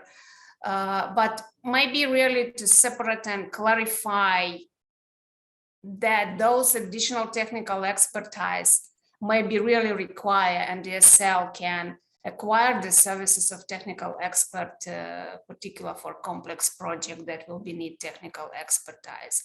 And again, we will be working internally, and Marcos, we will provide the text and in written comments before the next working group for all those section and subsection. Thank you, Natalia. Andy? Yeah, I really appreciate the conversation that was just had on this. I think the language that's in there was specific to a need for the agency to understand what it might take to salvage a project if a company went belly up and went under, and there was equipment on the seabed that needed to be removed, and it wasn't a simple affair, right? I remember the Finnevera buoy going down and having salvage operations for that. So I think that the language was in there was specific to part 5. I'm in agreement with removing the such as and keeping the statement broad. I'm not in favor of adding a prefix, because I feel like that adds more complexity to a simple idea. So I would support simplifying the sentence. I think I might want to keep the very end of the sentence to as necessary to conduct the application review piece, but removing the such as. So I just wanted to provide that context. I think in the example of fiber optic cables, it may be unlikely that this happens given Oregon's experience with this issue already. So I think it would be unlikely in that circumstance, but other pipelines or other utilities or other fixtures, depending upon what they are, they may require that additional technical expertise that our agencies don't have. Thank you, Andy. Joanne Morris. Hi, yes, this might just be, thanks for picking on me. This might be just a general question, but I wanted to know, is there a mechanism in place for the applicant to pay for pay the expenses of technical experts that the DSL needs? I'm thinking of it as a cable owner and as someone that generally puts these types of, agreements in place. How is something like that set up prior, so that you have the resources to get those experts? So, I can't speak for DSL, but Blake did let us know that there was going to be a recommendation for DSL to be able to assess a fee associated with an application that could cover things like this. So I think that will be a part of a recommendation that the agencies bring forward to the group for consideration. That would be a separate recommendation, not a part of TSP Part 4 amendment, but a broader recommendation from the agency as it related to the fee structure portion of the bill that it asked agencies to do. So a little bit of forecasting. I'm not sure what DSL is going to ask for, but I do know that they are, I think, working on that assessment. Okay. Thank you. Yeah, thanks, Andy. Yeah, John, I just want to tell yes, because we are working internally how we should reevaluate our fee structure in terms of like application fee and any other fees to make it more structuring and to be clear what should be included there. That, let's say, you as an applicant and the company, when you apply, you don't have question why you charge this amount of where it's going. So we're working on that, and because this is new issue, if we will require some technical expert for, let's say, pipeline project or something else, so we will do amendment or adjustment in our some regulation internally. So we are working on this. Yeah, thank you, Andy. Thank you. Thank you, Joanne. Thank you, Natalia. Mike Graybell. To Joanne's question, I'm familiar with the Army Corps of Engineers process when there's a navigation channel expansion proposal, for example. The Corps of Engineers has to complete a NEPA process. They prepare an environmental impact statement. And because it's not the Corps of Engineers originating the work, because they originate some of their own work, but if it's an external party is applying to the Corps, that would require that an EIS with the Corps' review.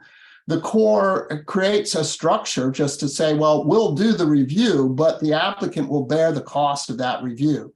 So for a specific example, the Port of Coos Bay is interested in expanding the navigation channel. The Corps is the permitting agency that's obliged to conduct the environmental review and issue the permits. But they just set up a billing structure that says this is the information that we need the applicant to provide in order for us to conduct the review, and the Corps and the applicant can agree on who will be hired to provide that information, but it's the responsibility of the applicant to pay those costs. Thank you, Mike. Any other comments on this section? All right, gonna move on to the next. Oh, it says break, but we're past that. So this is the beginning section of the resource and use inventory and effects evaluation. I don't know that we've ever got here in a meeting before so far, so congratulations everybody for getting here. This is kind of the first pass at it. with a little bit of changes based on some comments that were made. If you would like to take a look at this and let me know if you have any thoughts.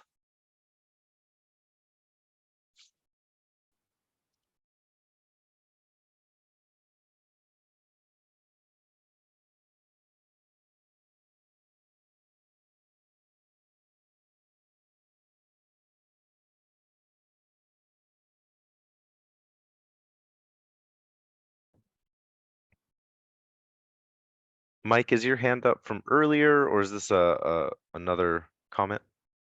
Sorry about that. No worries. Tara? Yeah, I would just note, I think as I was reading this again, it was just being specific about what resources we're talking about. We say marine resources in some point, at some places, just resources in other points. So being clear about whatever we use to define that and being consistent throughout, especially in this part, I think is really important. Thank you. Any other thoughts on this?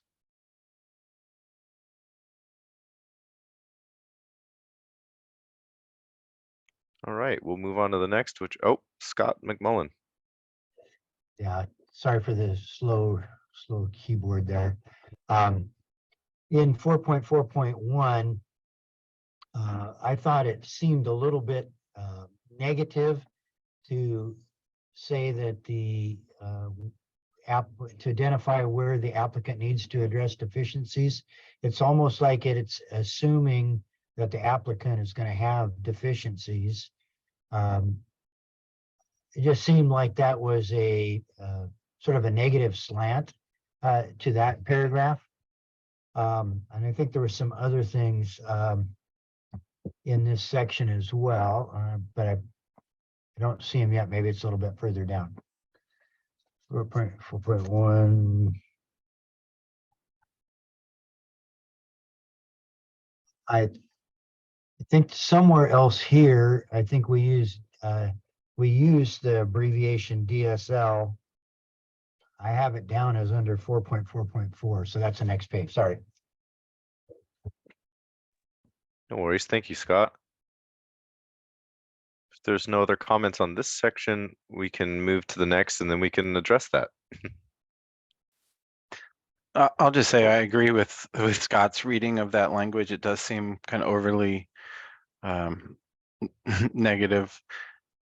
I believe this was taken straight from the original part 2, so I'm going to blame my 1994 counterparts, and we'll see what we can do to kind of make this a little bit more objective and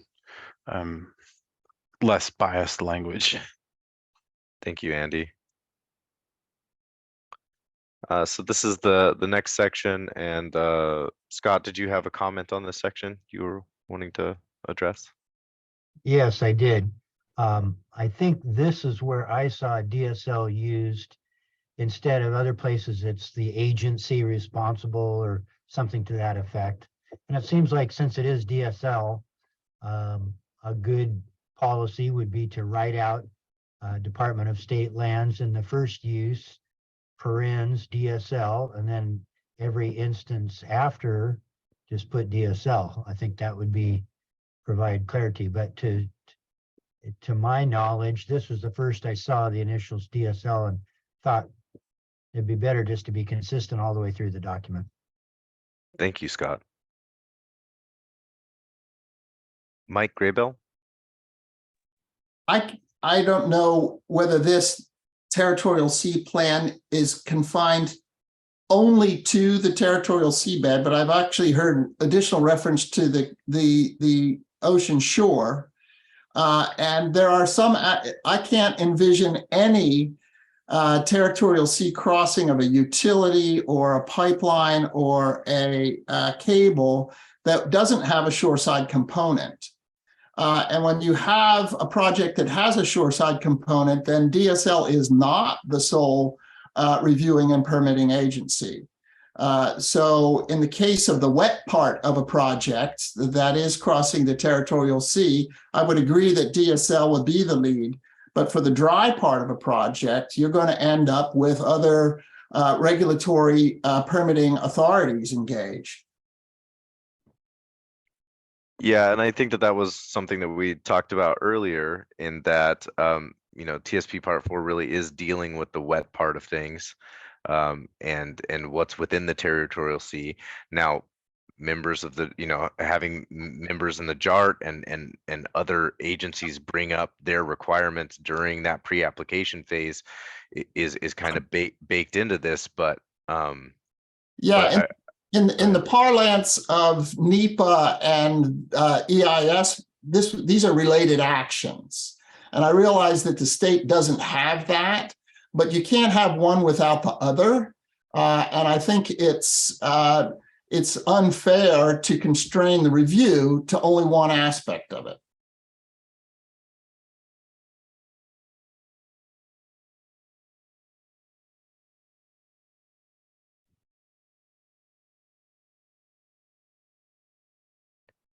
Thank you, Mike. I would have to talk with the other agency folks more.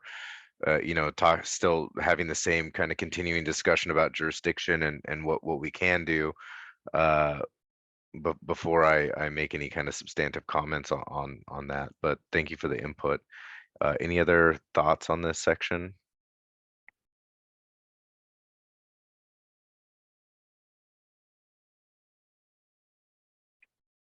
All right, I'm not seeing anything.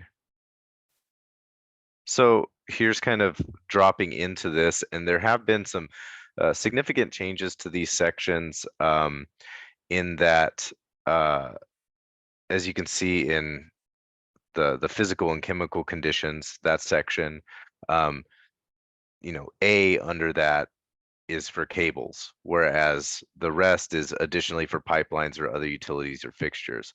And that was to address some of the concerns that were brought forth in the last meeting by the industry folks, which seemed those were legitimate concerns and understandable that a lot of these things may not have pertained to undersea cables, but they would potentially pertain to pipelines or other utilities.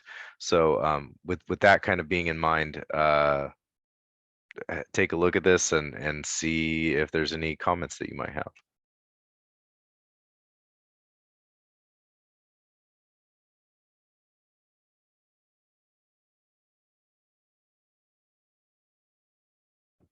Scott?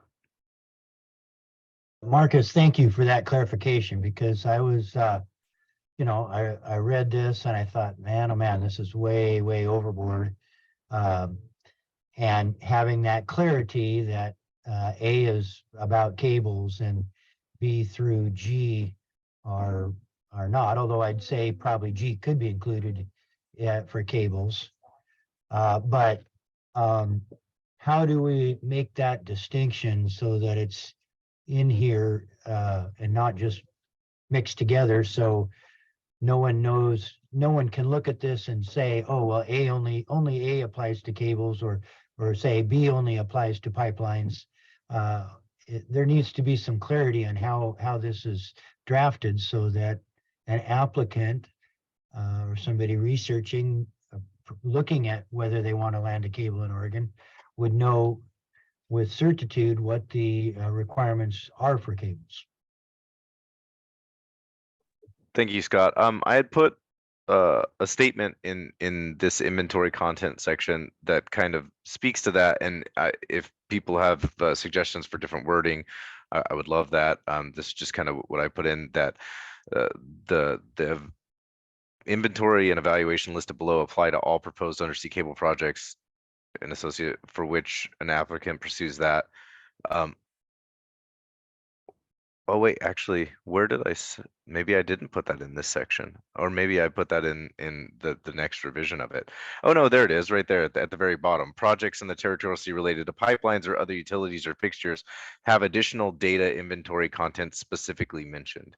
And now I can definitely see other ways to do this. I do like calling it out within the inventory itself so that we don't have to rewrite, you know, 4 different inventory sections for each different use whenever it's going to be a duplication of a lot of the same things. I mean, I guess we could have a separate section that says in addition to those requirements listed under the resource inventory for cables, pipelines also have this, or some other way of doing that. Andy? Yeah, thanks. I was just going to mention that for other applications of the territorial sea plan, for example, part 2, we worked with DSL to provide a checklist of the necessary information. And one of the things we could do here is that we could have a version of the checklist of the necessary data and information that's specific for undersea cables versus a checklist of the information that was going to be required for utilities and/or pipelines. So having them mentioned here in the implementation requirements and separated out could be then married up with a form that DSL provides as in response to that pre-application meeting that makes it really clear what the universe of necessary data and information is. Thank you, Andy. Any other thoughts on this section? Mike Graybill? Well, I see 4.4.42C onshore facilities. So here now we have a description of the dry side. Why, if we're confining ourselves to the wet side, why is that there? And I would argue that it should be there, but since it is there, that suggests that these are connected actions. And so constraining, so does that mean that DSL could go ahead and issue an easement and have some building codes enforcement agency deny it because of the onshore facility? There needs to be some coordination, or is it just building and codes enforcement is going to use this JERT or this coordination committee to deny it based on the onshore aspects of the project? You know, you could have a fairly benign project that the component of which is at sea. But it could be cited, you know, like an LNG terminal that has potential hazardous public exposure zones right next to a school. So I still can't reconcile whether we're talking about wet side and dry side here or just wet side only. Thank you, Mike. Scott McMullen? Yeah, thank you. Well, I guess what I'm asking is, are we clearly going to change the language? Because as it says now, it says the list below, the things listed below, and is what is required. And I think it's the way I read it, it's required of all projects, and that cables and or pipelines and other utilities may have additional beyond this list. So here we have things like the numbers and sizes of equipment and structures. If we're talking about a submarine fiber optic cable, are they looking at the equipment used to install it? There has to be a detailed description of all of the equipment on a cable ship. I mean, that's ridiculous. So I think we have to agree to rewrite this so that it's very clear what is expected of cables and what is expected of pipelines and other fixtures, pipelines, utilities, and other fixtures. Thank you, Scott. Tara?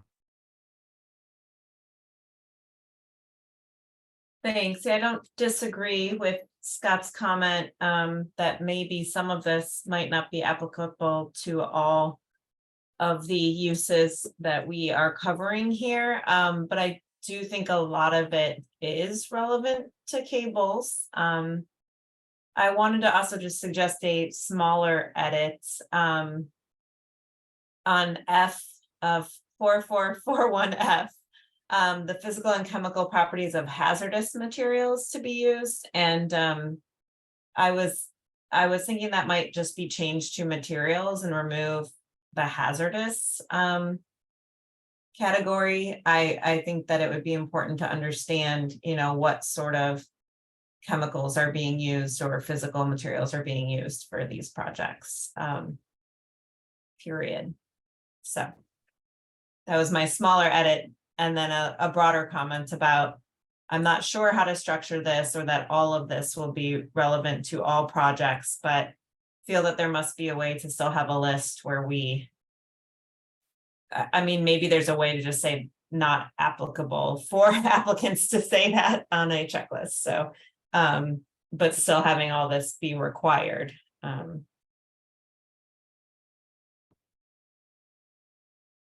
Thank you, Tara. Joanne? Hi, yes, I wanted to add a comment, same in the vein of telecommunication cables with the 4.4.4.2C onshore facilities. By the time a cable owner is applying for this permit to see if they could get it, we may have not a lot of information about the cable station at that time. And so I'm not sure this is something that should be included in this section. Onshore facilities, especially for telecommunication cables, have a whole commercial side to them as far as what makes sense, what's affordable, what is closer to the infrastructure that leads more, into the territory.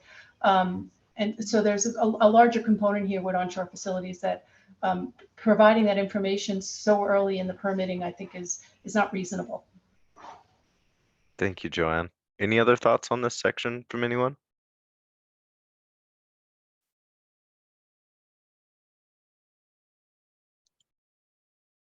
All right, so this is the next section. We really only have a few minutes to talk about this, so if you have any comments on this that you can make in the next few minutes, excellent. Otherwise, I would love them in writing.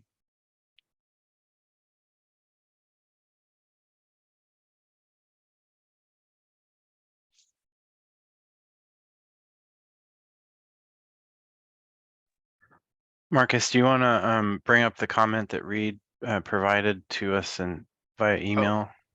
Yeah, let me see if I can. I'll have to let me I stop. got that. I'll copy and paste it into the chat. All right, great. His comment was on 4.4.4 or 4 points with 4. And it's regarding the geophysical data and information requirements. Hold on a sec.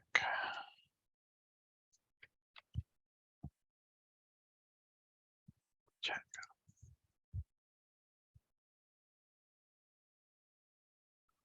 So he says a suggested language under that 4.4.4.4 is that sub A, geophysical imaging and geotechnical investigation of full planned horizontal directional drilling routes across the shoreline sufficient to characterize subsurface geotechnical properties and plan HTD construction in a way that avoids drill pipe breakage, inadvertent return, surface settlement, and other complications.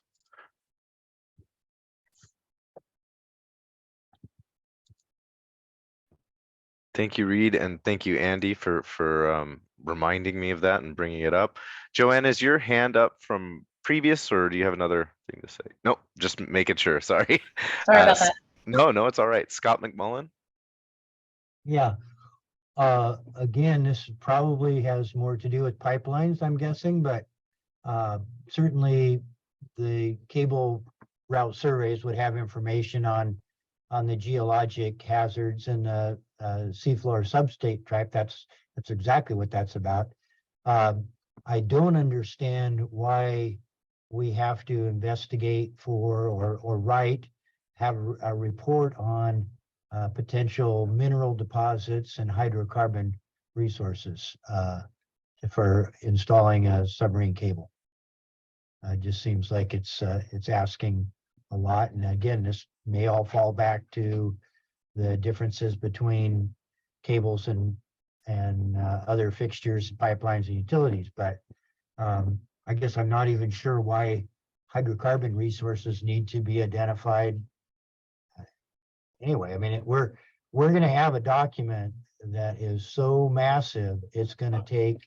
I don't see any way the review will be able to be done in a timely fashion. And so what we're talking about is slowing things down for the sake of, this document, like I say, I don't see at this time we've ever had a report on carbon resources, and I don't believe the state's cable infrastructure is poorer because we haven't reported on mineral deposits and hydrocarbons. Thank you, Scott. Andy, did you have something? I was just going to say I agree. And Scott, it'd be very helpful to have your perspective about the types of information that are usually provided in a cable application and how that intersects with this list that we pulled from, Territorial Sea Plan Part 2 requirements, when Part 2 was really about, not having a specific use. It included everything so that the state had, coverage for whatever the proposal was going to be and what it might intersect with.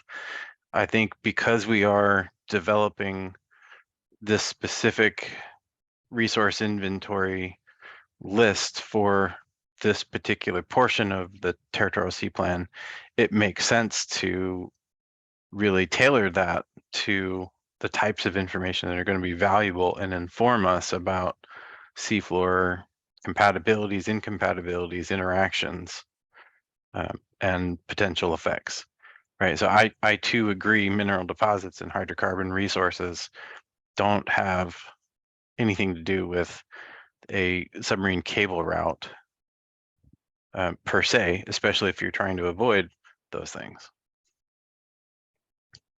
Yeah, well, thank you. I just, this could result in, if we get carried away with a lot of excessive requirements, we'll either have to man up the agencies to have bigger staffs to review all this, or then following that, we would probably have to fire them all because there'd be no cables coming back to Oregon. Where they're not gonna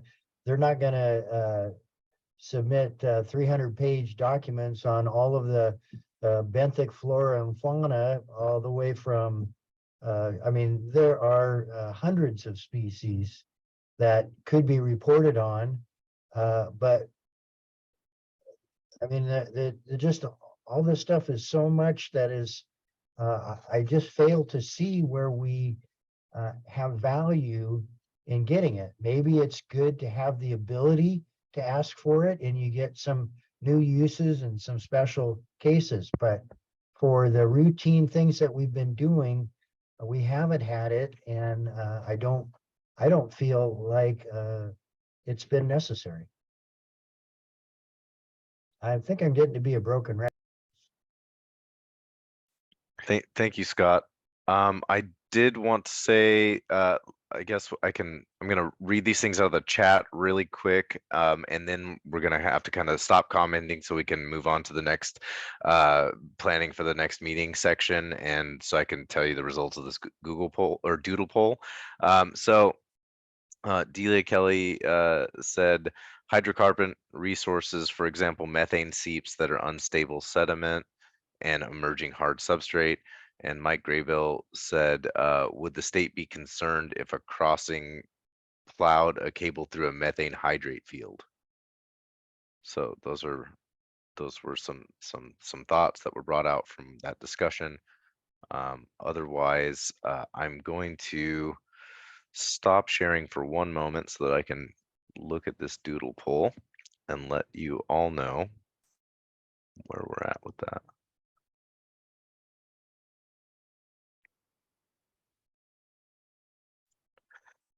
Okay, let me go back to sharing this now that I have seen that. So quickly, the plan for the next meeting, I will be sending out an informational packet that has the meeting summary from this meeting, new set of proposed amendments based on the discussions that we had today, any updates that we received from Dogami, if anything, and then it's looking like May 8th is the preferred date of May 10th. Or sorry, May 10th. Sorry, I don't know what it was. 8 people. That's what it was. May 10th not May 8th, May 10th instead of the 3rd, for that May meeting. And so we'll plan on having another meeting on May 10th, and I will get you information out as soon as possible, as soon as I get it, for the April meeting. You know, the exact location that we're going to be meeting at. I think that we have a spot kind of locked in, but it's getting the confirmation back from everything so that I can get a good agenda out there for everyone. Otherwise, are there any other things that folks would like to have added to that agenda for the next meeting? And yes, Laurel, I will send out an invite for the May meeting, and that one will be all virtual. I think that's best for logistics. Any other questions or comments or things that they'd like to see added to the agenda for next meeting? All right. If there's nothing else, I would love to have any written comments back. You know, you can to make sure that they're in the next set of edits, you know, get them to me by, you know, maybe a week from today. If you still have other comments or edits that you'd like me to do, you can send those to me, and I will try and get them in, if possible, by the next round of edits before I send them out to everyone. Otherwise, thank you very much for being here today, and I'm really glad that we got through everything. Unless, oh, thank you, Mike, for the comment. Anyway, thank you guys, and I will see you on the 12th of April. Thanks, everyone. Thank you. Thank you all. Thanks bunch. See ya. Thanks.